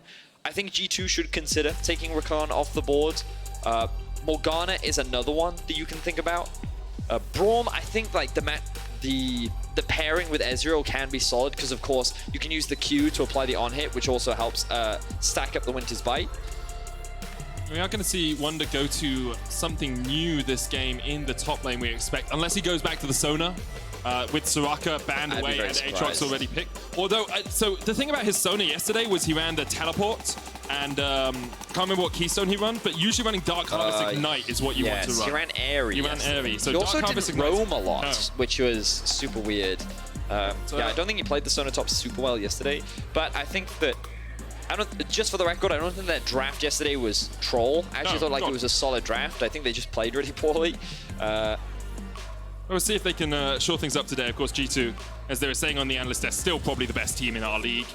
Thresh is the next ban, one of Dream's favorite picks. So they are kind of pushing Schalke towards this Rakan pick. Let's see if they go for it. You would imagine that Schalke would save the mid lane counter for last. Would it be a Rakan? Will it be a blind pick mid? Zoe is obviously one of the safest blind mids that you could go for. Will they look for a different support? They're hovering Rakan, Vedius. And they're going to lock it in. So good prediction on that. Ezreal, Rakan of a safe bottom lane. Rakan but can it also roam just, around. I like this one because it actually gives you setup. You can actually play towards the Ezreal lane now. And obviously against a Nautilus, it's harder. But then you put some Moby Boots on the Rakan, you roam around with the Gragas, and you actually have Engage, which makes it easier. Because then all the responsibility doesn't fall on top of a squishy Gragas to act as your frontline fight starter later on into the game. Ryze will be the next pick. Expect that to go to Perks in the mid lane. It's the second time he's played that this split, if it is. And finally, looking at the top lane. Mickey trolling a little bit. We heard on Mike Chat last week. He hovers the Z when people say set just to mess with his team, but no concerned faces there. Expect it to be the set, but instead... Hovers, man. Hovers. Can't trust them. Instead, it's Ornn. Oh, they put him on tank duty. They've put him on tank duty, yeah. You're definitely right. The Braum ban now makes a lot more sense. But Ryze is also a very safe signature pick for Perks. Used to have a song about it, in fact. I think Cassio would be a good answer if Schalke want to try and find something that can match the Ryze. In terms of the side lane, it's perhaps not one of the strongest, but in terms of scaling and in terms of the lane matchup, I think Cassio is a very good pick. And it seems like Schalke have agreed with me with a lot of their draft choices. So I think the draft from Schalke is very solid. I would say they have a losing 2v2 in the early game, just because Lee Sin and Ryze is pretty powerful. But depending on who gets the initiation, can swing that matchup in either way. Like Cassio definitely has solid damage early on. I think we can expect Odoamne to be able to have push in the top side, whereas G2 should have push in the bot side, and mid will be, well, it's usually pretty cast favored, but of course the Ryze wave clear early on will kind of tilt it towards the Ryze. You just have to be very careful, and we'll talk a little bit more about that matchup once we actually get into the game, because there are some cool intricacies about it. But yeah, I think that G2 have gone for a lot more stable of a draft, very good scaling, have a very strong presence on the side lane, but Schalke also have a lot of options to force a lot of plays in the mid game, and I think that their scaling isn't too bad either. So I think that if both these teams were of comparable skill, the expectations were this could be a pretty close game. So the question is, will Schalke, now that Inax has had a game on stage, will they be able to stack up against a G2 that's feeling focused after their defeat yesterday? We'll have to wait and see. Of course, G2 coming off their first loss of the split against Misfits.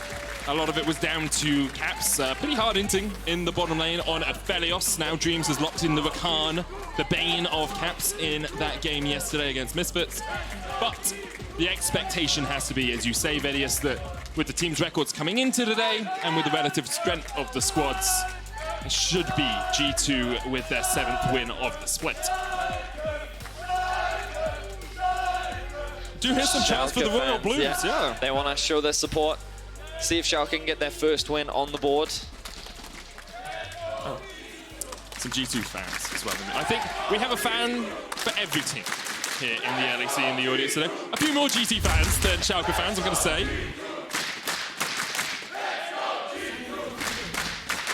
I do still want experimentation with chants. Every team seems to have their one chant. I just want a few more. Like G2 could have something about a samurai.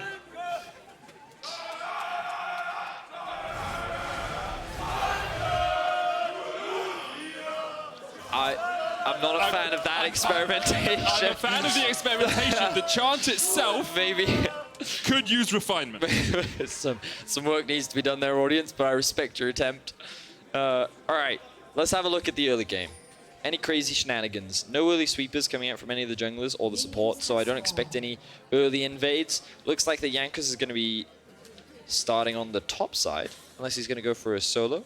Both junglers actually going to be doing the same thing, which means that both junglers, well, they have a few options. Jankos could do a full clear on his top side and then path towards bot, but I imagine that he's going to want to grab his red buff. That's why he's going to start on the blue.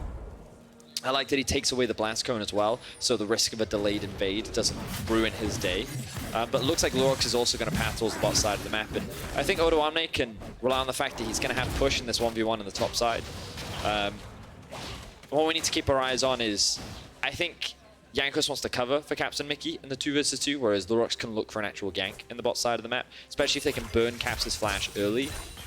We know that he's a player that likes to be quite aggressive. He broke some records yesterday. Yes, he did. He didn't have the best of performances. Mickey's going to land an auto attack in here, but let's have a look at how Caps did do early on against Misfits yesterday. 7 deaths at 15, highest in the league. Is behind 38 CSD at 15 minutes as well, and 1.5 goal behind by himself. That's not the team's goal deficit. That is purely Caps' goal deficit yesterday. Yes. So, I mean, if we haven't highlighted enough, Caps, not a great game yesterday.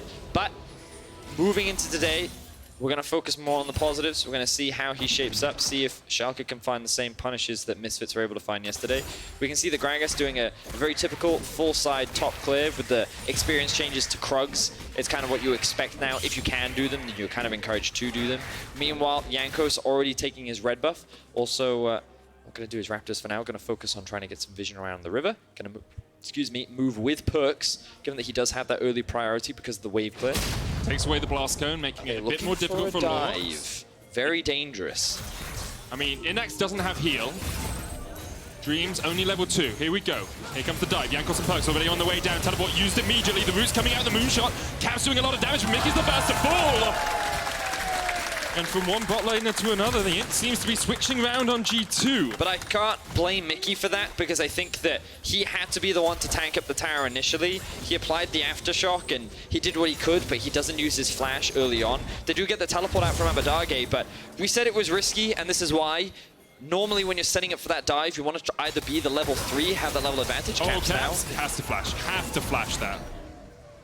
Yeah, normally when you set up for that dive, you want to try and have a level advantage, or you want the enemy bot lane to be level 1. Of course, Inax and Dreams, both level 2, the TPs were available, Lurox was pathing down that way, so Schalke punished very effectively, and now the first blood sits on the Ezreal, and G2 already find themselves at a 1k gold deficit. Okay, so Inax is just backing away, has no mana. This could be a pretty easy blue steal for G2. Mickey coming around the corner, no flash. Oh, he has got flash, but no ignite. Jankos sticking on the blue instead. Now, Ezreal has got the teleport, but it looks like Schalke say, okay, we'll give up the blue. We've got an early lead in that bottom lane. Perks trading onto Abadaga in the middle lane, but not going to be able to. Ooh, does get a lot more damage off. Abadaga is very greedy. This should be dead. Abadaga, you got a flash. You got a flash. Oh, he dodges everything. Oh, he dodges everything, and the teleport comes in. Perks, no flash on him. Inax misses with the Essence Sprout, but finds the mark with the autos. Schalke 2 on the board at 4 minutes. Wow, great patience being shown there by Abadage. I thought that he would have to flash that, but he knew that Perks had no flash available to him.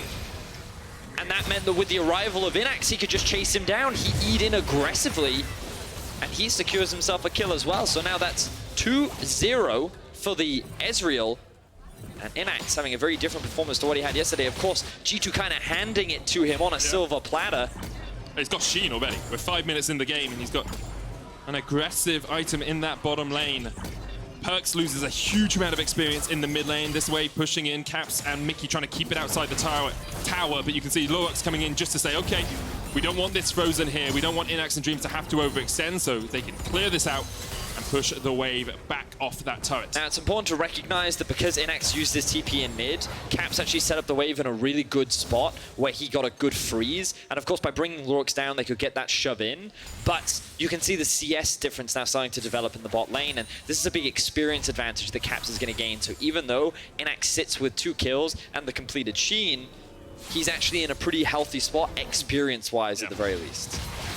Jankos going in onto Abbedagge in the mid lane, of course. Still He's got gonna the flash. die. He's gonna die. Does he just die? Yeah. Oh, the flash! Abbedagge, one more twin bangs would be enough, but he can't quite find it, and the poison isn't enough. Wait, I'm so close. Gonna very quickly. Oh, Mickey's been caught, but there's no time to do anything else. Mickey, he's got flash. He has to jump across the wall here. And now Schalke could just go for the dragon if they want. They decide against it. The wave's pushing into tower, and Inax can't give up more CS to Caps. So, in the current version of Cassio, Emax is the most common, and you can see that it offers a lot in terms of trading. That's why he was able to turn it around. If he'd had 1 extra point in his queue, that would have been a kill onto Jankos. And props to Perks for landing that route, because if he didn't, again, would have been a dead jungler. But this is why I think Cassio is a really good pick in this situation, because against a lot of high mobility champions like the Ryze and the Lee Sin, things like the Miasma heavily mitigate your ability to disengage. And so if you don't one-shot that Cassio in the initial setup, then that's it. You trying to run away, not going to happen. Jankos got very lucky there. And Schalke, though, holding on to that 1k gold lead for now. We'll see if they can maintain it. G2 have had some weak early games across the course of the split, especially in week 1. They fell behind, I think it was an average of 1.5k at the 15-minute mark, and then between 15 and 20, they really started to up the tempo, up the pace. With a pick like Ryze, with a pick like Aphelios, you know they still have good damage when it comes to late-game teamfights, or even if they want to look for a split push. Now, Jankos stealing away the red, already stolen away that first rotation blue. You can see he's developing a level advantage over Lorox. Certainly is. Stealing away the red, very valuable, but I'm kind of keeping track of summoner spells now because Abbedagge's flash is gone. Perks' will be up soon. He wants to get that level 6. Advantage. Yeah, again. But Perks died in a huge minion wave, which cost him so much experience. He should be getting level 6 soon. You can see on the left-hand side of your screen, Jankos and Caps just hitting level 6. Perks now going to hit level 6 as well. So he's going to have that Realm Warp. He's going to have that extra bit of damage. But Dragon is going to be the focus for Schalke right now. They don't have priority bot. Caps and Perks is going to look to reset, spend some of the gold. Let's have a look at what Caps picks up. Did he have enough money for the BF sword? Caulfields. Looks like that it's not enough for now. Just going to grab the boots. Okay, so Jankos playing top side of the map. There's an Infernal Dragon. I like the fact that he goes to Rift Herald because he knows that given his bot has just reset, he can't contest for Drake, and his mid can't guarantee priority anymore. Especially seeing as how strong Abbedagge is. So just trade it for that neutral, and you can use it to try and get some more gold back on the map. Issue for Lorox is he's a whole level behind now. Inax only just ticking over to 6. A lot of that experience advantage is sitting, as you say, on the Cassio in the mid lane for Schalke. He's the one who is ahead right now. Schalke will trade the Rift Herald for an Infernal, knowing that Jankos is not on this side of the map. And we haven't really talked around top lane because not really much has happened. Odo did have an early lead, but Wonder's been able to eat back at that gold and CS disadvantage that he had, and now it's pretty much on as even up here. Curious as to what Perks' itemization is going to look like, because if I remember correctly, Seraphs and Rod are not upgradable items for the Ornn. Yeah, you are correct. Yeah, which means that he may look to prioritize an early Zhonya's, or he may go for an early Death Cap. Right now, he's just sitting on the tier. He may forego the Rod of Ages and just instead prioritize one of the more upgradable Ornn items, or instead, Caps will, they'll focus on getting Caps the Infinity Edge, then upgrade that, and then Perks will go for something like a 3rd item Death Cap as he looks for a roam top lane with Jankos. Here we go, Realm Warp coming in. Odo pops the World Ender, fears away the minions, but here's the Call of the Forge God. Wonder tanking it up. Perks has to flash away straight away, and Odo flashes as well. Abbedagge is on the chase. Jankos so low, doesn't have the flash. All you have to do is hit one Noxious Blast, and you can get this chase off. Jankos, where you gonna go? Hiding in the alcove, trying to do a little bit of peekaboo, but Abbedagge says, I found you. Odo gets the kill. And Schalke, well, they're dry null right now over G2. And it's another great TP from Abbedagge. Perks tried to force that play in the top lane, but they didn't do it before that summoner spell was available, and the counter came through once again. G2 are trying to force these dives, trying to get themselves an early advantage, thinking about the scaling options that Schalke have, and they're faltering. It was Perks that took the tower aggro initially. In an ideal world, they want Wonder to take that tower aggro, but because of a good flash from Odoamne, Rise is then forced to flash. Abadage is able to cut the escape route off of Jankos. He ends up going down to Odo. And Schalke find themselves with a gold lead. Many jokes were made on social media, online, about Schalke has to surely beat G2. Well, right now, they're making that a reality. Really good counter ganks from Abadage, mitigating a lot of the early game aggression that G2 is trying to implement. And again, I think the comps are pretty close.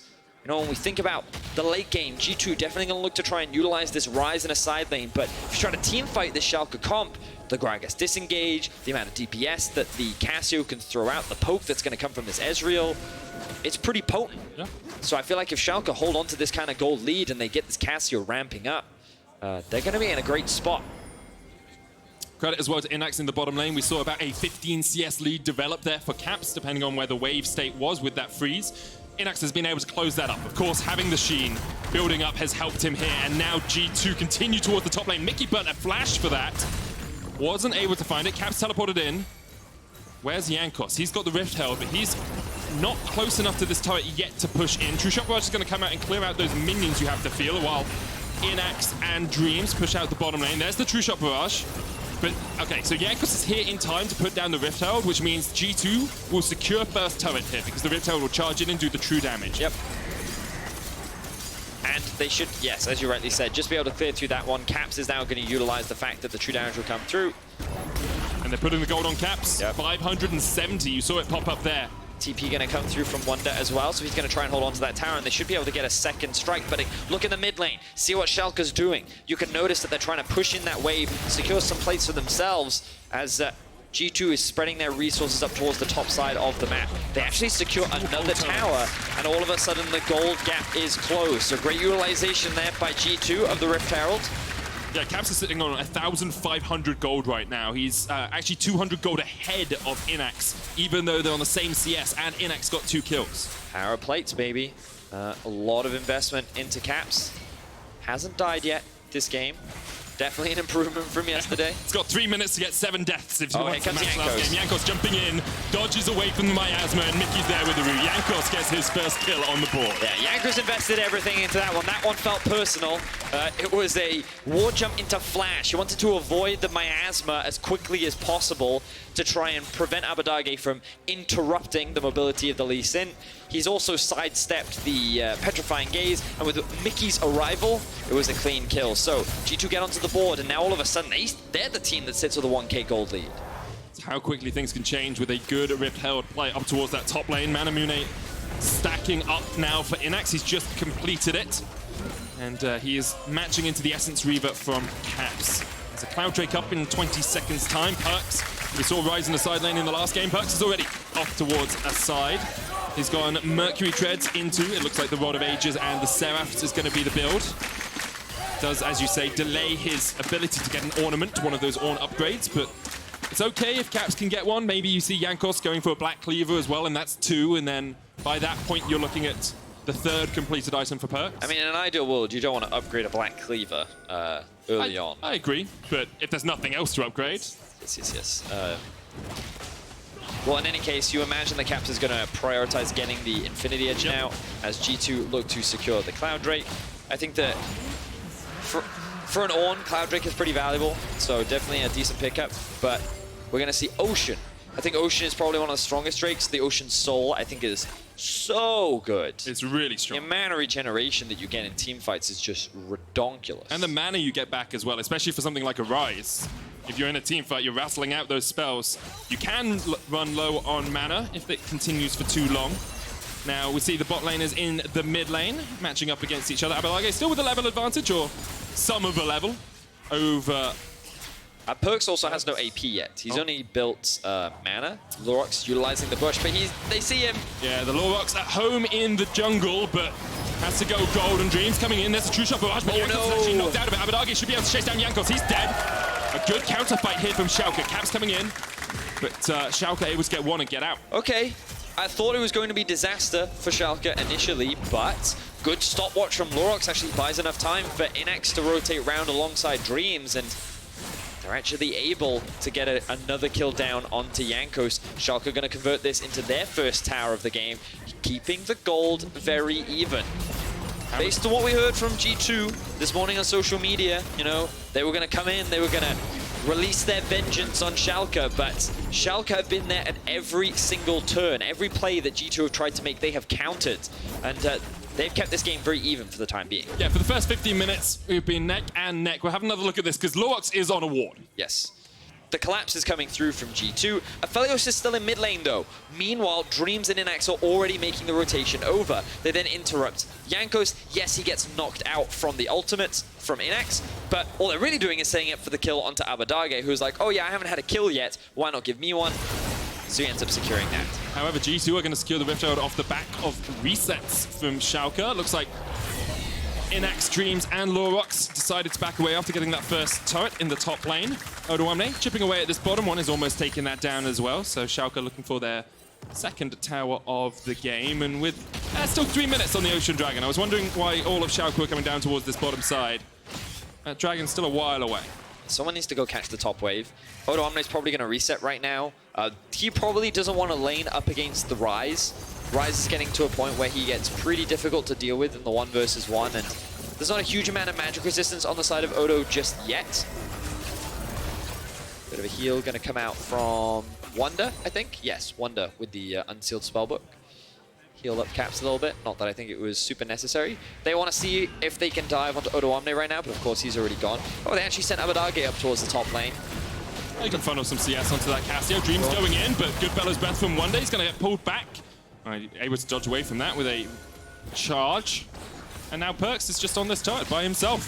Jankos is around the corner. Odo could try and chase him down here. He's going to pop the World Ender, looking to fear away the minions, but Perkz able to root him up with the Rune Prison, and it becomes very hard for Schalke to chase down someone like Perkz unless you have Dreams there as your primary engage, or Lorox as well. If Wonder wasn't there, I think Odoamne could have killed him.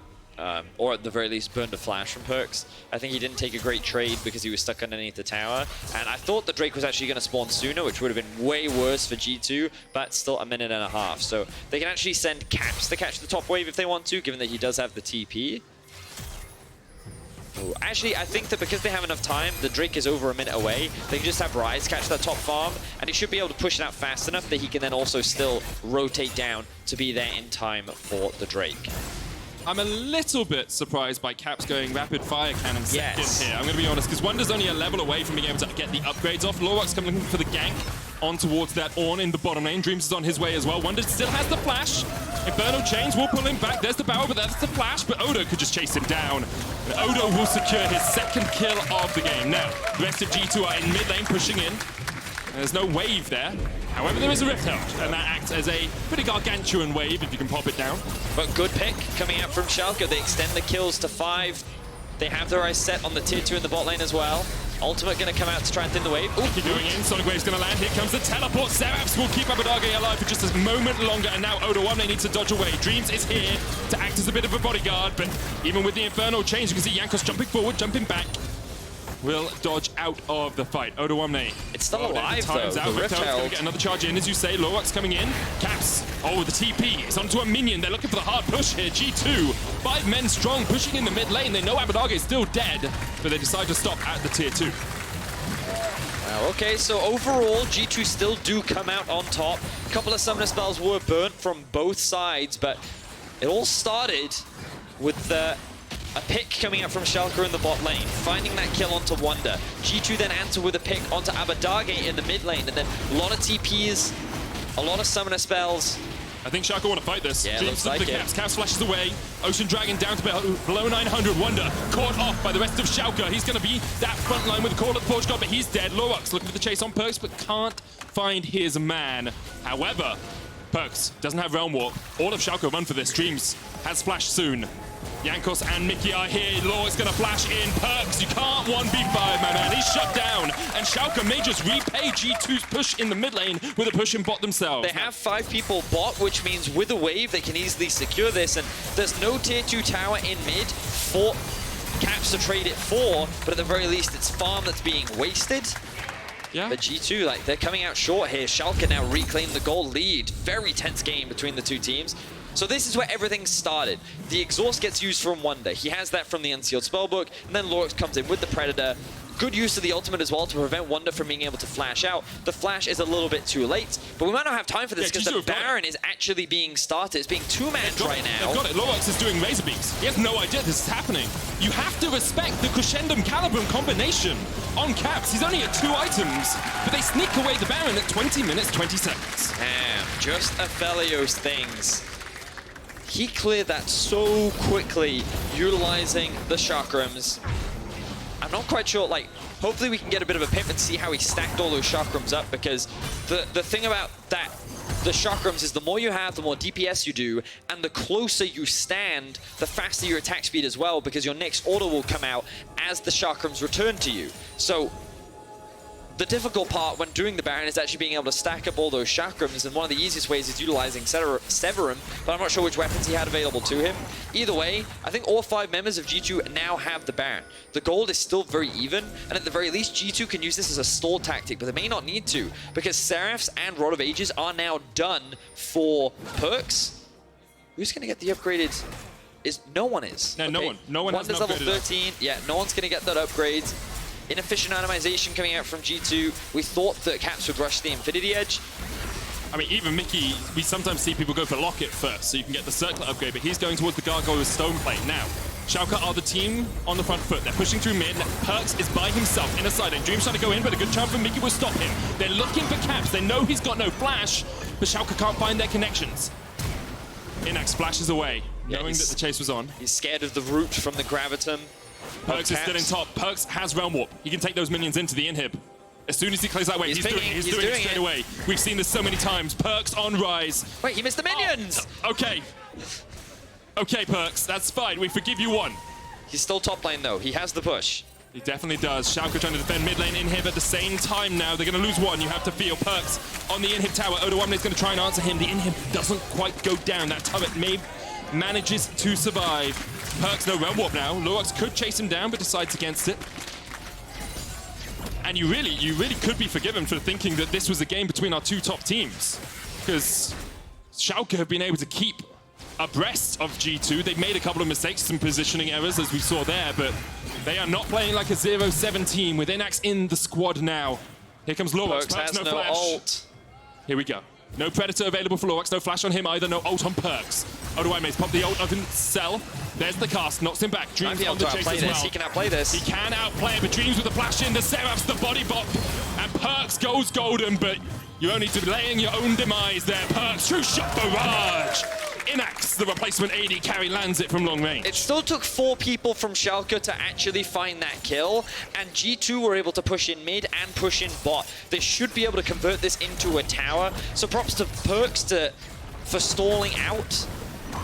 But still, he ends up going down. Schalke now responding. Can they keep this tower alive? So Odoamne just kept up with the push in that top lane. Yes. There is an Ocean Dragon in 50 seconds. It won't be a soul point for either teams. We're sitting at 2-1 in favor of G2. Mickey hooks away. Dreams unable to connect with the knockup from the grand entrance, but Yanko's going to blast Kern away. G2 disengage, retreat. 40 seconds on the Dragon. Inax has a lot of damage right now. Abadage went Rylai's second item on this Cassio. Looks like he's building up towards the Liandry's as the third. Very potent item.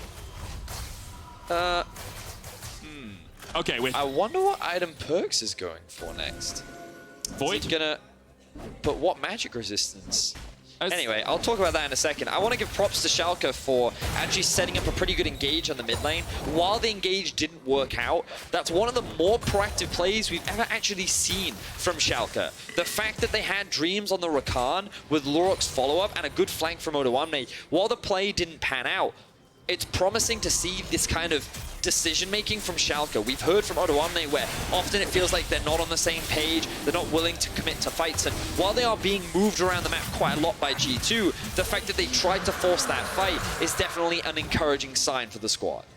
Minion wave there. Perks has realm warped them forward in the top lane. Once again, G2 going for the same play. Look at the positioning of G2 right now. Notice how they kind of cut off the route so that you cannot access the top half of the jungle. They force you to take the long way around as a fight kicks off. Dreams looking to go in. Jankos uses the Dragon's Rage to disengage. The turret survives. Abadaga is pushing in the bot lane by himself. He didn't have TP. He was never going to be able to join a fight if it began. But now, G2 realize they have to respond to this pressure. Again, the game is extremely close, 25 minutes in. I'm loving it. We do another item check-in. Yeah, well, also just have a look at the gold difference. You can see how fluctuating up and down this has gone. The big spike there where G2, that's when they got the Baron. The Baron's now spawning in a minute's time. Schalke is going to should be way more aware of it, but I once again want to draw your attention back towards the minimap. You'll notice, as we can see, all of this vision being invested towards the top side. We have a ward near the red buff. We have a ward just outside the pit, and all this vision control will make it hard for Schalke to be able to reliably control this objective, which G2 want to try and maintain. Got to sweep that away. Lorux has a sweeper. Dreams, his is on cooldown, about half of that timer left. Infinity Edge, finished, upgraded on Caps. Black Cleaver, finished, upgraded on Jankos. Molten Edge and Obsidian Edge for anyone keeping score of the names at home. G2 maybe playing down towards bot. Realm Warp, quarter of its cooldown left. Lorux spotted out. And do you want to give credit to Odo, Omne, and Abadage keeping up in levels? Perks is 16, but Abadage on his way up towards that. Odo a level ahead of Wonder. Still, you have to feel that the game rests on a knife edge, and in a situation like this, the odds are on G2. Perks. Infernal Chains did connect, but Odo Omne forced back by Jankos. Here comes Abadage. True Shot Barrage going to connect as well. Abadage goes in, the miasma. Jankos flashes away, but he can't survive. He only used the kick, didn't even flash. Mickey, knock back. Wonder, knock back. Schalke find the fight they were looking for. And I said the odds were on G2, but Schalke don't give a damn about the odds. They take 2 in the river, and they can turn towards the Baron. And another great play coming out from Schalke, the initiation that they were looking for. It was Perks that was a little overextended. He's TPing in. Oh, G2. Oh, G2. Oh, come on. Wait, but he doesn't have a minion wave yet. It looks like he's just trying to solo it anyway. Just kills it. Okay, TP coming back. Who is this who's coming to the fight? It's Odo. Does Orn have Smite? No. No, he does not have Smite. Okay, so Schalke should get the Baron. Odo will then have Baroned up minions to defend versus Caps and Perks. So G2 just trade for the time being. They're going to open up the mid inhibitor. They're going to take the tier 2. Odo behind them. Oh, they're looking for the collapse. This is proactive. I love this from Schalke. They're going for the fight. Oh, a nice jump straight into Caps. Oh, he dodges the Moonlight Vigil as well. Caps goes golden. Abadage here with the TP as well. And there's one. Perks, you're caught in no man's land. You're caught in the river. Schalke find 2. They're 12 kills to 2 up Vedius at the 27-minute mark. They have Baron. They can now push in and look to break open the base of G2. Fortunately for Schalke, they have a minion wave in mid, because if you look at top and bot, it's not going in their favor. G2 are so obnoxious when it comes to managing their side waves, but 3-man strong in the mid lane. They have the empowered cannon minions. They're looking to crack the base open. 20 seconds still left on Perks. The wave clear doesn't exist. Schalke currently hold the game control against G2. Did Misfits break G2 yesterday? The answer is probably no. They'll probably come back next week and show us just why they are the best team in Europe. I mean, you can't say that right now, Minute, because look at them. Schalke is pushing them around, and Hip goes down, fight starts. Gordon Fortunate coming out. Dreams only charms up Mickey. Dreams gets knocked up. Here comes the Realm Warp as well, as Rise is going to join the fight. You can see the damage coming out. Abadage lands the Petrifying Gaze, but doesn't really stun anyone. Perks didn't get in with the Realm Warp. Not sure why he wasn't there. Schalke have lost 1, but they break open the inhib. Super Minions now pushing in mid. Schalke have a 3,500 gold lead. Woo. Well played by Schalke. Big utilization of the Baron buff, a very solid gold advantage over their lane counterparts. The Morello Nomicon being completed by Perks. I mean, Aatrox and Cassio do have a huge amount of healing. I mean, yes. I'm not saying it's the right item. I'm saying perhaps. I mean, that's probably what he's thinking with the Conqueror combined with the Cassio as well. The lifesteal definitely means the trading is harder. That's got to be his logic when it comes to his itemization, but again, you're not taking advantage of Wonder's upgrades on the Ornn. You imagine he has to be going for a Zhonya's or a Death Cap soon. But in any case, moving aside from that, Schalke have had so much control in this game. The biggest problem they've had to deal with is how G2 have controlled the side lanes, but they've been finding excellent fights. Inax right now, 5-0-5. He has been impossible to lock down, and G2 right now, it feels like that they just can't team fight, or at least they haven't been able to find a good one yet. Lorax's Gragas just offers so much more than Jankos does. Every time he tries to go in, people are jumping out. The Cassio W comes through. It's too difficult for him to play the game right now, so you're relying on Perks to be able to have control over the side wave, but if Abadarge's there, he's just stopping him in his tracks. Now Schalke, oh, Lorax face checks. Call to the Forge God comes out, should be able to lock him up. Oh, a nice little body dodge away. Lorax doesn't have flash, but G2 hesitant to go in. Realm Warp used here. They're trying to catch Abadarge out. They all get in, but the Petrifying Gaze does land. Here comes Dreams from the side. Abadarge still alive, still surviving. Inax doing the damage from the back in the bush. You can see it coming out, but oh, the Infernum! Schalke burn down Inax and Odo. It's up to you in a 4v2. Can you do it? Odo, after saying how disappointed he has been in the last few weeks, this could be the moment to step up for your team. They can do it. They can definitely do it. Look at G2 start to split. They need to stay together if they want to stand a chance against this two-man from Schalke. Jumps forward! Oh, Jankos gets the kickback. Jankos! Too much, a little bit too hyphy there from Inax, you have to feel, and now Odo has to run, has to walk with his tail between his legs back up to his base. Damn. Inax definitely feeling himself there, but Jankos just straight up kicks him in the face into the team of G2, and G2 find their best team fight of the game so far. They get that collapse on the bot side of the map. They get a lot of shutdown gold as well. You'll see that they've immediately equalized the gold against Schalke, and the crowd is starting to erupt. I don't think anyone was expecting the game to be this close. Oh, no, I was not, Velius. But the Baron spawns in 2 minutes. That's going to be a massive point of contention.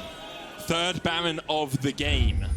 All right, let's see what happens. So, Lorax getting some deep vision. The problem is he doesn't have proper push in bot, and he has no push in mid. So he does have support from his team though, and a good Zhonya's keeps him alive. The Q here landing from Jankos, he says, actually, I think we can go for this because Abadarge is split off from the rest of his team, and Odo isn't here yet with no TP. The Petrifying Gaze, I think, only lands onto a single member, and then they're able to get that collapse with the ultimate coming out on top from Caps. Inax doing what damage he can from the backline. No one is really touching him, but the front line is just dying too quickly, and then we get to see the 2 versus 4. It looks pretty promising for Schalke. If G2 had split up, you're thinking that's the moment, and that's what Inax is thinking as well. He sees Jankos split from the group, but then a great flash kick here is what keeps Jankos alive and allows the kill to come through for G2. Perks gets that massive shutdown onto Inax. He's now completed the Void Staff, and the Ocean Drake spawns in 2 minutes. Schalke want this to get themselves the Ocean Soul. Very valuable upgrade. You can see Schalke all playing down towards this bottom side of the map. They don't really have any deep vision, but they are trying to clear out what little vision G2 had. And as you said earlier, Vedius, no one expected this. No one could have thought this would be the case, because there's no troll draft here from G2. You can't even say there's a Soraka or a Sona pick or something. There is no excuse that G2 could rest on if they lose this game, only to say Schalke were better. Schalke was superior on the day. Now, Perks is realm warping forward once again in that bottom lane, but Odoamne there to react, there to understand. Yeah, but I don't think Odoamne can hold him anymore because Ryze only gets stronger into this point in the game, whereas the Aatrox starts to kind of plateau off. Looks like he's going for a GA and he's getting some good trades, but... flashing forward, trying to as get I say that... Odo can do this. Perks doesn't have flash, Perks has no way out. Perks he just solo kills him. Odoamne he just sits me right down, straight up obliterates Perks on the rise, and now Schalke want to go for the fight. There's a reason Odo has been in 9 of the 10 playoffs in splits he has competed in, because he can do stuff like this. Already killed Perks, now they get the Raptors screwed Mickey. He couldn't use his Q because the Raptors were in the way. Now with Baron alive again, Schalke find another perfect pick, and it's on to Perks once more. Perks in a side lane. That's the third time this game that he has been caught out. And Schalke have been able to convert it into something. Back and forth is what we've seen from this game, but that might be the final nail in the coffin unless Caps can find another backdoor. Inax knew this was happening. Inax was basing before he has teleport as well. He has teleport. He can join back Caps. Can you win the 1v1? Can Jankos get the steal? G2 on their last legs here. You have to feel Jankos gonna have to blast cone away. Dreams jumps forward. Caps and Inax still trading in that bottom lane. Jankos stepping forth. Caps going for the inhib. Jankos having to run away. And Abadaga and Lorbox will be able to take this. Caps is on the inhib. He will get that. So it's a Baron for inhib trade. Inax didn't want to go for the pure 1v1, but maybe he can chase now. My God, just look at the minimap. You can see how obnoxious G2 is to play against. Bot is pushing, mid is pushing, top is pushing. This should have been Schalke's control of the map. Into mid. They're TPing. What are they looking for? Into mid? They're looking for the collapse on the Dreams Caps and is there, Wonder. though. No TP is available on Caps. What's Perks doing? Yeah, Perks is he's backdooring. That's what I was saying. Oh, he's the one TP. I thought you were talking about Schalke. Schalke's flanking with the TP. There's too many TPs in this game, Okay, Ocean Drake is alive. This is what Schalke's after. They have their eyes on Caps. 5 people from Schalke are now on the Drake. What is Rise looking to do? So he doesn't have Baron, of course, because that's gone over to Schalke. But Jankos, oh, they found him out. He's dead. Flying away. The call of force got That's a lot of damage. Inax is done. The fire. Oh, Abadage gets the petrifying gaze, and the Ocean Soul goes over to Schalke. And now they're looking for more. Mickey's going to try and act as a disruption because Perks is still pushing in the top lane. That's another. Now they're back. They've got the Baron recalls, but Perks is going to get 2 inhibs from this. They get them. This is why G2 are so hard to play against Vedius. They take every little thing away from you. That should have been the game right there. It should be game over. And maybe it is. Abadage. He missed the Noxious Blast. He missed his Q. But the Conqueror stacking up. Perks decided not to go any further. Odo on the chase with the gotta run. Odo wants him. Okay, so Schalke get the Ocean Soul. How did they see Jankos? This is my question. They didn't. They just expected it. Oh, we get some information. Thank you, observers. So they see him coming over the wall, and that's how they get that kill onto him. Then the ultimate comes down from Caps and just blows up Inax, and you think, oh, maybe G2 can turn this around, but then Abadage in the bush, the snake lying in wait, lands the petrifying gaze onto 2 members, melts through the AD carries, and with no Rise there's no DPS. But you're thinking, okay, surely Abadage and the squad can now go end the game, but look at the base! The base is in control of G2. They've taken down 2 inhibitors. And Schalke just, they can't end. G2 is making their life so difficult. Look at the damage coming out from Perks on Inax. Okay, so Inax is at 4 completed items. Caps is at 4.5 where the execution is calling. Rabadon's on its way for Abadaga. Void stuff complete. I really feel like Perks should just get a death cap. He's not going to do it. He's going to get Zonya's Odo now. Straight into Mickey and Caps. Now he's got the World Ender and TP's coming in behind from Inax. Caps, look at the damage. Odo just shredding through him, but Jankos has found Inax. Caps just about survives. Inax able to get across. Jankos trying to chase him down. Caps is going to go down. Inax just wins the 1v1 versus Jankos. Mickey's going to fall as well. Where's Rise? That's always the question you have to ask here, because Perks is splitting in the side lane again, Vedius. They have super minions pushing in that mid lane and in the bottom lane, and Perks has one here. Odo Omne is going to deal with him. Schalke have a wave that they can actually use this time around. Wonder doing what he can to interrupt, but those are 40-second death timers. Medic, I think this might be it. Schalke have everything they need to finally break into the base and maybe even just end the game. Imagine your first win of the split after you've subbed your jungler, after you've subbed your AD carry, being against G2, who until this week were undefeated. We heard them say it on the desk. G2 and Schalke had the same win rate in week 4. Now Schalke are going to have a better one if they can take this game. How long have we got? 12 on Caps, 6 on Mickey. Dreams jumping in, but he's rooted underneath the turret. Bellows Breath from Wonder won't do too much, but Perks is rattling out the damage and rattling out the spells. Piece by piece, Schalke are breaking the base. Inax pops them. Oh, no, it's just a weird little visual bug there on Inax. Wonder going to use the heal, I think. He's going to use it from the Unseal spellbook. They did have Lorx lying in wait. Bot wave is pushing. There are super minions in favor of G2. The Elder Drake spawns in 3 minutes. The Baron has worn out. Everyone is pretty much full build right now. Just go for it. Go on, Dreams. Oh, Schalke, go on, Dreams. they're looking. Oh. No quickness on Dreams does make it a lot harder to find those connections. No flash on him either. Can we just appreciate Schalke has 22 kills against G2? Like, they have just straight up massacred them. The problem is G2 has played the side lane so well and so obnoxiously that it has been so difficult for Schalke to convert all these kills, all these one-team fights into actual control. But now they've finally done it. 2 inhibs are down. G2 will be forced to play on the defense, which means that they either have to go for a good fight or they need to find some kind of crazy backdoor. Either way, Schalke is in full control. The death cap finally comes through for Perks. It has been upgraded. The death crown there on Perks. Perhaps the moment that G2 needed, but Schalke now pushing up, clearing out the vision with a 14 kill lead. 8 towers to 9, 5,000 gold ahead. Schalke are knocking on the door of their first win here in 2020. Caps 94 CS ahead of Inax. Jankos jumping in, but no one really there to threaten. 50 CS lead for Perks in the mid lane, but now we're getting towards, as you say, complete builds. Basically on either side. There's a minute and a half on the Elder. Odo's come back. Last time he dealt with Perks in the 1v1. Perks still no flash. Odo has his. I mean, Odo is full build, and he is a monster. Honestly, I'm used to Rises just 1v1ing everyone, but Odo has just been playing this so well. 6-0 and 8 right now. We talked about how he as a player has kind of been one of the shining stars for Schalke, but he is really stepping up. Him, Abadage have played this game extremely well, and now they're in a position to take down G2. What a transformation for Schalke from last week to this. Inax coming in as well, really. I mean, he's 8-2-9 against Caps and against Mickey and against Perks. He's having a game of his life. And Schalke have been so aggressive this game. It's such a big difference from what we saw from them before. They're looking for another fight. Dreams on the flank. Not gonna go for it though. 5 seconds. The Baron is spawning. They're gonna melt through this with the Cassio.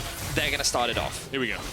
Baron. Here they go, the split push coming through. Warp's already been used by Rise. He has got TP as well, just in a second if he's going to get back to this fight, but already the Baron's down to 4,000. Call of the Portugal coming out, Dreams, he's scratching Jankos.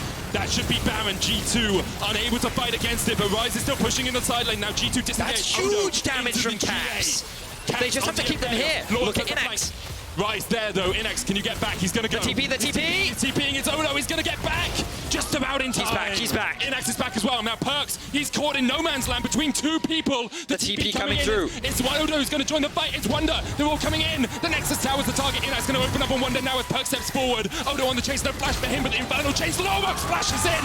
G2 the TP, look at that G2's base. Abanage's in the base. Abanage's in the base. And G2 tried it, but Schalke slammed the door in their face. Mickey coming forward. Caps there as well. I don't know if Abadage can finish this by himself. The Nexus Tower has to be the target, and the Super Minions are pushing in. Dreams now here as well to join in the fray. 3 members of G2 trying to defend, trying to save the game, but Jankos is done. Mickey is going to go down next as well as Abadage. It's Dreams. Schalke, who better to beat for your first win of 2020 than the reigning champions. Schalke with the 2 substitutions. Schalke no longer 0-6. Now they have a win.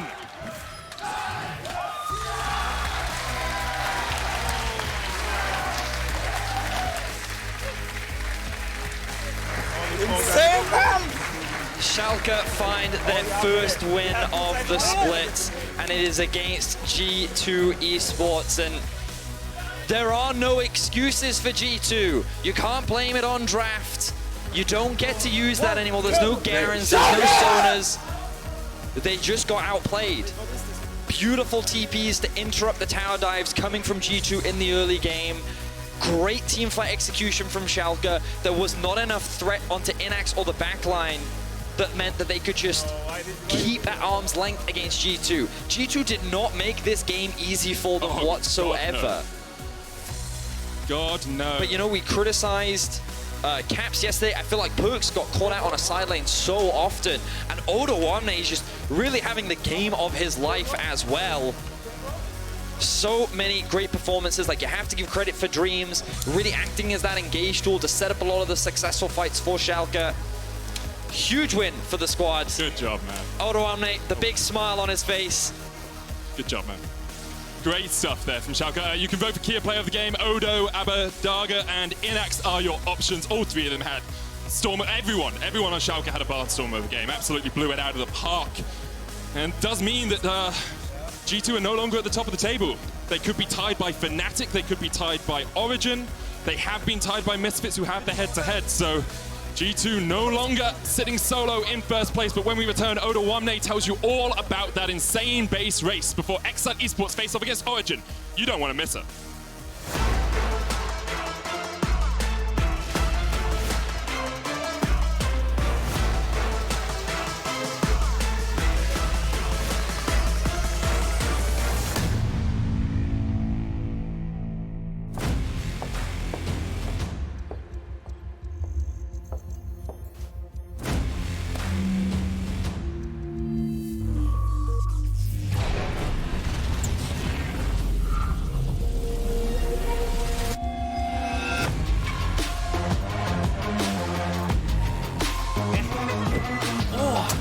Charged up. the game begin.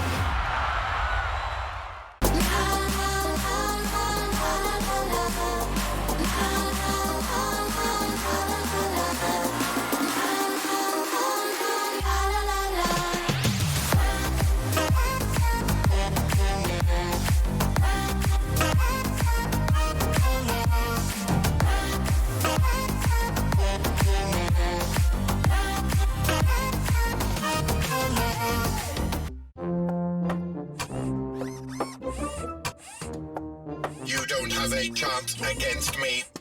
I can calculate 90 trillion moves in advance. Not fair.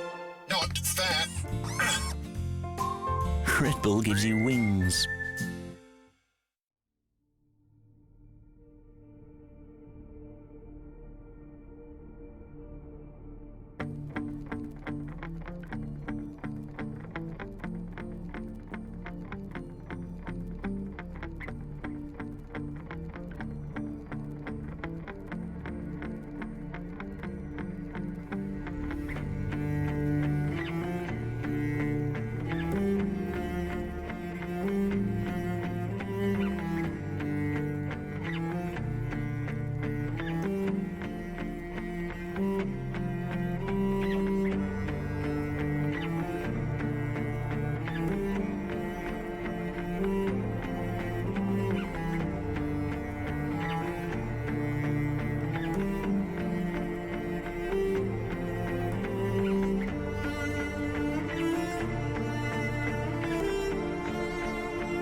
to the LEC, everyone. You can see Schalke backstage after the first win of the split, and I'm here with Odo and Nate to talk about the game. Odo, simple question, first one, how do you feel right now? It's the biggest achievement of my career so far, I would say. I mean, jokes aside, it feels good to grab our first win because just this like losing streak kind of took its toll on us. We started feeling the pressure a lot, and yeah, even in our win, it felt like we were playing a bit too scared because we were not really ahead nowadays. So it was kind of hard to come up with the best play, and we kind of had to get creative sometimes when all the TPs came flying and all of this stuff. But it feels really good. I felt like the standings weren't really representative of how bad we were. Because I think we could have picked up a couple of wins earlier in the season against like Excel and another team, I forgot what it was. But that's what second round robin is for. So I mean, you'll have a chance to beat this team after. Yeah, I mean, we can still make a comeback, especially now that NX came in. It feels a bit better playing, and yeah, now the second round robin comes back, we're gonna try to just kind of salvage whatever there is to salvage. I think we're not as bad as our score shows. It's just, I don't know, kind of like a bad mentality, I would say, when we lose so many times and people are already talking about, oh, should they just focus on summer split and stuff like this. It's not really a position that I personally am that often into and comfortable being into. So it's kind of like affected me and the others just as much. So do you think that confidence is back with this win? You mentioned playing from behind and playing scared, but I mean, when I see teams play scared against G2, usually they don't win. Yeah, I mean, I mean, we're still kind of like confident. We're still kind of like taking good plays, you know, but the way nerves kind of show in games like this is like you're not pushing an extra side wave when you should be pushing and generate pressure like that. It's not like you're just sitting there and rolling over, you know. It's just mostly these small details on when you can walk to get vision, how much you should push, how much you can contest, and all of this stuff, you know. And that's kind of like where the lack of confidence showed today, that I feel like we could have pushed a lot more on like the side lanes and stuff, and walked in earlier to get control and things like this. So I think it's just mostly that. I hear what you say, but I mean, playing against G2 is hard considering how aggressive they play sometimes. And one action comes to mind when I think about this. I want to show it to you. 9 minutes into the game, they tried to dive you top lane, but the way you reacted there, I mean, explain what happened. Well, the replay kind of started already, but I was already asking Abe, are they moving top? Because I kind of realized that they would come. And then he was like, I can TP. And then at that point, I was like, okay, let's just flip it and just contest the wave, you know, when it's coming. Because there, if Abe doesn't have TP, then I would just back off and give up the wave. But I think with Abe having TP, this play is kind of like a bit too optimistic from them. That was a lot of back and forth between you guys. And I know that sometimes when you see G2 playing from behind and then getting ahead in mid-game, usually that's when the game is doomed. Yeah, we got some vibes after, after we took a 4v5 in enemy bot side jungle. After we all got killed there, I was like, whew, it's happening. So nah, but not really, not that dramatic. But we still felt like we were in control of the game. It was just kind of like a hiccup. That's really good to hear. And I heard something on the internet, on Twitter. Dan tweeting, "We broke G2." Do you think G2 is broken after a performance like this week? Because going 0-2, that's. I don't think they're broken. I mean, they took our game today a lot more serious than they did yesterday with the Sona stuff. We kind of thought they would take the Sona thing to us today and give us a free win, but it didn't happen, so we had to take it the hard way. But I think it just kind of makes them realize that things are not as easy as they think. I think just because of their status, they are a bit maybe complacent and stuff.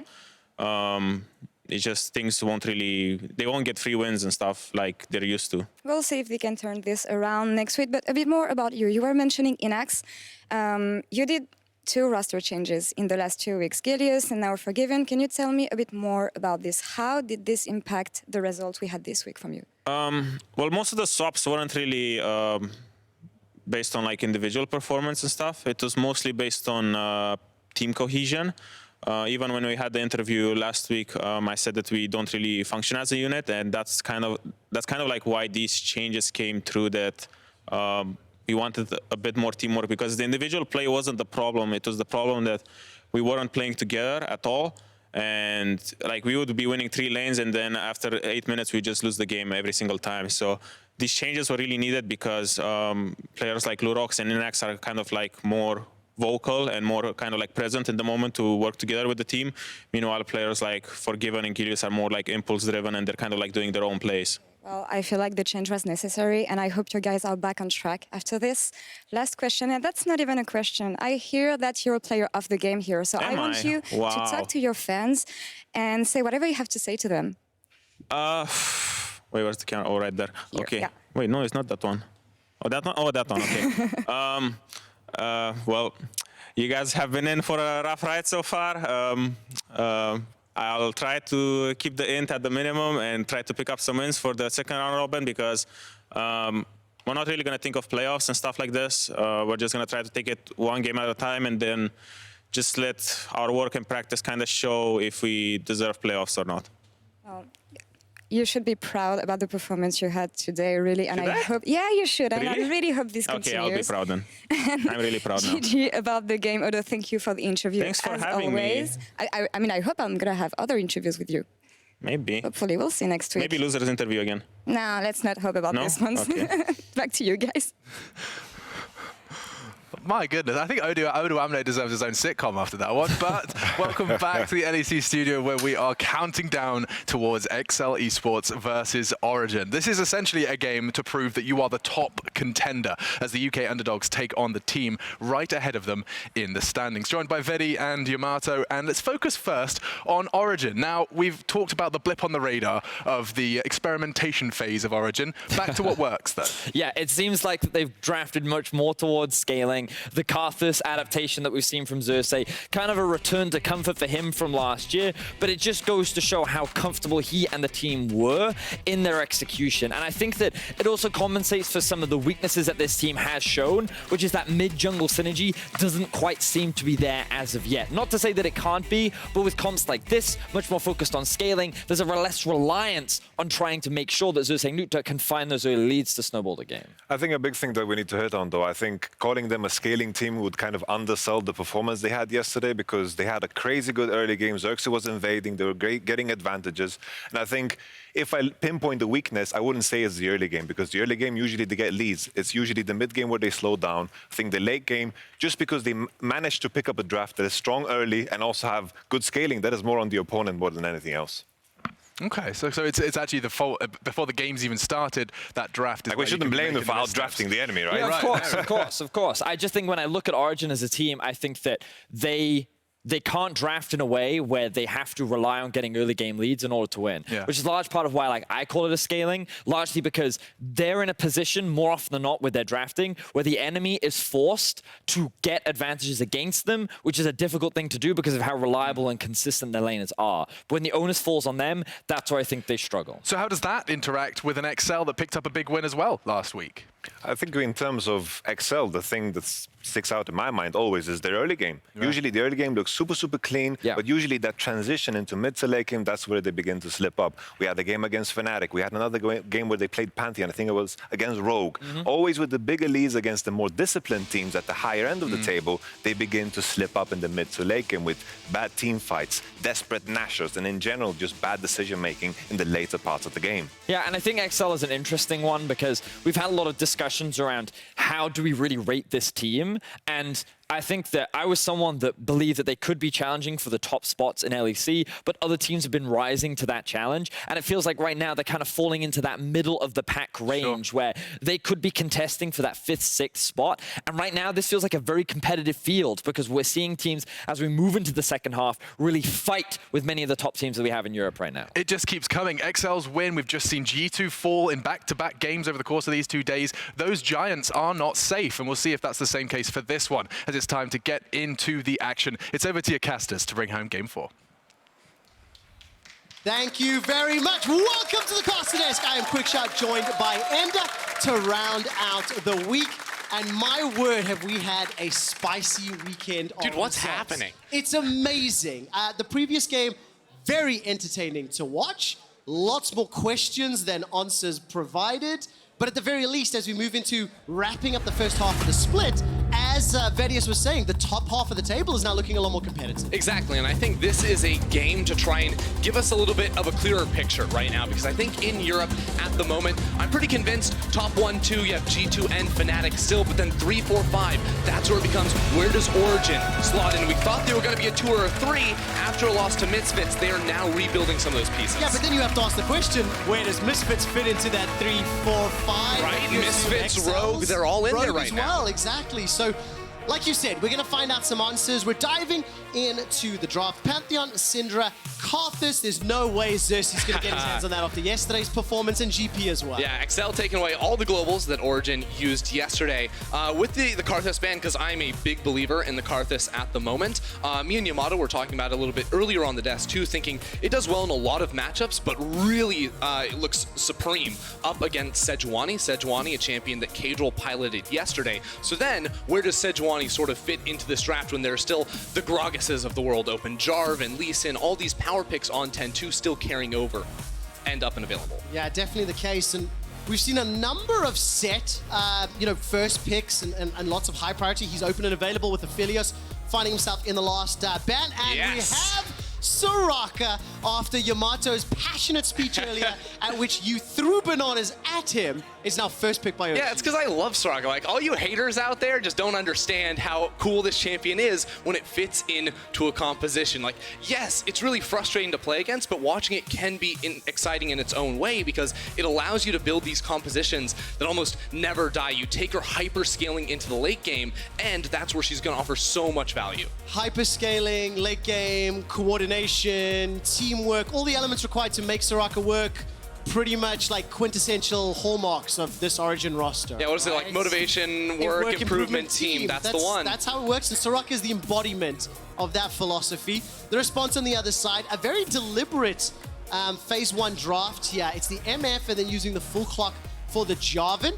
So they hovered the set for a little bit, but going unpicked this time around. Yeah, so already setting up sort of that combination to trap people inside the Cataclysm for that bullet time. Now, the one thing about the Soraka is that we don't necessarily know it's always going into the top lane. We've actually seen it pop up around as a bot lane pick, not as a support pick, but like in the AD carry position. So we'll still wait and see where that one falls at the end of the draft. The silence can be super deadly when combined with a support that offers a whole lot of CC. Of course, that means you're going to need damage elsewhere in your composition. So at the moment, I'm still expecting this to be Alfari leaning for this Origen draft. Yeah, definitely the case. And with that Gragas locked in, this weekend we've seen a couple of like Gragas Yasuo combos. Gragas was locked in. Yasuo found himself banned away earlier today.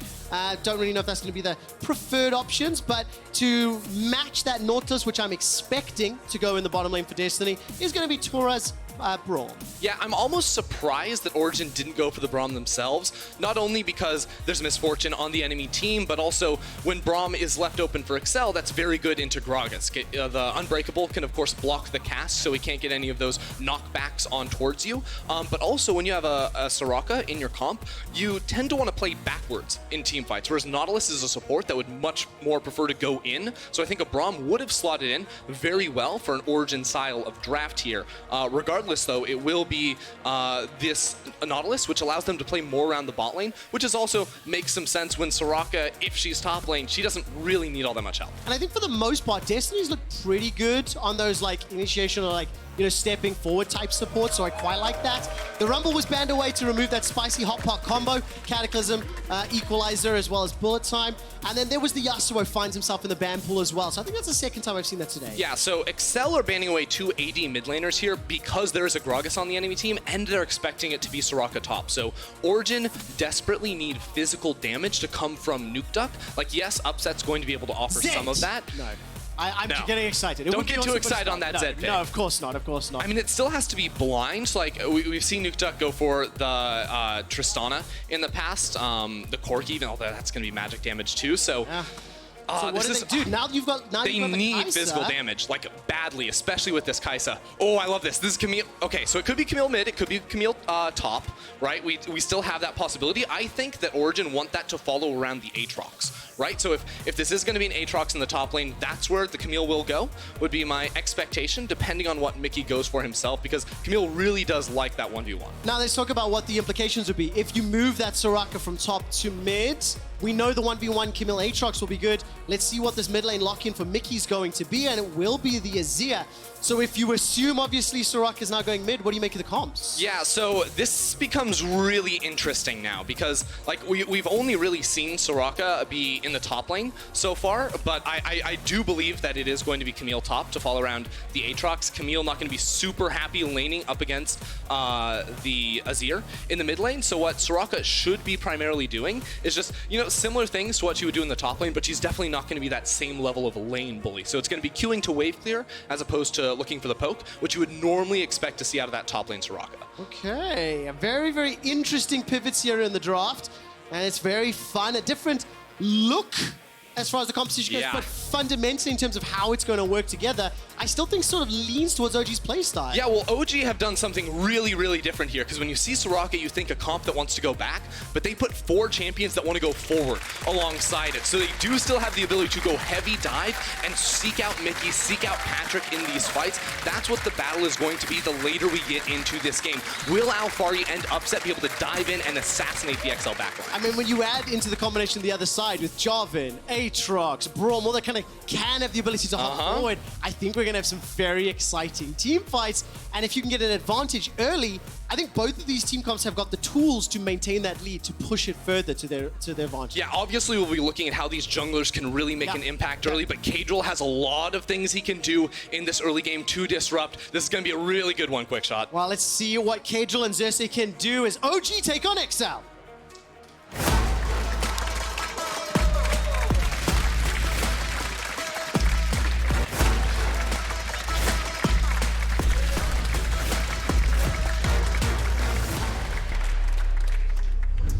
Welcome back to the penultimate game as OG will be taking on XL.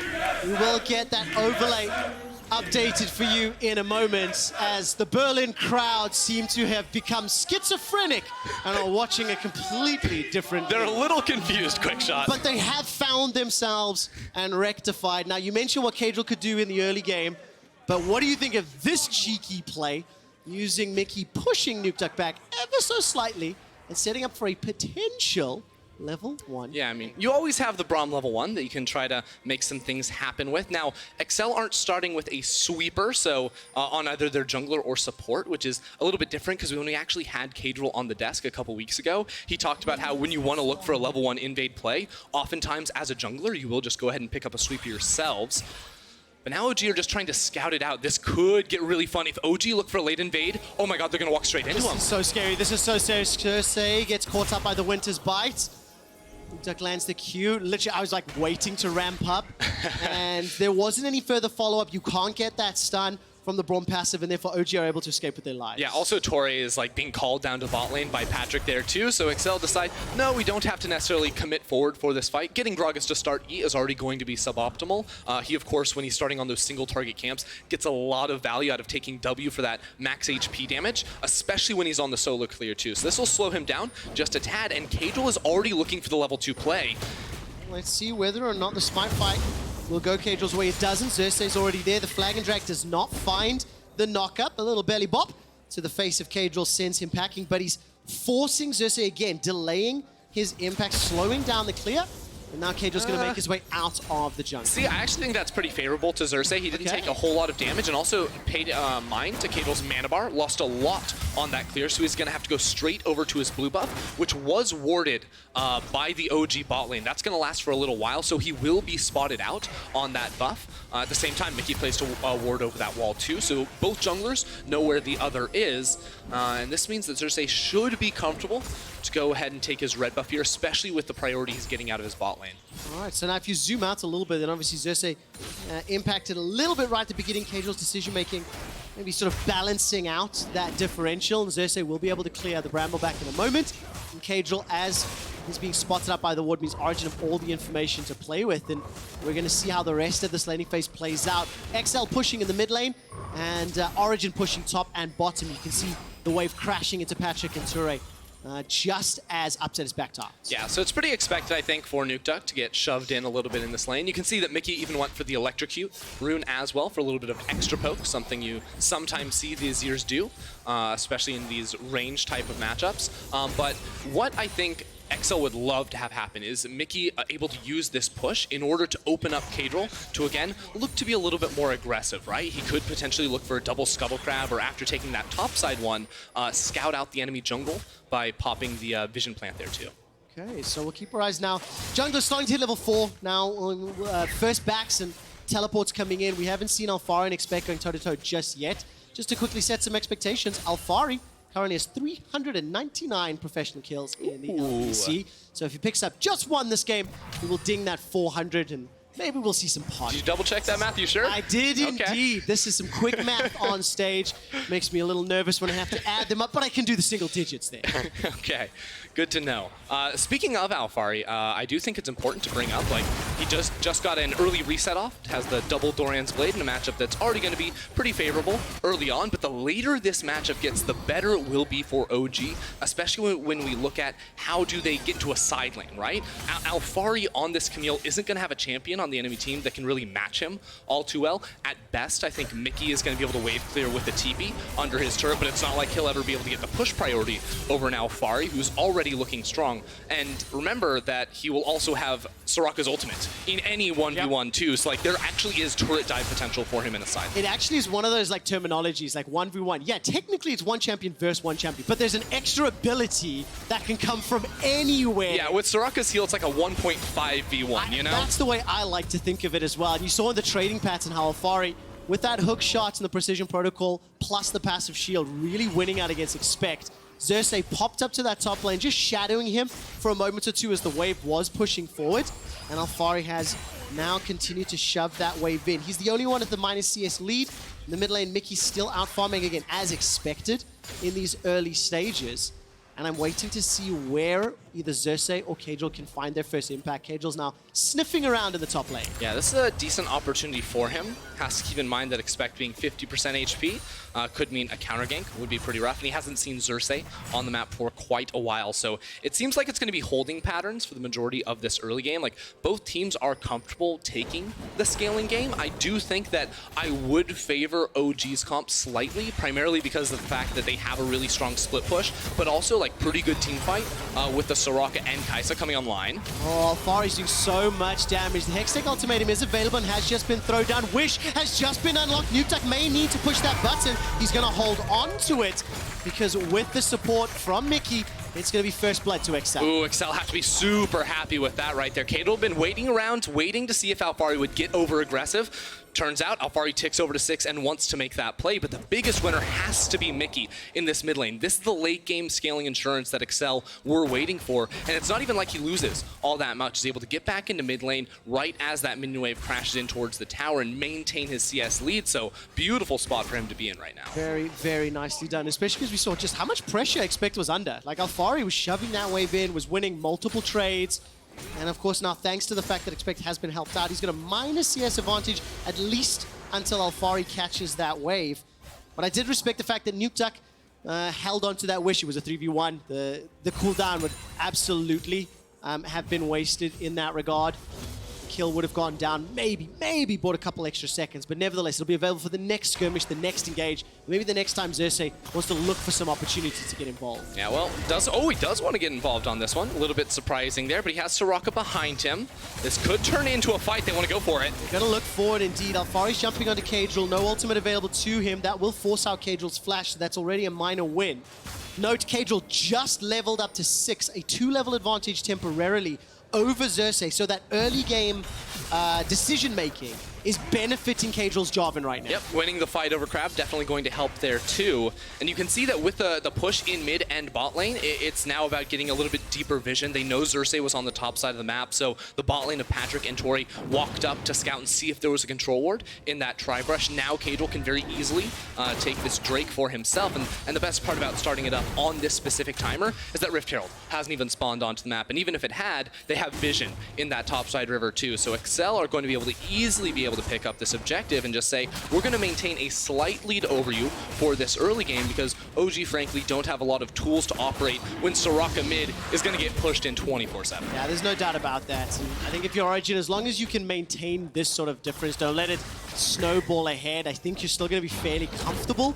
But you can't afford to concede more and more. And of course, with the Rift Herald looking like it's going to go unsecured here, that will be a tool to unlock some plates and make up this goal difference. Well, I actually think it's a really big deal, too, that OG are able to get this one. And the reason isn't necessarily that Candle was spotted bot side taking Dragon. The reason is Destiny got his reset off in bot lane and sprinted straight up towards the top side of the map. Tora and Patrick still stuck down there. And this is a really good sign because one of the problems I saw in Origen's play, especially in their game versus Misfits, was the lack of coordination between Destiny, Nukeduck, and Xerxes. The support mid-jungle trio needs to be on point to play, especially comps that need to accelerate in the mid-game. So to just see Destiny be mindful of the fact that, hey, if I go up towards the top side of the map, now we can get this Herald for that trade. And that is sort of what you would expect from the organization and from the team, you know, whether that's his call, whether it's the team call, making sure they understand the pressure. And while we've got a moment, Ender, did you cast Origen yesterday? I feel like you did. I did cast Origen yesterday. And I feel like if I remember you and Dracos talking yesterday, there was a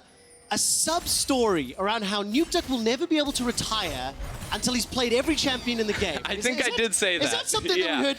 So this is the first time that Nukeduck has played Soraka, and this brings him to 53 unique champions LEC all time. The Champion Ocean, while we have memed it a lot, that is phenomenal to me. 53 unique champions. As there's a couple extra circles being thrown. Yeah, he's like throwing the star calls around all over the place. Like, he ganked our set. No, dude, Nukeduck kind of had control, if I'm being honest. The amount of champions the guy can play, it's no joke. I mean, obviously we make it a joke because we talk about how many champs he can play as Patrick clears that one out with the bullet time. Now we need to see what impact it's going to have as this game plays out. It's a 1,500 gold lead to XL. They've got themselves a Mountain Drake as well. And of course, that Rift Herald is still sitting in the inventory of Xerxes. So let's look forward a few minutes. Destiny is in the river, can come here to back up Xerxes, and we've got our first big skirmish. Dredgeline will catch onto Kadril, manages to get the boop on top. Upset jumps in, and despite the Cataclysm coming down, it is the 400th kill for Alphari as he secures it for OG. Yeah, good stuff out of Alphari right there, abusing the teleport advantage. Kadril walks into the enemy jungle without having that TP up top side. Expect just waiting for that one to take over. So Alphari gets his 400th kill, and now OG are going to cash in on some of this plate money. Man, it just looked so clean and so smooth. Gets 2 of those plates already, but with Mickey, Patrick, and Toure around, they're going to be able to clear this wave out. We are aware of the little yellow circles popping up on your screen and working to disable them. I think our touch screen is just a little dirty or something as it keeps popping up.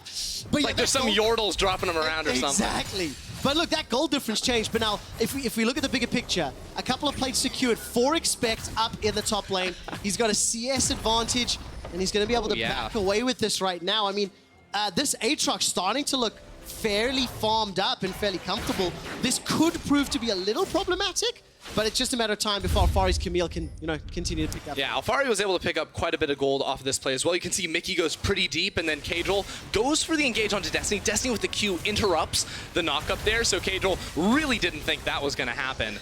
Alphari with the TP advantage too means that the rest of XL just have to back away from that play, so not necessarily factoring in everything that was at play in the moment cost XL a kill right there. And if we actually look at the gold between these two teams, while yes, Expect picked a lot of plate money up, it's going to be dead even because of that kill that Alphari was able to secure. Yeah, I mean, the big difference here is going to be Mickey 1,000 up over his opposite number. Everyone else is really within touching distance.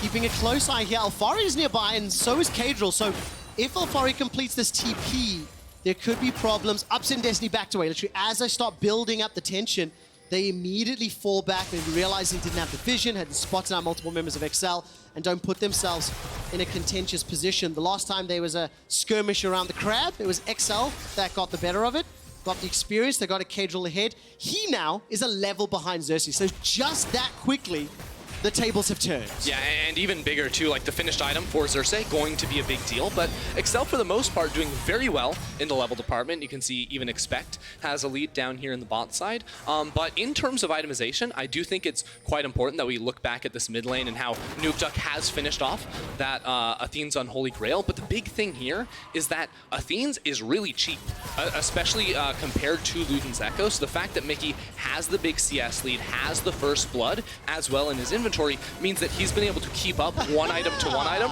which is going to be nice for him. Yeah, and I think Kadriel steps in there, steals that blue buff away from under the nose of Upset and Destiny. While that's going on, they cannot even defend the top tower, so Tower First Blood will be picked up here in favor of Exile. I can see that Xerxes and Alfari are rushing down in the bottom lane. TP. They're now starting a fight with Expect. Their ultimatum is thrown down, and Expect will flash away. He stays alive, 200 HP. The tower's helping out. Expect outplays the 2v1. The teleport I thought was interrupted or cancelled, and finally Expect goes down. The wish was needed to save his life. Yeah, now Excel are running towards the mid lane. Destiny here, though, to try and dissuade. How hard do Excel want to go? It looks like the call is going to be to back away now that the minion wave has gone. It is still Excel with the first tower, but OG were able to fire back big time. Yeah, I wonder if Nukeduck using that Equinox, I think he may have silenced Mickey's TP.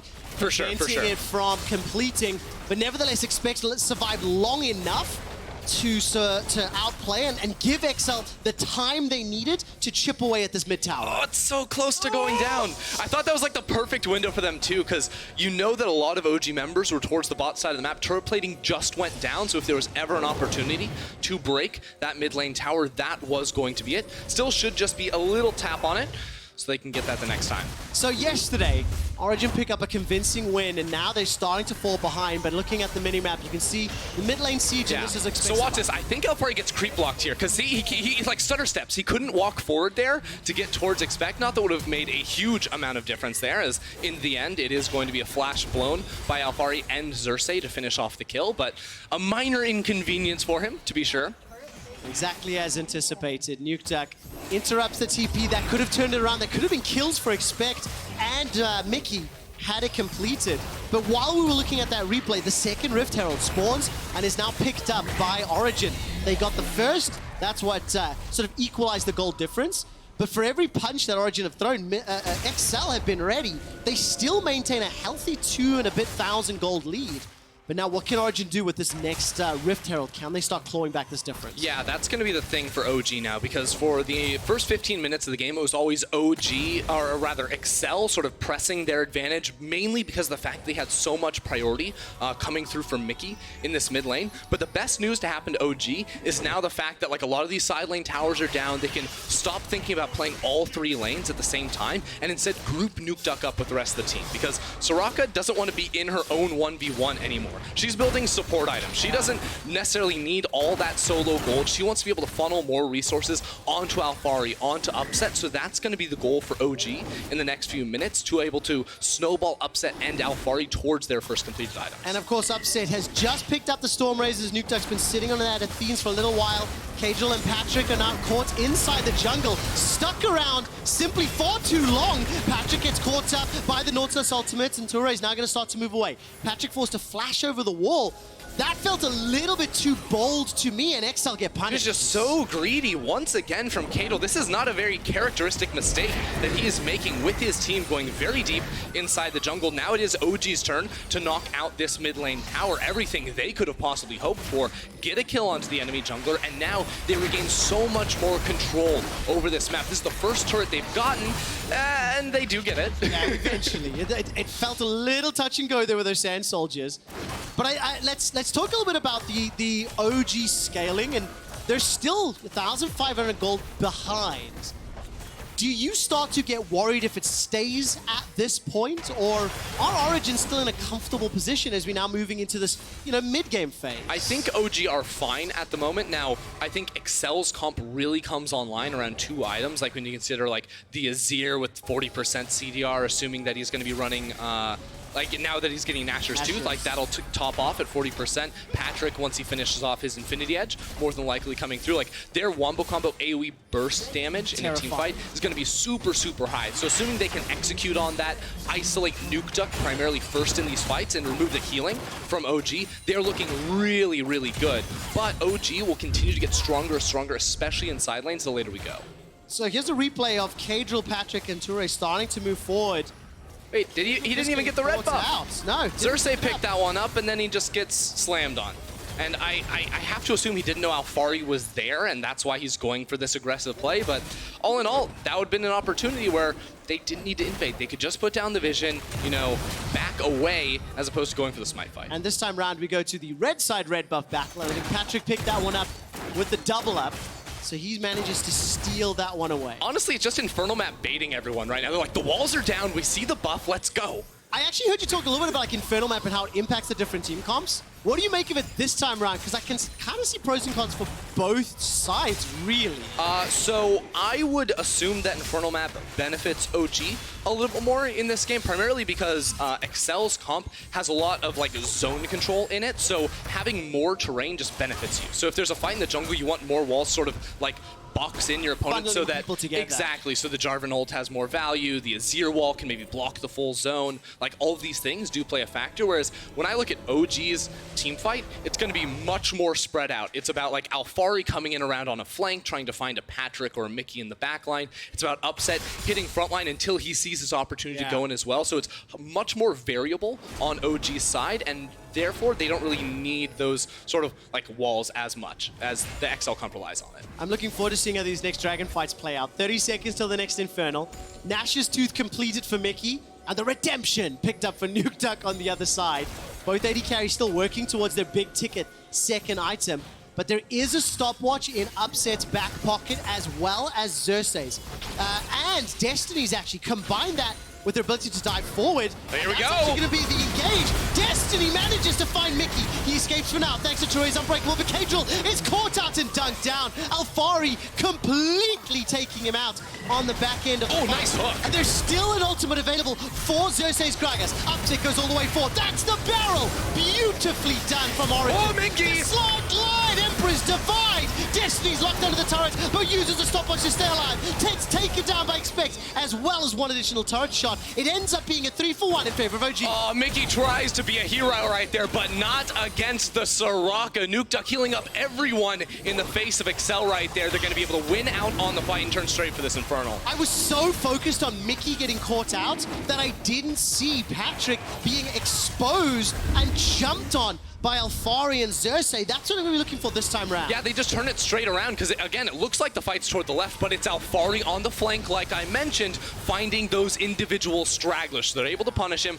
pretty heavily, and then Upset goes for this dive in. Now, notice on the stopwatch, Nuke Duck places the silence field. So when he comes out of stopwatch, Tori gets immediately rooted up and taken down there by Upset too, which is a really big deal. Yeah, small naming error on my part. I think I said Patrick a few times. It was Kadril that was caught out, of course, as I caught myself realizing, but nevertheless, just a fantastic team fight. And it's not the Soraka peeling backwards to heal that you talked about in Drop. It was exactly what you explained. And when you've got all these champions running forward, if you can't deal with the threat and dissuade them, then Nuke Duck's just sitting there, you get a heal, you get a heal, you get a silence and a root, and just pushing all the way through. Right, basically it feels like if the start of the fight goes really well for Excel, right, they layer up everything, the fight's going to end very well for them. But if they don't quite connect on that initial mark, that's where OG are going to be able to really punish. Not just because of the dive, but also that healing, which you can already see Excel, like, we have to deal with that. They have double Executioner's culling because Nuke Duck is a menace. Yeah, absolutely. And when you look at the fact that Camille, 3 kills of the Team 6, Upset, 2 kills of the Team 6, where you want the gold prioritized has landed on the Origen squad. And I think to a lesser degree, the comp is sort of built around landing those last hits with those carries. Yeah, right now Alfari's sitting with the most gold in the game, exactly where OG want that to be. Now, one other thing I've noticed in OG's game plan is like a lot of times we see this like late game scaling comps, right? And like no surprise, people talk about that a lot. But OG sometimes have these strong side lane split pushers, and they haven't been able to execute them on that strategy like I would like to see from them. So especially in a comp like this, I'm going to have a very critical eye looking at Alphari and how much pressure he can get on the opposite side. Can he bring down 2 members of Excel? Can he split push, take towers while his team is threatening around the Baron? Those are going to be the metrics we try to look at. I got a good feeling about Alphari this game, and seeing how it's played out, seeing how the trade patterns have worked, he seems to be on form, seems to, as Drakus would say, be feeling himself. And now we need to see if Origen can play around it, of course, because when you are going to play that side lane game, you can notice upset in the top lane, Alphari down in the bottom. Nuke Duck is going to be forced to flash away, puts the silence field down. Mickey escapes for the time being, and Upset is making his way south down the river.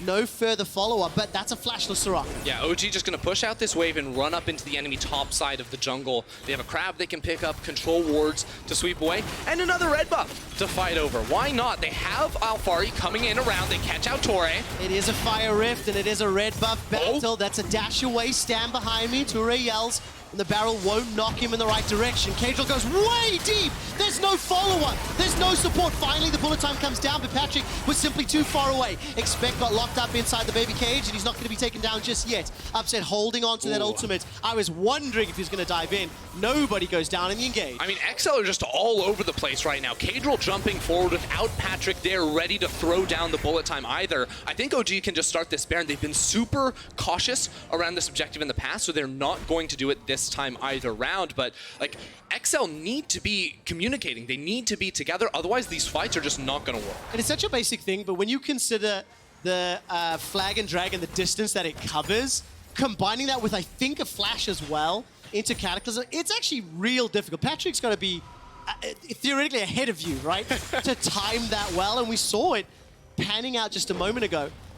Before we get to this next engage, match that will be coming up next, Fnatic versus Mad Lions.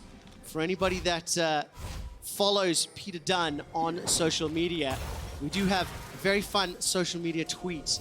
Peter, as hype as he is for the matchup between Kazi and Rekkles, it's much more important to remind Selfmade and Nemesis where they came from. Fighting words. That game immediately following this one. That'll be a good one for sure, but keeping our focus on this game at the moment, it is OG in control, you know, even down 2,000 gold. This is what I was talking about. OG have a really strong composition for running around as 4, especially with the Soraka and the immediacy of the engage of a Nautilus and Gragas. Like, they have the range to just sort of show a whole lot of threat whenever they walk in. And until a second ago, Ender, item advantage was in favor of OG.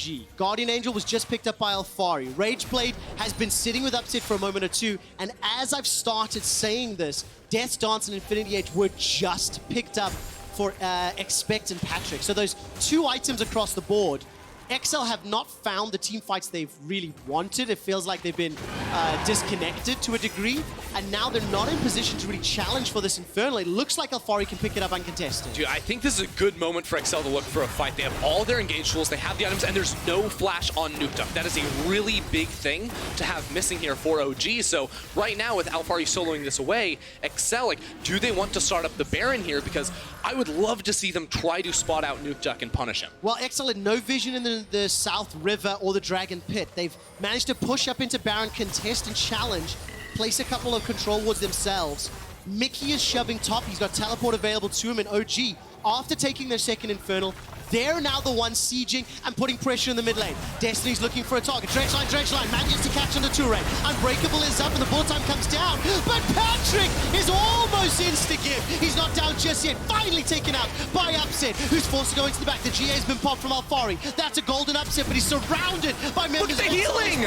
The healing! What? They're going back in! It's back to full health. This Touré, who started the fight, is now running to try to end it. Mickey goes down. Cadril goes golden. Touré is down, and Expect is the only man alive. The dive comp is nasty from OG. Alphari and Upset both sprint into the backline and absolutely tear XL apart. It looked like it was going to be a close for a second, but the healing was just unmatchable. Insane. Nuke Duck has a license to heal as he goes 007 this game. Upset went from 20% to 100%. exactly what you wanted to see from players of this caliber running this style of composition. Nukeduck was never truly under threat. Yeah, we'll see it one more time because Excel felt the pressure the time they were playing against, but they do get caught out at the start, and the bullet time goes down without Cadril there to set up, so the damage isn't found. Then Alfari and Upset both jump into the backline and kill Patrick. The healing keeps Alfari up for a little bit, then comes the Zonias. Then when Upset gets dove on, again, it's all this stalling just to allow Nukeduck to get around, because with the heal on Upset as well as Nukeduck's W,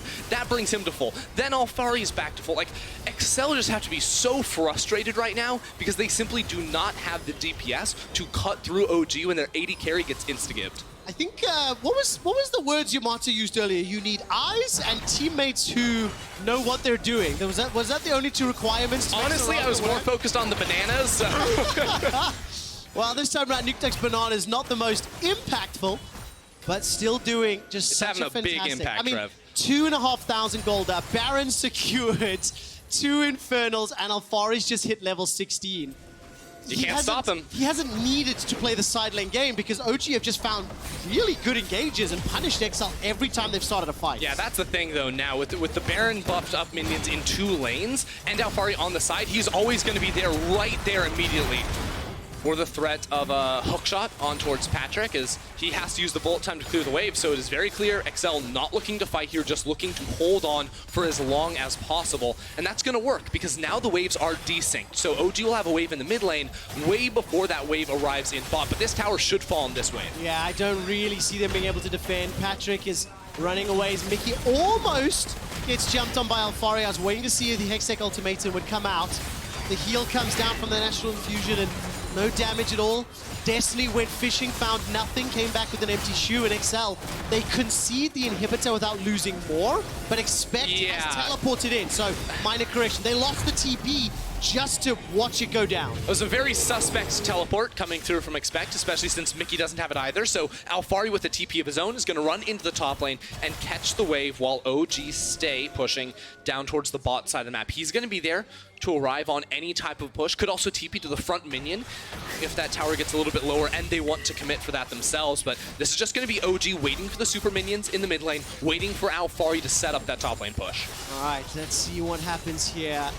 The siege is moving forward. Bullet time is just a few seconds away. Mickey has just hit level 16. So we'll have the ability to try and push back. There's only 20 seconds on Baron, but this has just been very, very good. OG have got absolute control of the map. They've taken the inhibitor in the middle lane. They're about to push all the way up to the inner turret in the top lane, and they've got a number of options. If XL make any misstep at all, OG can engage and delete them in an instant. Yep, that's going to be so hard for them to deal with here as the wave comes in towards bot side. They want to maybe ult Mickey away from this tower.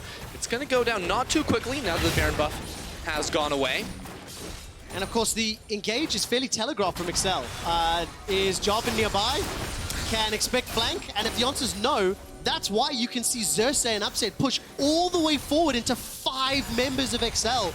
They're just daring them to initiate. Yeah, and Alfari has now also finished off the Spirit Visage, which doesn't make a lot of sense when you think he's laning against Aatrox, but it makes a whole lot of sense when you have a Soraka on your team. The healing coming in is going to get amped substantially, so Alfari should never be dying in these fights, especially once that GA comes back. I mean, I've heard you impassionately discussing item builds throughout the course of the day. Is this something that you like seeing within the context of the game, right? Like they're on the front foot, they're pushing forward, there's a GA. Look, this is within the context of the comp, I think, right? Is like, you have a Soraka on your team, obviously Mickey, the strongest member by far on Excel's side too, so I think there is a lot of reasoning behind this, and while I wouldn't normally condone the Spirit Visage, it makes sense in this context. Exactly. Yeah, that's what's important to know, and I like seeing that. It's not something you get to see too often because there are pretty fundamental rules of what is good and mathematically the best in most situations. It's one of those rare cases where it sort of benefits to move away. Look, third item is completed. Hurricane was now picked up for Upset to complement the Spirit's Visage. And it's just level 16 now for Upset. They've got all the tools they need to finish this game. They've got the gold lead. Baron is up in 1.5 minutes. The inhibitor will spawn fairly shortly, 2 minutes in fact. So for OG, if we know them, push the waves, farm this safely, play for one of the big objectives, and then look for the Nexus. Yeah, OG are the team that's they're so focused on minions. And it's a good thing, right? Because like oftentimes you see them like build up CS leads and right, they're never gonna give up a whole lot, but sometimes too when like a wave is getting pushed into a tower, they're not really willing to push the envelope and say, we'll sacrifice the wave so we can get priority somewhere else. So in a game like this, that's something they've had to do because quite frankly, they haven't been able to play all 3 lanes because they have the Soraka in the mid lane. So it is just gonna be Alphari running around the map, now level 17 in this game too, just trying to pick up the absolute maximum. All right, let's zoom out for a second because 35 minutes ago during draft, we started talking a little bit about how this game can give us an inkling, a little look into sort of matches towards, or like rankings towards the top of the table. If we assume that Fnatic G2 was sort of 1 and 2, 3, 4, 5, 6 contentious, OG looked very good yesterday. They're in control today. Where do we land on OG and XL? Yeah, so this game very much meeting my expectations. You expect OG to have the advantage. Going to be able to get out of here no problem. And then XL is sort of this like borderline playoff team in my mind. So it was up to them to try and challenge. Here we go. Well, it's Torre that once again gets caught out. Expect manages to get a little knockup from that Darkened Blade. The Sand Soldiers in the channel are going to do very well, but the threat of Alphari will send XL back in. Yeah, Alphari just trying to push up in that top lane. Gets XL zoned away. Now they can go back over towards this Baron. Alphari with no TP now means he can't threaten in that bot side, but instead is going to hover around the top side of this jungle. Wait and see if Mickey or Patrick miss position, because that's when they jump on them. Remember though, Mickey has a stopwatch, so XL do have some options to try and fight back. Insane observation, guys. That's really good with the picture-in-picture for the Baron. Here we go. Visibility from XL. The barrel comes out. Turi's not down just yet, but Alphari is fishing, looking for a target. Baron's going low. This is so close. It was almost stolen, but it is Cersei that does pick it up. Now in the ensuing fight, Wish has already been used, but the heals are not enough to keep Destiny alive. The damage follow-up is though. Cagel forced to run for his life. Mickey, you so fine. The Emperor's Divide inside the pit. It's locked Alphari against the wall. It is an XL team fight win, and Nukeduck is being run down. He's trying to run for his life, and the Baron will slow things down ever so slightly, but expect Mickey should be able to finish this off. Super minions in the mid lane. XL and Mickey, that was fantastic. Expect just lived with sub 30 HP right there as the inhibitor falls as well. Minions pushing bot side too. That tower may fall. It's down to under 50% too. And now Alphari being healed up by the Soraka is back on the hunt. Redemption on cooldown. Is Redemption snipe him with Redemption? The hook shot comes out. Oh my god! Alphari with the 1, 2, 3. I love Soraka. Keep it in my games, dude. Alphari, the 2v3. You do not get to watch that triple kill and respond with I love Soraka. But let's turn our attention back. 30-second death timers. Alphari and Nukeduck are pushing into the base, and there is minions pushing back. Yeah, OG do not have minions in the mid lane just yet, so they're just waiting for them to come on in here. They're gonna have to wait a while, and in that time, Cajol will for sure respawn. Mickey should come back up soon, but Upset with the ultimate ready to pounce. Xerxes 2 on the hunt, trying to run in here. They're looking for the end. Cajol's alive. He's got Cataclysm available. Patrick's got bullet time too. They both need to be flawless. But once again, Tori gets caught by the dredge line. Cajol is knocked sideways, caught inside the baby. You're not going anywhere. Slam forward. Here comes Upset with the ultimate, and it is another quick set of kills as Destiny goes fishing, finds another member of XL as expect, gets pulled backwards. He's the last man standing. Once again, 0-0-15 for Nukeduck's 53rd unique champion, and Origen take down XL. I will acknowledge that that was a fantastic Soraka performance. But my word, did everyone else on Origen do exactly what they needed to do for Nukeduck to enable them to continue doing what they did. Yeah, I mean, it was time after time OG trying to find that dive and that perfect fight, and they basically won everything. Apart from that one play around the barrier, it seemed like maybe it could be turned around, but that's where the Soraka backing Alphari's Camille was unbeatable. We were waiting for him to get his items to really come online, and then he was just too much to be reckoned with. I think it'll be no surprise to everybody, but your key player of the game suggestions, go vote on Twitter at LEC. Alphari, Nukeduck, or Upset. Dude, as a top laner, Alphari had 17 out of 18 kill participation. That is ridiculous. I agree, and especially on a champion like Camille that can play the side lane. But if it were any other team, I'd be more impressed. No, he had a higher KP than a Soraka. I what? actually, I'm going to investigate this for next week. But I want to take a look at all of the kills that Origen pick up. I'm going to look at all the kills for all of the teams and contrast the kill participation. I really feel like Origen are one of these teams that their early game does not define them, but their mid and late game does. And the way they move and interact as a unit around objectives, it just feels so team-focused. We will explore this later. We are just minutes away from our match of the week. It's Fnatic versus Mad Lions, veterans versus rookies, and that matchup between Reckless and Kazi. All of that after the break.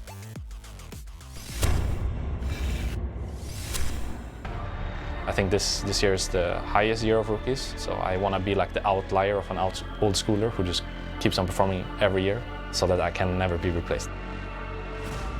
Me and Reckless, I might become better player than him, and also I think that my champion pool is better than his.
Welcome back to the LEC Spring Split, where we're minutes away from our match of the week, Mad Lions versus Fnatic. First, though, let's talk about Origen's win versus XL Esports. And who better to talk about it than Camille himself? We do have him stepping into the ring. What a game that was. A big win for Origen. Just talking about it off air.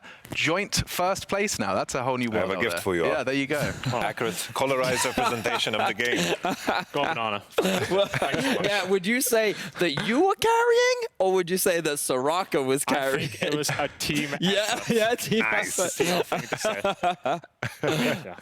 So we were laughing beforehand because what's crazy about Origen is they like revolutionized the meta, where Barney perhaps suggested that the Sorakas and the Orns of the world be played in the mid lane rather than in the top lane, because it creates all kinds of draft dichotomy around where are these champions going to go. I wonder, do we have the picks and bans for this game so we can talk about it a little better? Because, I mean, did you feel like there was a clear winner in the draft from your perspective when you stepped into the ring? Yeah, obviously? for sure. You just had the Soraka, that was enough? Yeah, Soraka, that's enough for a win in my book. Just don't let it through. Don't let it through. So Nuke Duck's been pulling out Soraka and Orn recently, Yamato. We've seen them both. Does that sound like a dream setup? I know Nuke Duck as a person. I know he's enjoying himself. That's for sure.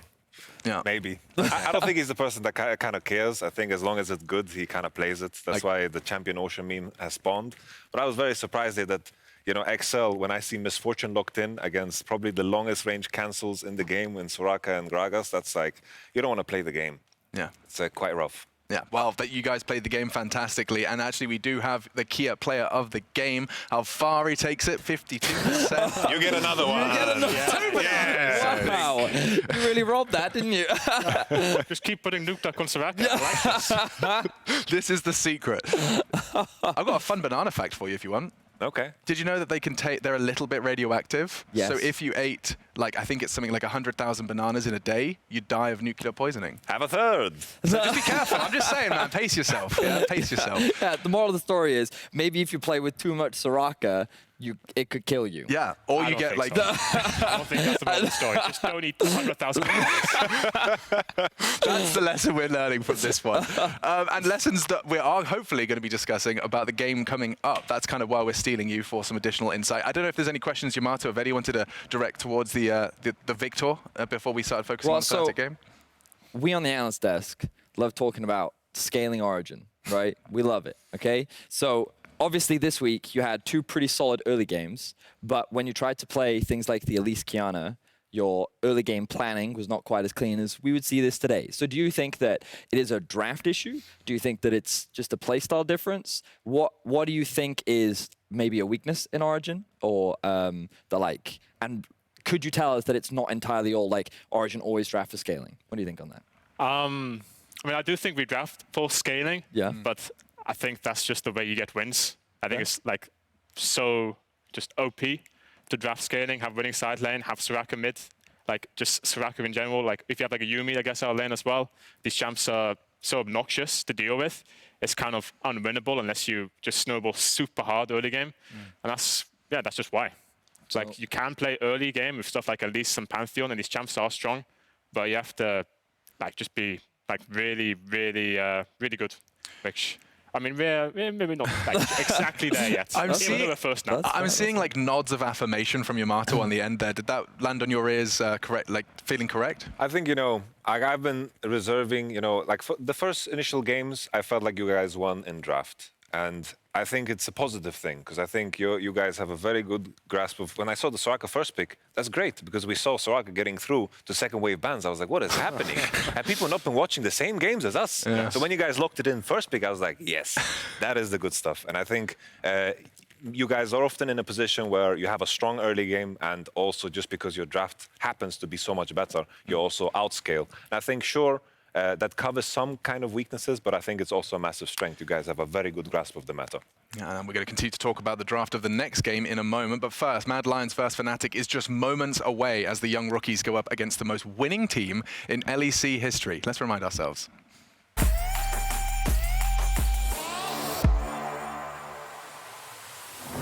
This week's match of the week is Mad Lions vs Fnatic. We get to see Reckless facing a younger mirror of himself.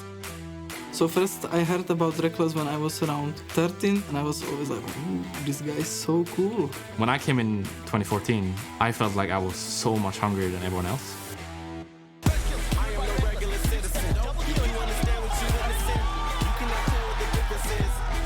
We really want to get to Worlds this year, and I want to prove myself.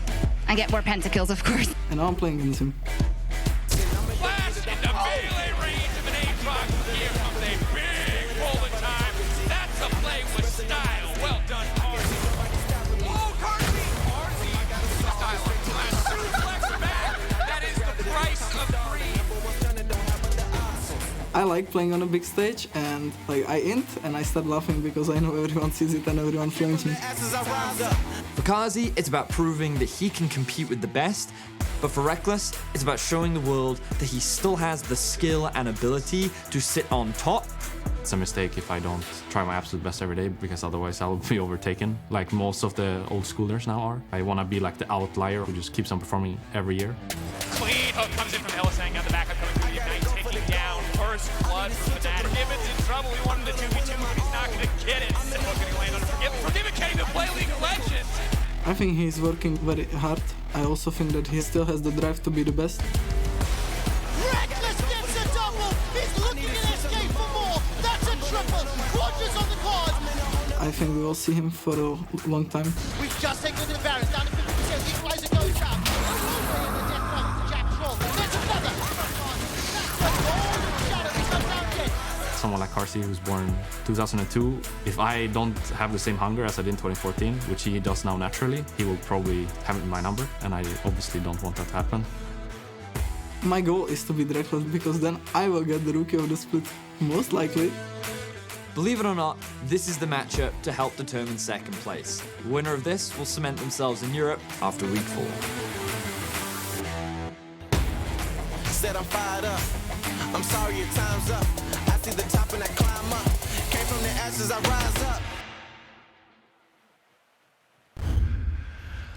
It is time for the match of the week. Mad Lions coming into this one as that rookie squad looking to do damage versus the very best. Fnatic going up against them, and we still have a chance to kind of put our thinking caps on as to how this outcome will shape up. The Kazi Reckless conversation is one we've been touching on, Yamato, in terms of just, I love that Reckless has made it clear that his drive has to match that of the newcomers of Kazi, and that's the comparison, and that's why their faces are behind us. Honestly, that's exciting and all, but with Alfari here, I want to talk to him about Mr. Whippo, because he's such a mystery, right? He picks Urgot, Rengar. What do you make of it? You know, you face him next week, so it's kind of interesting.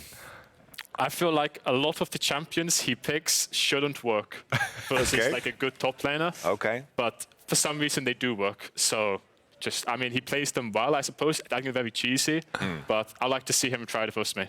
Oh, there we go. Yeah, Sid, we saw Singed as well in that list, so pulling that one out. I really can't wait for him to play Orn against Fnatic now. You just know what's going to happen.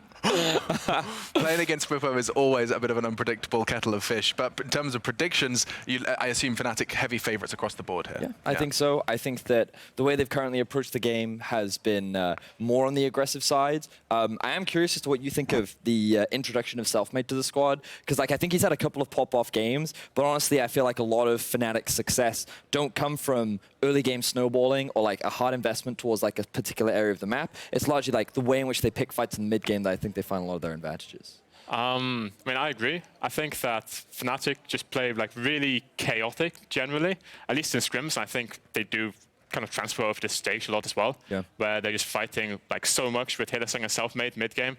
But I do think they're also like quite strong early, and you have to like keep up with them a lot. So I think Selfmade is actually like an improvement. I didn't think so when he joined. I thought Broxo was, you know, this guy's really good for what they're doing. Sure. But actually, I'm kind of growing on it.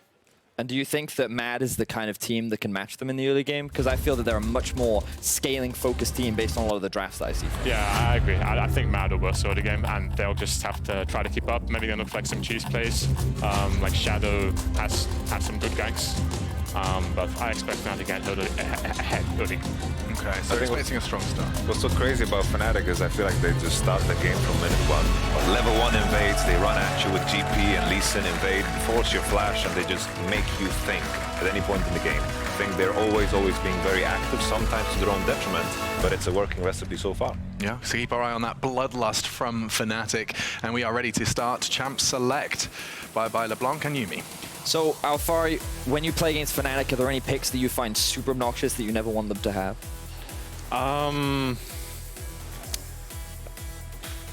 Not really. No? I don't think so. So you don't think Rakan is like something scary worth taking off Fnatic? I mean, sure, Hylissang's good on Rakan, but he's good on like other champions too. Sure. Like it's not like he can't play other champs. I think just. So what kind of logic do you have when it comes to playing against Fnatic? Do you think just banning standard is the most effective way, and then just trying to treat it as it comes, depending on what they play? I just ban like whatever you feel like, whatever comfort picks they showed the week before. I feel like Fnatic, they kind of like spam the same things in like a week, so. You can like just try to target like a player or two. So target their comfort. Yeah. Main thing is just to like not get caught off by the psychopath plays. Mainly from Hylissang, this guy's a huge psycho. So if you respect that, then I think it's alright. I have to highlight here that Fnatic are doing blue side bans that are red side bans. I think this highlights a big weakness that they don't want to play LeBlanc, don't want to flex the Syndra, and banning Soraka on blue. This is coming into next week. I would be very happy. OG player right here, man. They're doing red side bans on blue side. This is rough. So does the draft tell you anything right now? Bwipo, do you see anything that like is standing up? Bwipo. I'm looking at Bwipo, I'm thinking top lane. Are there any champions that you think are high priority? I know Lee Sin is a champion that I think many junglers seem to have mixed opinions on based on this week. Do you think that's something the Mad Lions would look to prioritize here against Fnatic? I think you definitely could, just because of self-made. I would say that probably Jarvan is also like another good pick that you could consider taking that's usually banned. Aside from that, I think that Set, like this is Bwipo's, I would say like one of his main comforts. Probably. So I could like see that being taken like soon. Otherwise, I'm not sure, just pick a bot lane. I get really bothered that people don't freaking pick Zyra Khan here, man. What's with the misfortune, man? Get rid of this shit, man. Just pick Zyra Khan over and over. With the Lee Sin, I like it, you know. But misfortune, I think she's just too weak right now. Doesn't they give Fnatic the option as well to just early lock in the Braum because if it's a pretty solid pick into the MF, or are you too afraid of what it can play up into the bot lane? I think the question mark is still, you know, Braum makes your lane kind of inherently weaker, and Hylissang, I think he enjoys to play the more engage-heavy things. That's fair. Oh, there's a Set. There it is. What's your favorite pick into Set, Alfari? It's a mixed basket out there. Vayne. Vayne. Oh, Vayne is really fun, yeah. With Klepto? Oh, never mind. Ah, no, we can't do that anymore.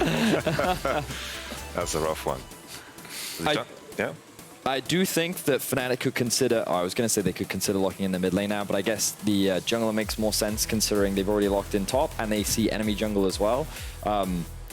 Mad Lions, do you think they're just going to go for a standard Aatrox, which is something that we've seen most commonly as an answer to Set in the top lane, or do you think that they're the kind of team that will play something more creative? I think they're going to go something standard, whether it be like an Aatrox or an Ornn. I'm not sure. But GP as well, you can play. Oh, yeah, okay, sure. Wait, what are your thoughts on GP into Set then? Tell us. I mean, it definitely loses lane, but I think GP is just like so strong, like after lane, that it can be worth picking. It just kind of depends on how you like confident you are, how you're feeling.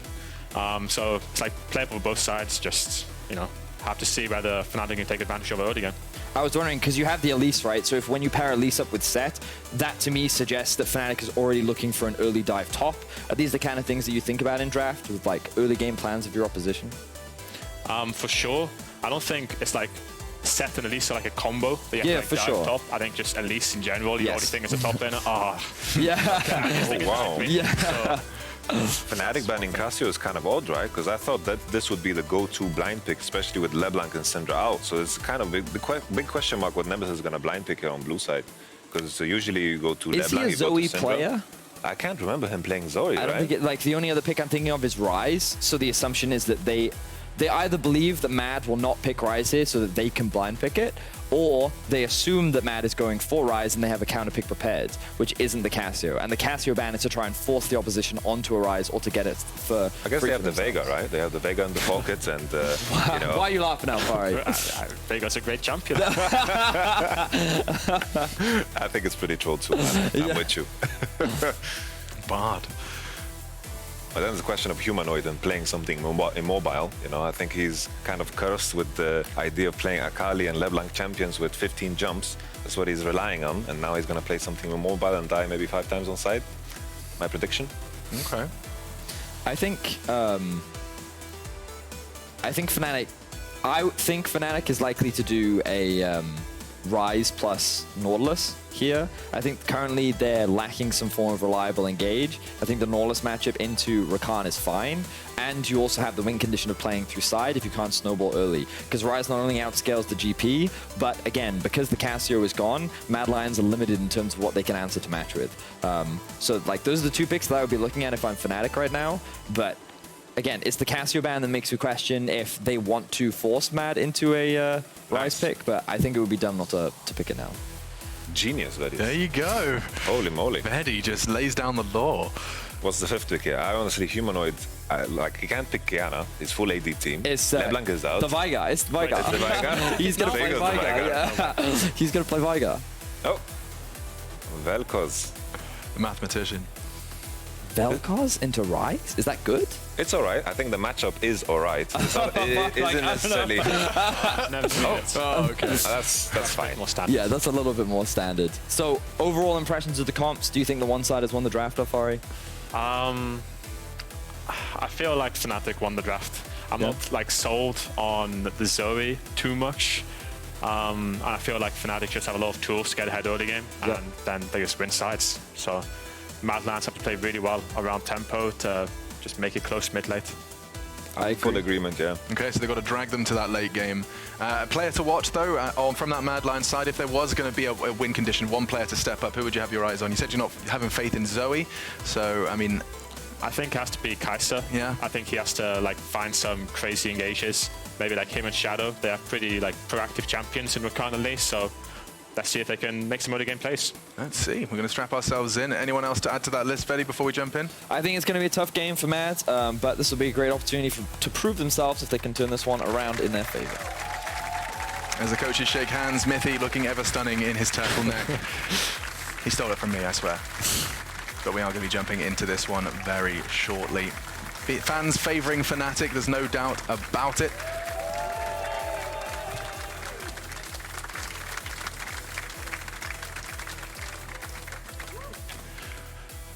So, we prepare ourselves. Illisan, of course, preparing himself for some aggressive support work. Yamato, we haven't heard from you. What do you think, mate? Honestly, I think Fnatic hard-won draft. I don't see at what point Mad Lions' draft is going to be better. Yep, let's jump in. The teams are ready on the stage, so let's hit the riff for our match of the week.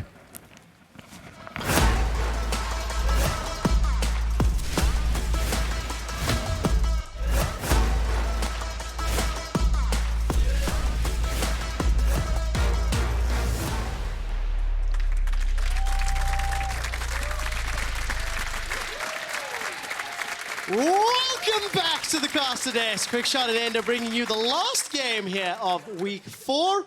The second last game of the first round robin. Next Friday, every team will have played against every other team in the league at least once. Now we get to see what can the new, young, hungry squad of Mad Lions do against Fnatic in our match of the week. And immediately looking at the lanes, I want to see what's going to happen in the set versus Gangplank lane. And frankly, where Selfmade and Shadow are going to find their impact, because both of these players have got champions that can heavily swing the early game. Yeah, but both junglers, of course, going to be able to have big impact, as you said. I do think talking about the top lane is a little bit fun here, especially because, you know, Bwipo, we said he brought out all these crazy picks, right? The Singed in the top lane, the Rengar. He does it all. And then he just, like, boringly picks the set, right? And it's like, okay, well, that's not exactly it. But Aromi is going to have a challenge here, too, because, like, the set we have seen be quite strong, especially in some one-on-one matchups. But I think early levels, GP does have some really great tools to try and fight. You're going to see he's going to be the first one into the lane. And then what he probably wants to do at level 1 is just trade really, really aggressively with the parlay. You see he has the corrupting potions, too. So he could over-trade almost, in a sense, in this early lane phase, because you know Elise isn't going to gank you until level 3, and then probably look for an early reset too to restock on those corrupting potion stacks. Okay, so we'll see what sort of advantage Aroma can build up, and then whether or not he can maintain it, of course. That's going to be the interesting one to play out. Reckless and Helisank With the Aphelios and the Nautilus down in the bottom lane, stepping forward, Kaiser and Kazi trying to push out as best they can with that double up. While that's going on, the trading early on. How is this one played out, Ender? Yeah, well, as I was sort of mentioning, like, Orome can get a little bit more aggressive. I'm almost a bit surprised in the way that he's letting Bwipo stack up a wave. But with the knowledge that Shadow's going to be pathing up towards him, like, maybe he looks for a gank, but I don't actually think this lane is super gankable. Whenever you have a GP on your team, you don't really tend to look towards their lane, especially early on, unless he's able to put down a whole bunch of chip damage. But now you can see, like, with it, when his passive comes up as well, if he hasn't been using that to clear out minions, like, he can get quite aggro and win a lot of these trades. Ooh, flash for flash. Now Kaiser gets a knock up onto Hilly. I think trading support for AD can prove beneficial. Yesterday, of course, Hillisang was in the reverse matchup, if I recall correctly, and he conceded first blood after being hooked. I mean, conceded's one way to word it. It's a word for it, of course. But now I want to see whether or not they can catch Kazi, of course, being flashless, and the fact that Selfmade's made his way down. He's level 3. It's Elise. There is tower dive potential, but how risky is this? Well, it can get a little bit risky. Fnatic's bot lane just ticked over to level 3, though I think they're going to want to try to make this play. They want to go for this, but Shadow also on the hunt here, maybe suspecting something. This could get bloody. This is a 3v3. The boop lands onto Kazi. Cocoon kicks it out onto Kaiser, and he's going to go down. Trader 1-for-1. Helasan goes up. Defensive flashes as Reckless and Selfmade run for their lives. 1-for-1. Yeah, I mean, it was nicely done there by Kaiser to get the double knock-up that was able to turn it into a 1-for-1 trade, but it's still a big blow to Karzi right there, who went down in the trade and lost so many minions underneath that tower. That's not just one wave, because they'd stacked up 2 waves. I think that might be a 3rd wave down there too. Like, that is rough for the Misfortune. Yeah, so important to note all the experience and gold that's lost as well. I'm keeping my eyes on Kaiser for the double knockup. Yeah, so here he goes. He hits Hillisang, who of course is tanking the tower, and then also Reckless, who has the red gun on Ophelio, so a whole lot of damage able to come through there. That means Selfmade is the one to pick up the kill. And Shadow just shows up a little bit late there, not even able to pick up an assist, unfortunately, for him. No, he didn't. Hillisang has already left the lane. The dredge line comes up, but he's put to sleep while he's flying.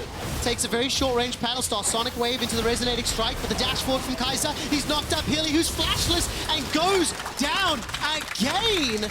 Mad Lions responding, reading Fnatic like a book. It's such a great read right there. Both Kaiser and Shadow communicating, saying this is a gank opportunity for Fnatic. We're going to be here around the mid lane, and Hillisang, who lost his flash in that previous trade, is already going to be down 2 kills pre-5 minutes. It's going to be a big loss for them. And also, when you consider that, like, coming out of this draft, I was expecting, like, how do Fnatic start plays out, especially in the early to mid game? It's going to be through Selfmade and Hillisang, so their first gank already got stopped.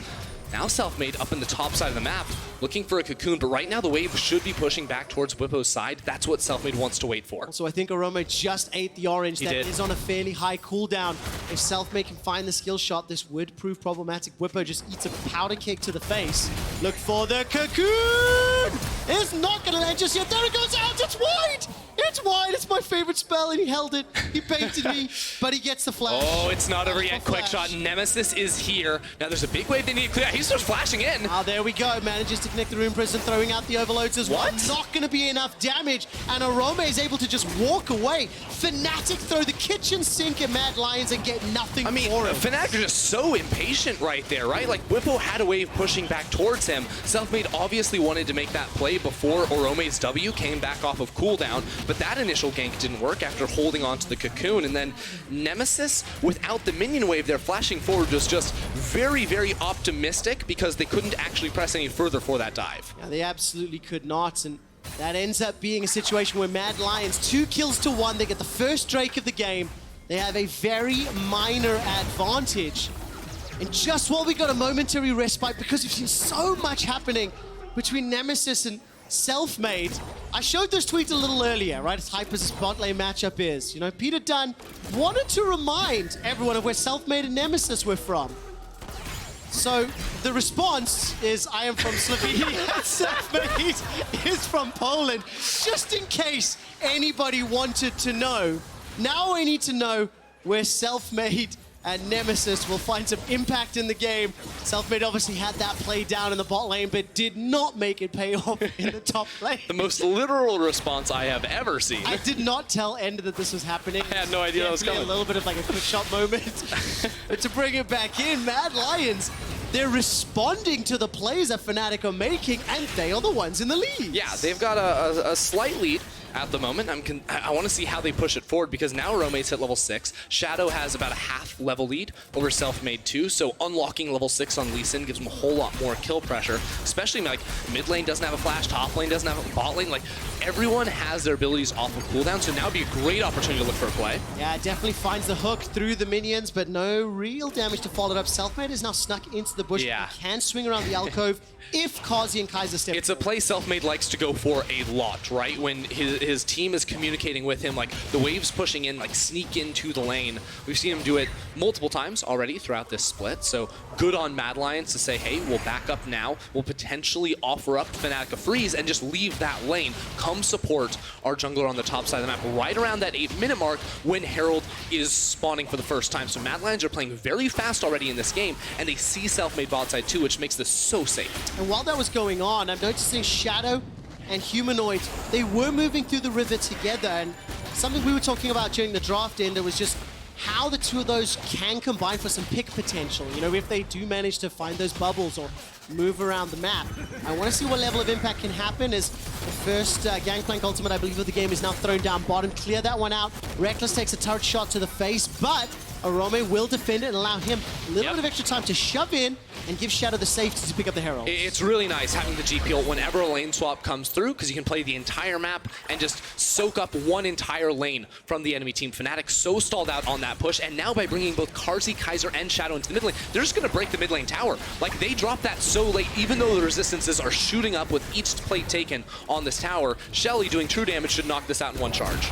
Peter Dunn's going to be so happy with the start of this. The tower should just fall. It does. Tower first blood picked up. The engage isn't done yet. There comes Shadow. Manages to find the kick, and Nemesis goes down. Target number 1. Peter Dunn is happy. Shelly will get a secondary charge. I love it. This is going to be a second tower. The minion wave can't get cleared out, and Selfmade is just watching it go down.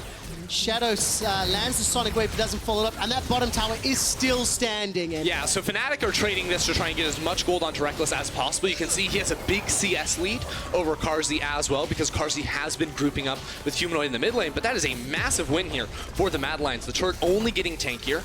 Humanoid should be able to sprint down here and stop that tower from falling too, so Mad Lions will hold on to this for the time being, and just really solid stuff all around from them. On the team level, playing around the map, responding to action from Fnatic, Shadow coming in for the nice kick. They're like, everything's sort of coming together for Mad Lions in this early game. Yeah, and I think the one caveat to that is the fact that Reckless has had a lot of sort of uninterrupted farming time.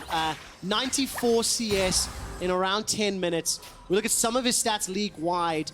You know, highest K plus A at 15 minutes. Average 5.9 CSD. This game's going to help bump that if the trend continues. You know, goal difference at 15. So he's sick, like really good stats. He's on a champion that can scale and be very influential in the late game, but he's sort of in the rock that Fnatic have been able to rely on, especially true this year. And I want to see what Mad Lions do to interrupt his flow. Yeah, because he's been a beast so far this year, and there's a lot of good tools for Mad Lions to try and dive onto him, right? The Gangplank ultimate against any marksman is going to be really, really frustrating. Just that zone control later on in the team fights, as well as like Zoe bubbles flying in all over the place too. So it'll be Mad Lions' mission later this game gets, just zone him away from team fights for as long as possible. But their mission for now is just take all the objectives, right? They're grouping up on that bot lane turret, trading that for top side, but it's at the same time that the Ocean Drake is spawning. So they're going to trade 2 for 1 overall in this play. And this is just going to be a really strong start. 1,000 gold up still. Tower plates still alive for 3 more minutes. And Mad Lions, they've started the Dragon, but it's not going to be uncontested. Orome gets caught by the Dredge line. He's able to flash away to safety, but now Kaiser is taking some damage. Cannon Barrage comes down as the Dragon is secured. The paddle star into Nemesis was mental. So much damage. Oh, Hilly! Oh! Goes down again. 0-3-1. Humanoid's able to escape with the cleanse, and now here comes Bwipo. He manages to get the ultimate down before getting slept. He's going to catch Humanoid against the wall, and the true damage takes him out. Bwipo shining to save the day, but Hilly at 0-3-1. He is not having a strong weekend, and it doesn't look too damaging right at the second. Yeah, Bwipo's just trying to put the pieces back together, still playing very far forward in this lane, feeling quite comfortable on the set, even though he hasn't quite finished off the Trinity Force for now in this game. But like, Fnatic need to reel in Hylissang, right? This has been a consistent problem through the split, through the history of Hylissang. Like, we know this guy is a monster when it matters, and he's on the Nautilus too, so he's going to be sacrificing himself a lot, but they need to play these fights a whole lot slower to find, you know, a fight when you actually can bring Bwipo in, because otherwise you have no one that can dive next to that Hylissang. And I think when you zoom out and you look at the fact that, yes, Bwipo did get a kill and take a couple of plates off that mid tower, I think it may have just been 1 or 2. Down in the bottom lane, it's down to a single turret plate left. The Dragon was picked up as well. Well, now all kudos as Bwipo and Reckless will find themselves a kill onto Orome. He had no tower to play with. It is Reckless that picks that one up. 1-0-2. 114 CS. Don't do it, don't do it, don't do it! Hylissang finds himself in front of a Shadow, but can he escape with his life? Gets knocked up by Kaiser, dropped down to 300 HP, no flash available to him. And Shadow picks up another. Just a little unfortunate, maybe, but the rest of his team was on the top half of the map, and he concedes yet another day. You're a support. Why are you in bot lane when you're AD carrying the rest of your team is top? Like, Fnatic are doing everything in their power to stay in this game, but they're going in mid. Kaiser is here, doesn't find the knockup, but the Fangs get sunk in. Humanoid stays alive, and the portal jump manages to keep him out to safety. I think Kaiser's influence plus the quickness managed to keep Humanoid alive. That's a great trade for Mad, though. 2 flashes blown on both Selfmade and Nemesis, 2 major playmakers on the side of Fnatic. And Humanoid, he gains a flash from that trade. He just picks that one up himself, so going to be very, very comfortable moving forward in that trade. And they still hold on to this gold advantage as well. So as long as they can try to explode, I think, with their composition through this mid game, it'll be good. But Orome once again on a weak side, getting caught out. Oh man, you just died here a moment ago. Gets caught by the cocoon, pulled backwards by Bwipo, and the kill will be secured by the boss himself. 4 kills to 5. Fnatic are still down 1,000 gold, and for every time Orome has been caught out of position, Hylissang has 2. So both teams giving up a little bit of gold, and we need to see who will be able to benefit from that the most in the coming minutes. I think if we're just looking at the kill trades and not, you know, the towers in Mad Lion's favors, the objectives too, like, this has to benefit Fnatic because Orome is getting stalled out on that Trinity Force. Not only, like, Bwipo just finished his on the set. Orome is going to be down quite a lot of gold, 1,400 at the moment, and he invested 1,100 into the Ninja Tabbies too, which is a good 1v1 item purchase against the set, but there's a lot of CC, there's a lot of magic damage coming through from Nemesis and Selfmade, and the later I look into this game, I think it's Nemesis that matches Orome in the side lane too, so these Ninja Tabbies are not going to be quite as valuable the later we go, and for now it just stalls out on that Triforce. And if I remember correctly, he picked up that Rod of Ages 2 minutes ago. Well, I can just do basic math here. So he's got the tier stacking. He's going to have that Roa in the early 20-minute mark and going to be that monster that we know Ryze can become. So Fnatic have prioritized this mid lane. Oh, Orome's getting caught again. It up. To see go down, you have to expect he will. Rune Prism will be available in a moment. Will eat himself an orange and will be okay for now, but Hylissang... He's Hex Flashing over the wall. Hex Flash over the wall. Dredgeline will find the target, and Reckless with the ultimate sends it in. It is going to be Nemesis that picks it up. 5 kills to 5. Gold is now even, but look at the top lane. Yeah, in the top lane, they have the Rift Herald too, so we get the split screens. This is going for the inhibitor tower. Likely unable to get the inhib themselves, but they will be able to break through the structure. All right, Bwipo's here to try to defend, but it is a 1-on-3 if it decides to engage. Inhibitor is now exposed. And what is the trade in the bottom lane? The inner turret still stands. So Mad Lions, they come away with the extra towers. 6-3. But now, of course, those minions are going to be pushing in favor, you know, towards Fnatic. They can keep catching them, keep farming them up because there's no tower to take them out. Yeah, that's going to be good news for Fnatic on the top side of the map, but as we look forward, there's going to be a Drake spawning. Mountain in 10 more seconds. Fnatic already back onto the map. I think this is going to be a really big engagement for both teams. No flash on Nemesis is going to be a really big deal here. No flash on Hylissang either. So the engage tools are here for Mad Lions if they can connect. Oh man, something I just missed as well while we were taking a look at that Dragon setup. Nemesis, he did the TP back to base as well. We'll see if it's influential as Bwipo goes in with that suplex. Manages to get the dunk down. Massive amounts of damage in reply, but it's Causey that gets one and Shadow follows up. And the GP ult by itself completely zoned Reckless away from that team fight. We were talking about it before. That one ability can ruin Fnatic's day, and Mad Lions are going to be just one more Drake away from that Dragon Soul. I heard so much chatter around why is this match of the week. Look at this. Fnatic are so heavily favored, but Mad Lions and Peter done have shown in the opening 15 minutes they can trade blow for blow. They can respond to Fnatic's playbooks, and with team fights like this, they've put themselves in a strong position going into the mid game. Yeah, so watch how this GP ult completely ends it. Hylissang has to walk away, Reckless has to walk away, so while Blippo thought he was the one getting the pick, it is a 5 versus 2 on the top side of the map. Fnatic, I mean, like, what can they do but run away from that point? That is a 0-3 GP without his first item. He did 77 damage, but he solo won that fight. Yeah, absolutely the case. And I mean, the total damage to champions, don't read into this too much. You know, Bwipo managed to get like a 5-man true damage. I've never seen someone carry as hard while dealing so little damage. There we go. That's the case. But look, Madlines, they still 2k up.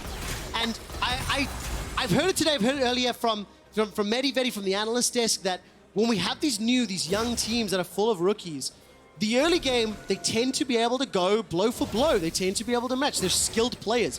It's the next 10 minutes that we need to watch to really understand how strong this team is. And Mad Lions are one of the squads on the cusp of being playoff worthy. So I need to see how well they can play with the lead in the next 10 minutes. Yeah, so Mad Lions trying to speed things up while Fnatic tried to slow things down. We saw in the bot lane, the true Savant Nemesis trying his best to set up a freeze down there. Now, as soon as he saw the rest of Mad Lions running down, he immediately broke it, right? So he cleared all of those minions away with fear that he was going to be dove. So he was trying to soak up a lot, but now a TP comes in from Bwipo. They're going to look for the back line here. This should be a good fight. Arome's got no ultimate either. The kick back onto Hylissang. He stays alive for a few seconds longer, but that is a single pick onto Humanoid. Bullet time goes between the uprights. Nobody taken out. Ignite finally takes down Hylissang. It's a 1-for-1 mid for support. That is a trade that Fnatic will be happy with. However, they did commit the additional teleport. Yeah, and the teleport is going to be one of their biggest ways to start a fight. No! Selfmade gets caught out. He just gets, this is not your jungle, while Mad Lions are retreating through it. Fnatic, maybe not fully in the game right now.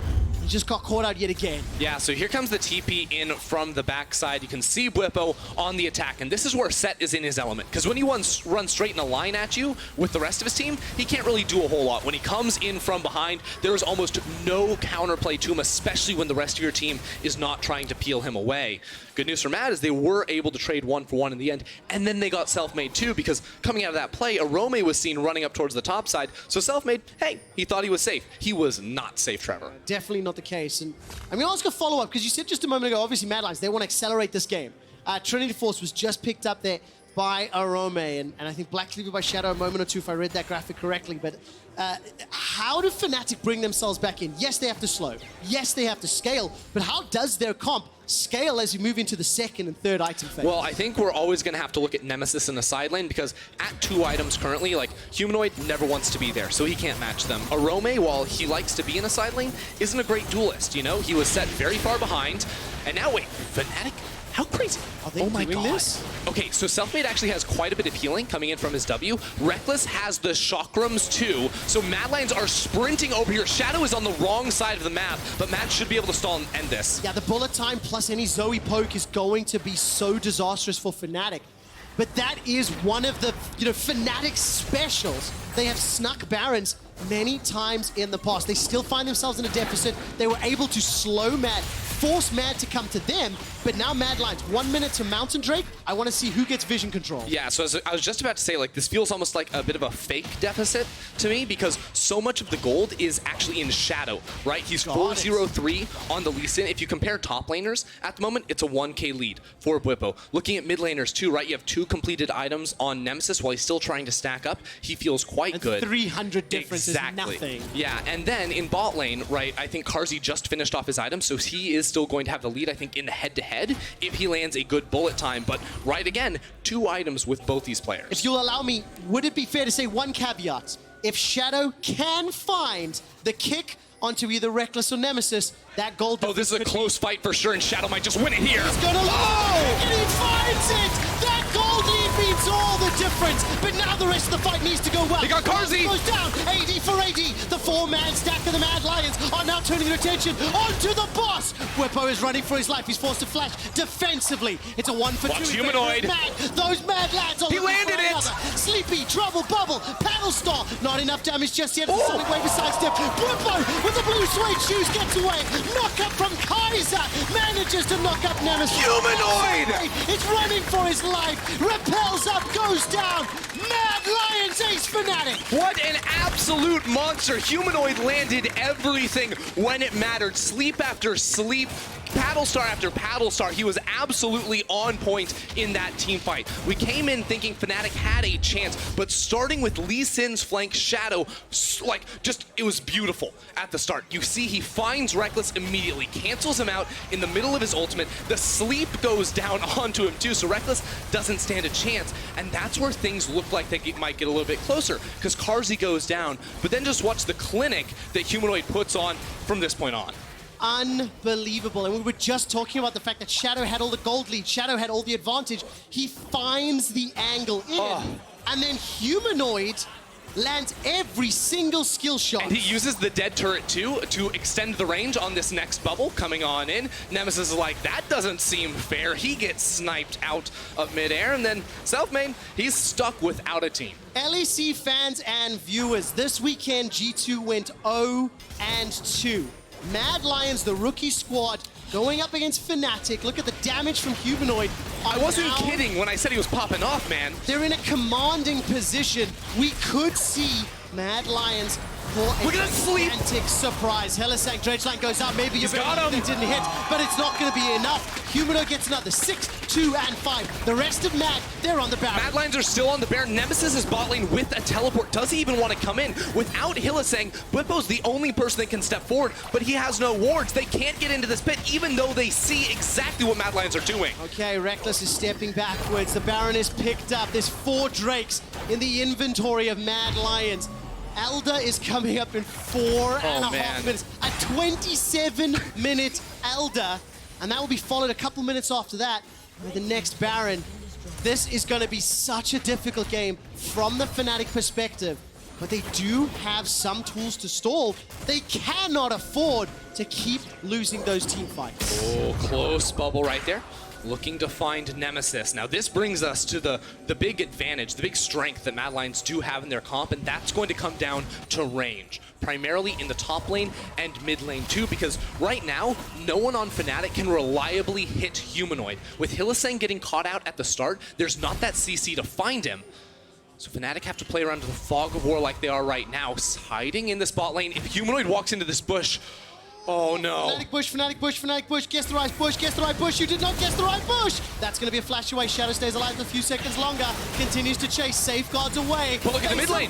Look at the mid lane. They're pushing down here. They have the Baron minions, and they're still looking for kills. Gets slept. Whippo is in trouble. Manages to go super saiyan. I didn't even see that one channeling, but that will allow Fnatic to escape with their lives. The inhibitor turret will go down, and the rest of Mad Lions escape. The Fnatic death bush did not deliver death today. Yeah, right now Mad Lions get that inhib tower in mid lane, so that means 2 exposed inhibitors. They're also going to fully clear through that topside jungle, so denying a blue buff away from Nemesis, denying more potential gold and experience, because if you look across the board, Origen gets caught! He does indeed. Remove Scurvy. Will be used in just a moment or two. Flashes away to safely. That flamethrower. TP behind as well. Whippo's coming in. He's going to find Humanoid. All right, the Sleepy Trouble Bubble will find its target. That means look at Shadow! Shadow stays alive. He's managed to obliterate Hylissang. Now Whippo's running for his life. He runs into Origen. There is a loss of Shadow though, as Whippo now finds himself in between 2. He's going to take so much damage. Stays alive with the shield. Gets the ultimate down. Origen will find. Here's the flank, Kaiser! Here comes Kaiser. Instant cocoon. Spiders can kill birds in some parts of the world, and for now Kaiser stays alive. Reckless goes gold, and the bullet time doesn't take him out. Selfmade's trying to disrupt in the back, but it won't be enough. Nemesis now standing alone at the tower as Selfmade's running for his life. Oh, Reckless, he goes down. Carzzy waited so long to find that kill up against his idol, but he reaches around and smacks Reckless down. Now so many members of Fnatic off the board. Mad Lions are looking to destroy their base. 27 kills in 26 minutes. It is week 4, and these games will matter as we continue to play out the rest of the Spring Split. Mad Lions standing at 4-3. If they close this game out, they will tie in the standings with Fnatic at 5-3. And this is how the previous engage starts, with Aroma getting caught, but the turnaround from Mad was fantastic. Yeah, well, that's the thing, is they can't quite lock down Arome here, and with the TP coming in, he just finds Humanoid and gets instantly slept. So the engage doesn't quite work, and then with the zoning tools and Shadow finding the 1-for-1 in the back, Fnatic are a little confused, because yes, they need to help Whippo, but also they need to go back and potentially save their base. But now they're caught in a tough position after trying to run towards Whippo, where Kaiser comes around from the side, and Carzzy is also here for the damage. He walks up, he knows that with the repel up, he can't be CC'd, he can't be locked down, so he goes straight up and bops Reckless in the face. It's just so exciting to see these types of games playing out, and despite Reckless looking quite uncomfortable right now, it's Carzzy, the man that's opposite number, that has spoken quite highly about what it means to come up against Reckless and play on the LEC stage. If these rookies can continue this level of performance, we are in for a hell of a regular season. But now, can Mad Lions finish it out? Inhibitor down in the bottom lane. Inhibitor available mill.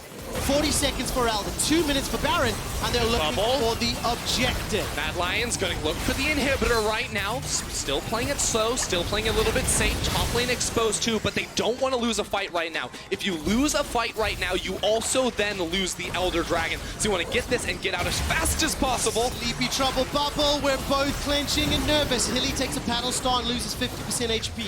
The exhaust was just chucked out there from, I believe, Zoe, preventing Whipper going any further. 1, 2, 3 inhibitors down. Mad Lions, they're not done yet. I mean, they're sticking around. I don't think they can do this. They need to back away and go for the Elder Dragon. The minions are being cleared out. They're wasting valuable time here, just trying to push on through. They have super minions in all 3 lanes, doubles on each wave. All you have to do is walk towards the Elder. You can have Shadow solo it or with Carzzy, and then play for picks with Zoe and your Rakan inside the jungle, because look, you have the vision you need in order to make it so Fnatic can't walk in.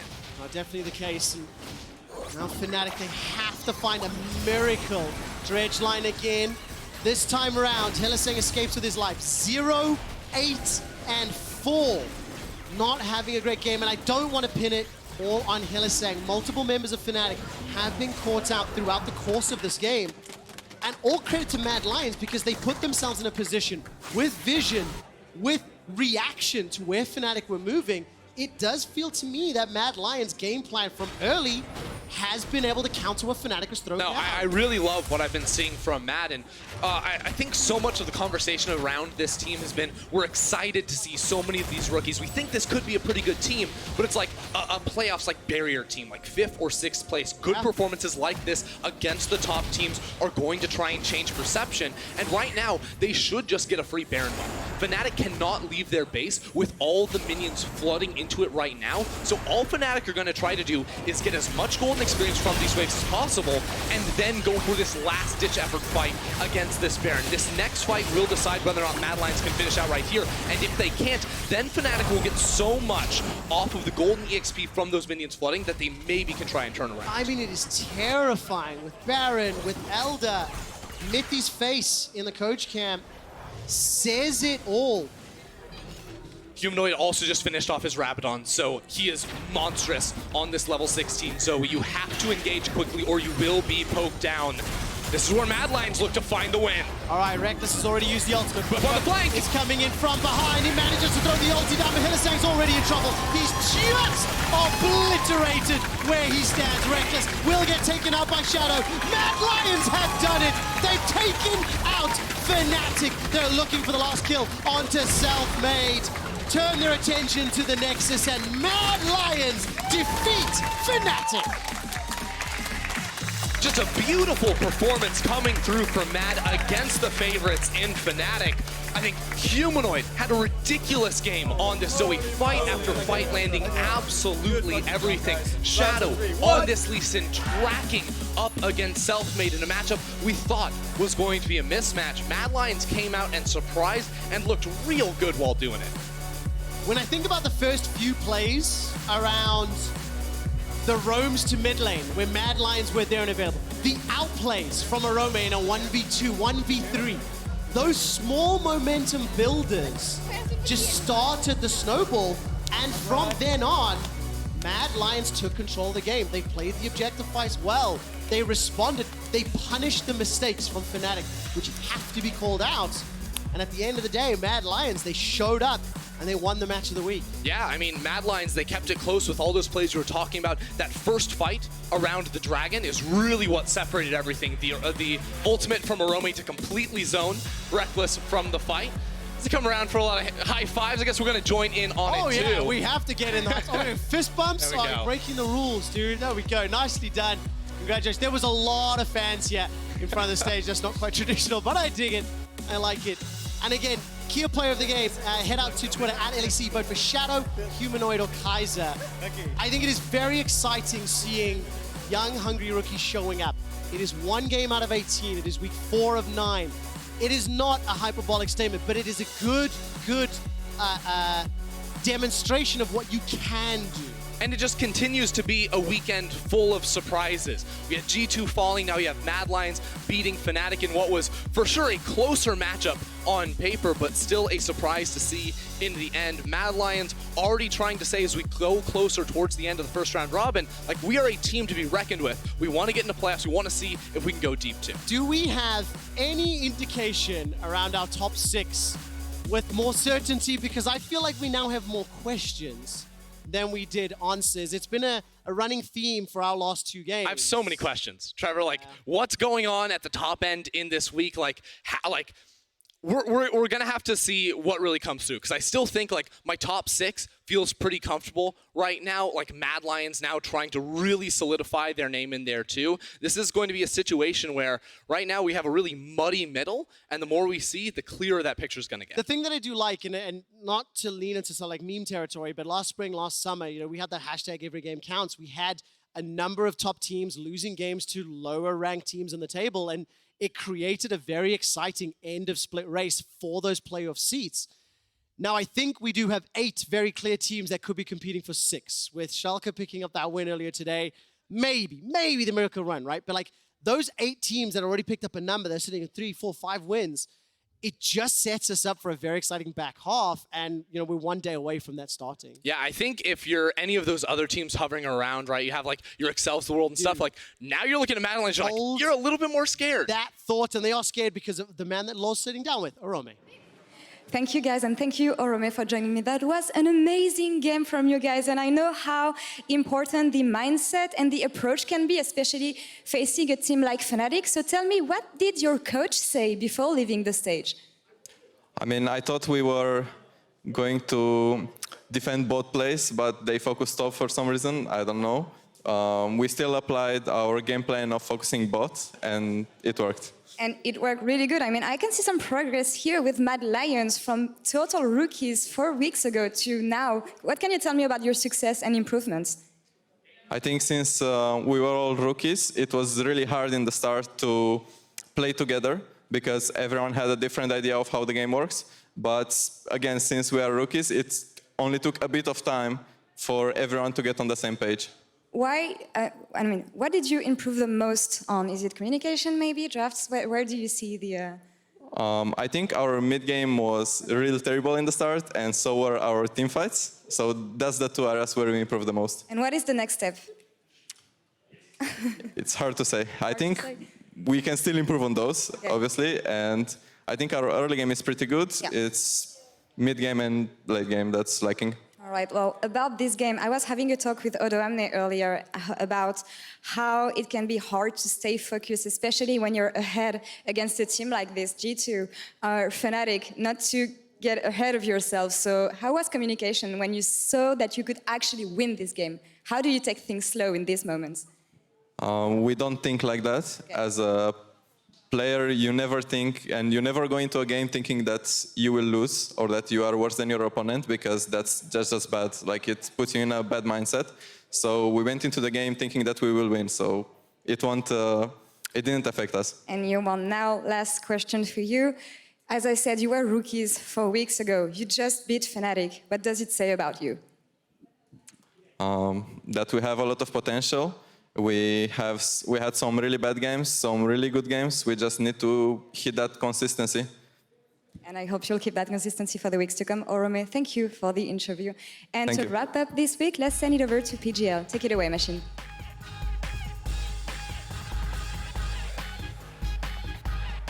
Merci beaucoup, Laure, and welcome to the LEC post-game lobby after week 4. Machine, I'm joined by Yamato, Cannon, and soon Kazi and Mac from Mad Lions, who will be celebrating their victory, likely with smiles pasted over their face. Yamato, we have had so many bloody surprises this week. I was just listening them off to you to fact-check it.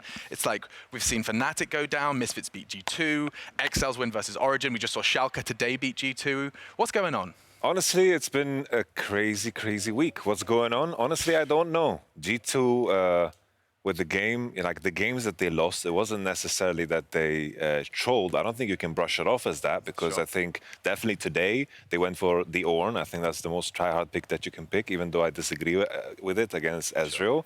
I think there's a lot of things that G2 need to refocus on, and you need to put this whole idea into question that maybe they took it a bit too loose, and maybe we have awoken the new beast.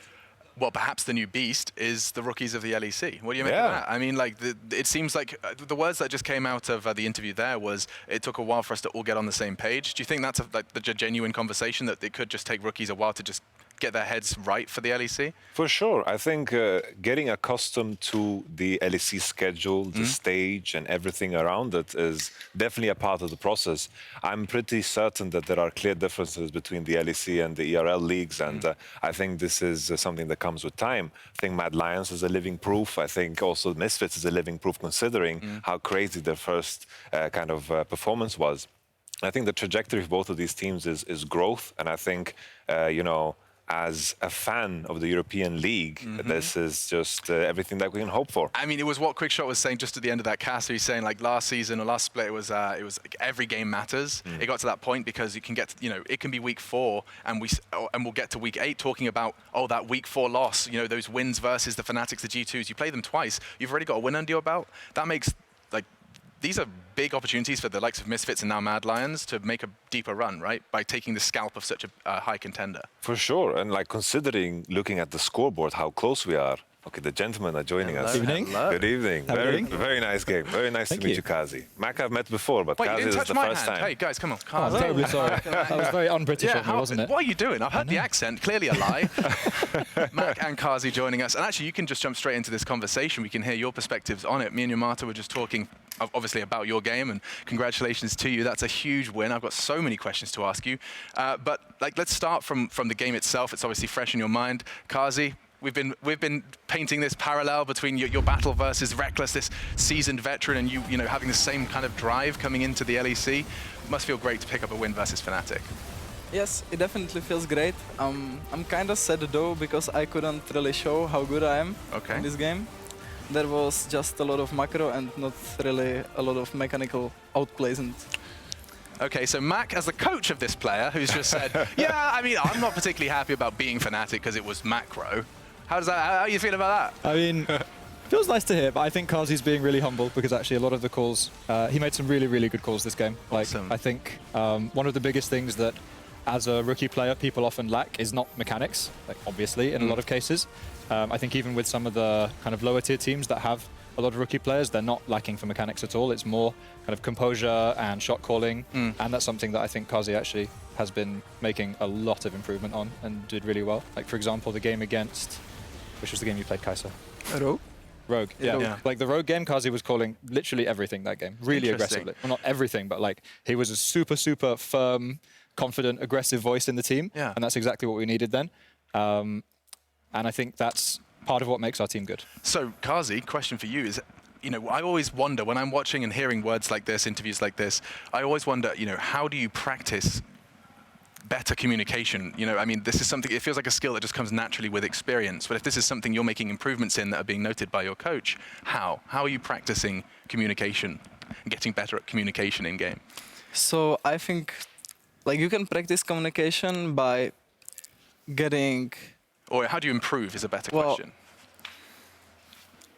It helped me a lot when I used to know my teammates better, because when you trust people, you also talk a lot more. And when you we get some water? There's one right there, actually, Mac. Yeah, I'm Get some of actually. his germs. I'm dried out. Yeah, dude, yeah. You've been playing a hard game of League of Legends. Take your time, take your time. So basically, like, it's a lot easier when you know the people, and most of the rookies or players that are not self-confident, when you call something, you're scared of making mistake. Being judged for the call? Yeah. And I think when everything goes aside and you just want to improve, you need to make bad calls so you can learn from them. Damn, Yamato, I see a nod. That sounds about right. I think confidence is the key part. Yeah. I think even though I don't know you personally, your demeanor comes across as very confident, loose on stage. You seem to be at home there.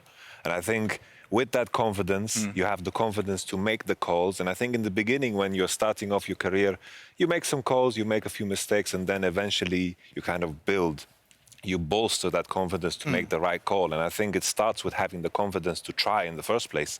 I think Kaze sits right at home at the LEC. Absolutely. Yeah. No doubt about it. Looking forward to seeing more from you. Mac, a question kind of more on the coaching side of things, because, I mean, first things first, transitioning from assistant to coach, does that make a big difference to losing the assistant? Do you feel like the role is a different role? Or is it simply just a question of job title at this point? It was a step up, obviously, but I think I've been really lucky in that I had the opportunity to work with some really great coaches in the past. Yeah. And I got to see all of the things that they did really well and also some of the things that they struggled with. And I think because of that, I was able to put myself in a position this year where I have really good people around me to back me up and to make up for all of my shortcomings, actually. Now this is a perfect kind of layup. I don't watch basketball. I think that's the right analogy. But that's a perfect layup for what I wanted to kind of ignite between the two of you, Mac and Yamato, because I wanted to think about hello. Guys, that was yesterday. I wanted to ask, you know, are coaches communicating? Because it's such a new role, and you just kind of given me the answer there, that you are kind of observing, if not communicating, how to do this job better. Because I'm sure there are some universal, you know, coaching standards that lessons you can learn through failure in the same way the players do, right? Like, are you looking at other coaches, talking to them about how they do it, what you can do better, or is it it stays in the competition refined state? I think talking to other coaches, I don't know if you had a similar experience, but I always found that it's quite difficult to actually get really honest, genuine opinions from other coaches, because everyone's very guarded, you know, and that's natural because you're in a competitive industry.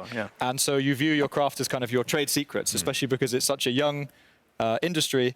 The people who are at the top are a long way above that makes a lot of sense. Everyone else. So actually people are quite jealous about guarding their knowledge. But as I said, I got to work with Duke last year and Peter for the last 2 years as well, and Duke the year before as well. So I think the three of us have boosted each other up a lot and gained a lot from each other, which has been Now, you just said you don't want to share your trade secrets, but I mean, here I am asking, just for a little peek behind the curtain, what were some of the lessons you learned and pulled from your time with the others? If there's one that stands out, that would sate my hunger. The biggest one that I've learned over the last 3 years, I think, is empathy. I think it's really easy to look at a player and say, oh, well, that was stupid, how could he make that mistake? Or, oh, he's bad at this champion, or he's bad at this part of the game, or whatever it is. But it's really hard to put yourself in that person's shoes and say, well, what's the context here? And why does the person feel the need to do this? Or why does the person not understand this? And that's something that I learned from Peter, because he's a really, really empathic person. And it's something that I think a lot of kind of analysts and pundits don't take into account. You know, like they look at a draft and say, well, why aren't you picking this champion? This is ridiculous. This champion's great. And it's like, well, it's not that simple, you know, because different people have different strengths. And that's something that I learned to take into account a lot more over the last 2 years. I think also, to echo the sentiment, I think with coaching in general, people always ask for, what is your coaching philosophy? What is your coaching idea? But from player to player, it always differs. Some people need a stern hand. Some people need to have some love. Maybe some people need more freedom. I think it's all about recognizing the needs of your players in order for him to fulfill his wildest imaginations, you know. And I think empathy is a core point of that. So it could be easy to fall into the trap of thinking a coach is, you know, just moving chess pieces and they're just muscle and he is the commander. But there is a whole lot more of a human side to coaching, of understanding the humans. And for Kazi, I mean, this must be quite an interesting jump for you to go from the rookie, you know, the amateur circuit to LEC. now you've got the coaching staff and a much more rigid structure. Could you kind of help us understand it? You know, we have no idea how it feels to go from playing League of Legends in your boxer shorts at home and getting good at it to now there's lights, cameras, I've got a jersey, they're paying me to play this video game. You know, like that must feel like, how was your first couple of days at the LEC? It must have just been like a complete new experience, no? Yeah, I think the biggest change is that you have to meet new people every single day, basically. Yeah. And from the comfort of your home, you have to move and live out there in Berlin with other people. Mm-hmm. You need to respect each other and you need to learn how to tolerate each other. Well, I wouldn't say it was something different for me that much playing in LEC. I've played on this stage before, even before I played in LEC. Of course. Yeah. The biggest change from regional leagues is the level of professionalism, I would say. Yeah. Universally? Do you mean just across the board? Yeah. Okay. Yeah. So you feel like everything just has a little more polish to it. A lot. But you're not feeling particularly, you know, this environment doesn't feel particularly different or more intimidating to anything else you've played in before. Yeah, you get a lot more of time on the desk or like on the broadcast. You get to talk to the casters, talk to other teams more. You meet everyone. Well, it's a whole new world, and I am learning a lot just in terms of the human interaction. Yes, I know, gamers, we weren't very good at social interaction, the basement dweller stereotype, but we're breaking it, and it's proving that if you want to be the best at video games, you have to be good at communicating with human beings. Who knew it? And I will communicate with you human beings to tell you that we have got the standings. Why don't we bring them up, and I'll pick the brains of these brainiacs to talk a little bit about it, because after a massive comeback, Misfits are now leading the LEC, along with G2 and Origen. Right at their heels, though, we've got Fnatic and Mad Lions, with Rogue all tied at 5 and 3. I bet that's a nice one to read, Mac. That's looking like a pretty good standings for the end of the week. Not bad. Not too shabby. Could be better. It certainly could. Yamato, which one's jumping off the page here? I mean, G2 being caught up, that's certainly one storyline. What other threads can we pull? I think the big thing has always been the conversation of the top four, right? Rogue, Origen, and Fnatic and G2, but I think that conversation is wide open now. I don't think there's a clear top four. I think there's a clear top six. And we've seen games being taken from each and every other team, and I think the growth has been very, very clear, especially from Mad Lions and Misfits. Yeah. And that puts the whole perspective of the veteranship and also colliding with the rookieship. Is that the word? It is now. It is now, yes. That's kind of the rookieship. It's colliding, and you can see the trajectory is looking bright and beautiful. Yeah, and let me talk to Mr. Beautiful himself. Mac, not only am I flirting with you live on air, but no, the real question is, I make kind of homoerotic jokes when I'm thinking of my question. That's what's happening. The actual question was... Okay, we all do it. Yeah, exactly. The actual question was, you know, we were talking before while you guys were getting mic'd up, me and Yamato, and we were just talking about, you know, the idea of when we had a PGL with Misfits, they suggested they started to believe that they actually could contend this split. They were like setting their sights on summer, and then, you know, week 3 they decided perhaps we could actually do this now. Is there a similar kind of vibe in the Mad Lions camp, perhaps, that you believe that there's more progress than you're anticipating at this stage, in this juncture? I was expecting it to be more tumultuous, should we say. I was expecting it to be a lot more up and down, whereas actually I feel that we're quite a consistent team with quite a strong identity already. Yeah. I was expecting it to be a bit harder than it has been. Yeah. No disrespect towards the other teams. It's not like other teams are bad. I think that we've just exceeded my own expectations. So now actually my expectations are starting to go up. Because when you come into a split with 4 rookies in your roster, yes, they're all insanely talented. Like, I think all of our players are crazy, crazy mechanically good. But you don't instantly expect to be top 3. And now I'm thinking, top 3 would be pretty nice. Yeah, so which leads me to my final question, which is Mad Lions this split. You know, what would be, obviously winning it would be lovely, but, you know, what is the realistic goal that Mad Lions, you as South Kazi, are setting for yourselves? This split? This split. Well, I think top 3 at worst.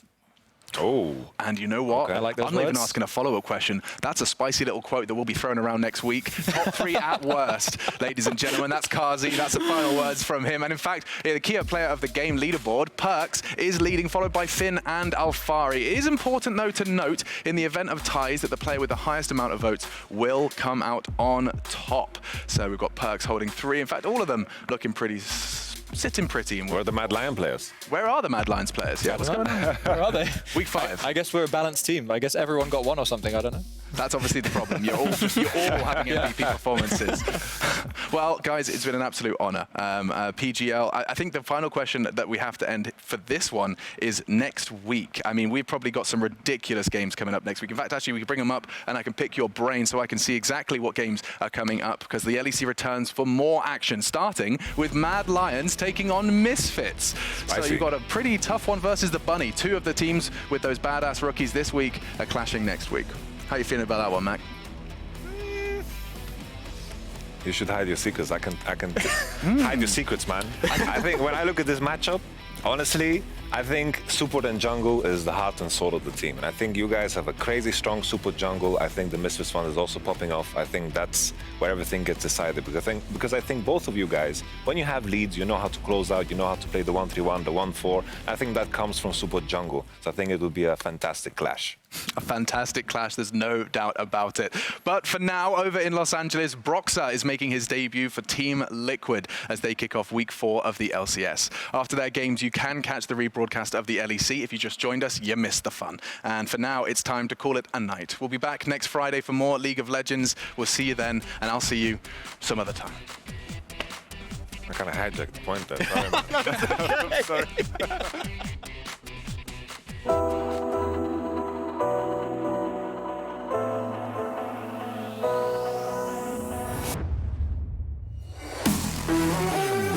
Still only level 5 on Steel backhand on Schemes. Dan's gonna pop the world ender. Cocoon hits a minion. Dan able to flash away. Haymaker still connects. And Cabo pulled back with the Infernal Chains. A double kill coming for Bebby. Dan he walks straight through Steelback. The fight does nothing in this situation. Pulled back, goodbye. As the fight begins in the mid lane. Glacial Fisher coming out. Bandit's actually got quite low. Ensemble with the Moonlight Vigil.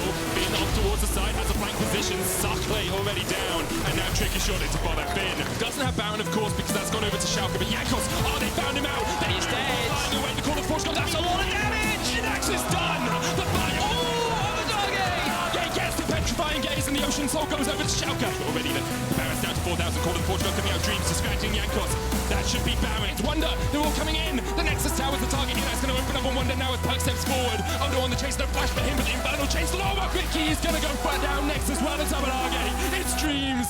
Schalke, who better to beat for your first win of 2020? That's a golden upset, but he's surrounded by members. Look at the healing! The healing! What? They're going back in! It's back to full health. This Toure, who started the fight, is now running to try to end it. Mickey goes down. Cagel goes golden. Baron's going low. This is so close! It was almost stolen, but it is Cersei that does pick it up. Now with the ensuing fight, Wish has already been used, but the heals are not enough to keep Destiny alive. The damage follow-up is though. Cagel forced to Mickey! Mickey, you so fine! Panel Star, not enough damage just yet. Something way beside step. Blupo with the blue suede shoes gets away. Knock up from Kaiser, manages to knock up Nemesis. Humanoid! It's running for his life. Repels up, goes down. All right, Reckless has already used the ultimate. But the flank is coming in from behind. He manages to throw the ulti down. Hillisang's already in trouble. He's just obliterated where he stands. Reckless will get taken out by Shadow. Mad Lions have done it. They've taken out Fnatic.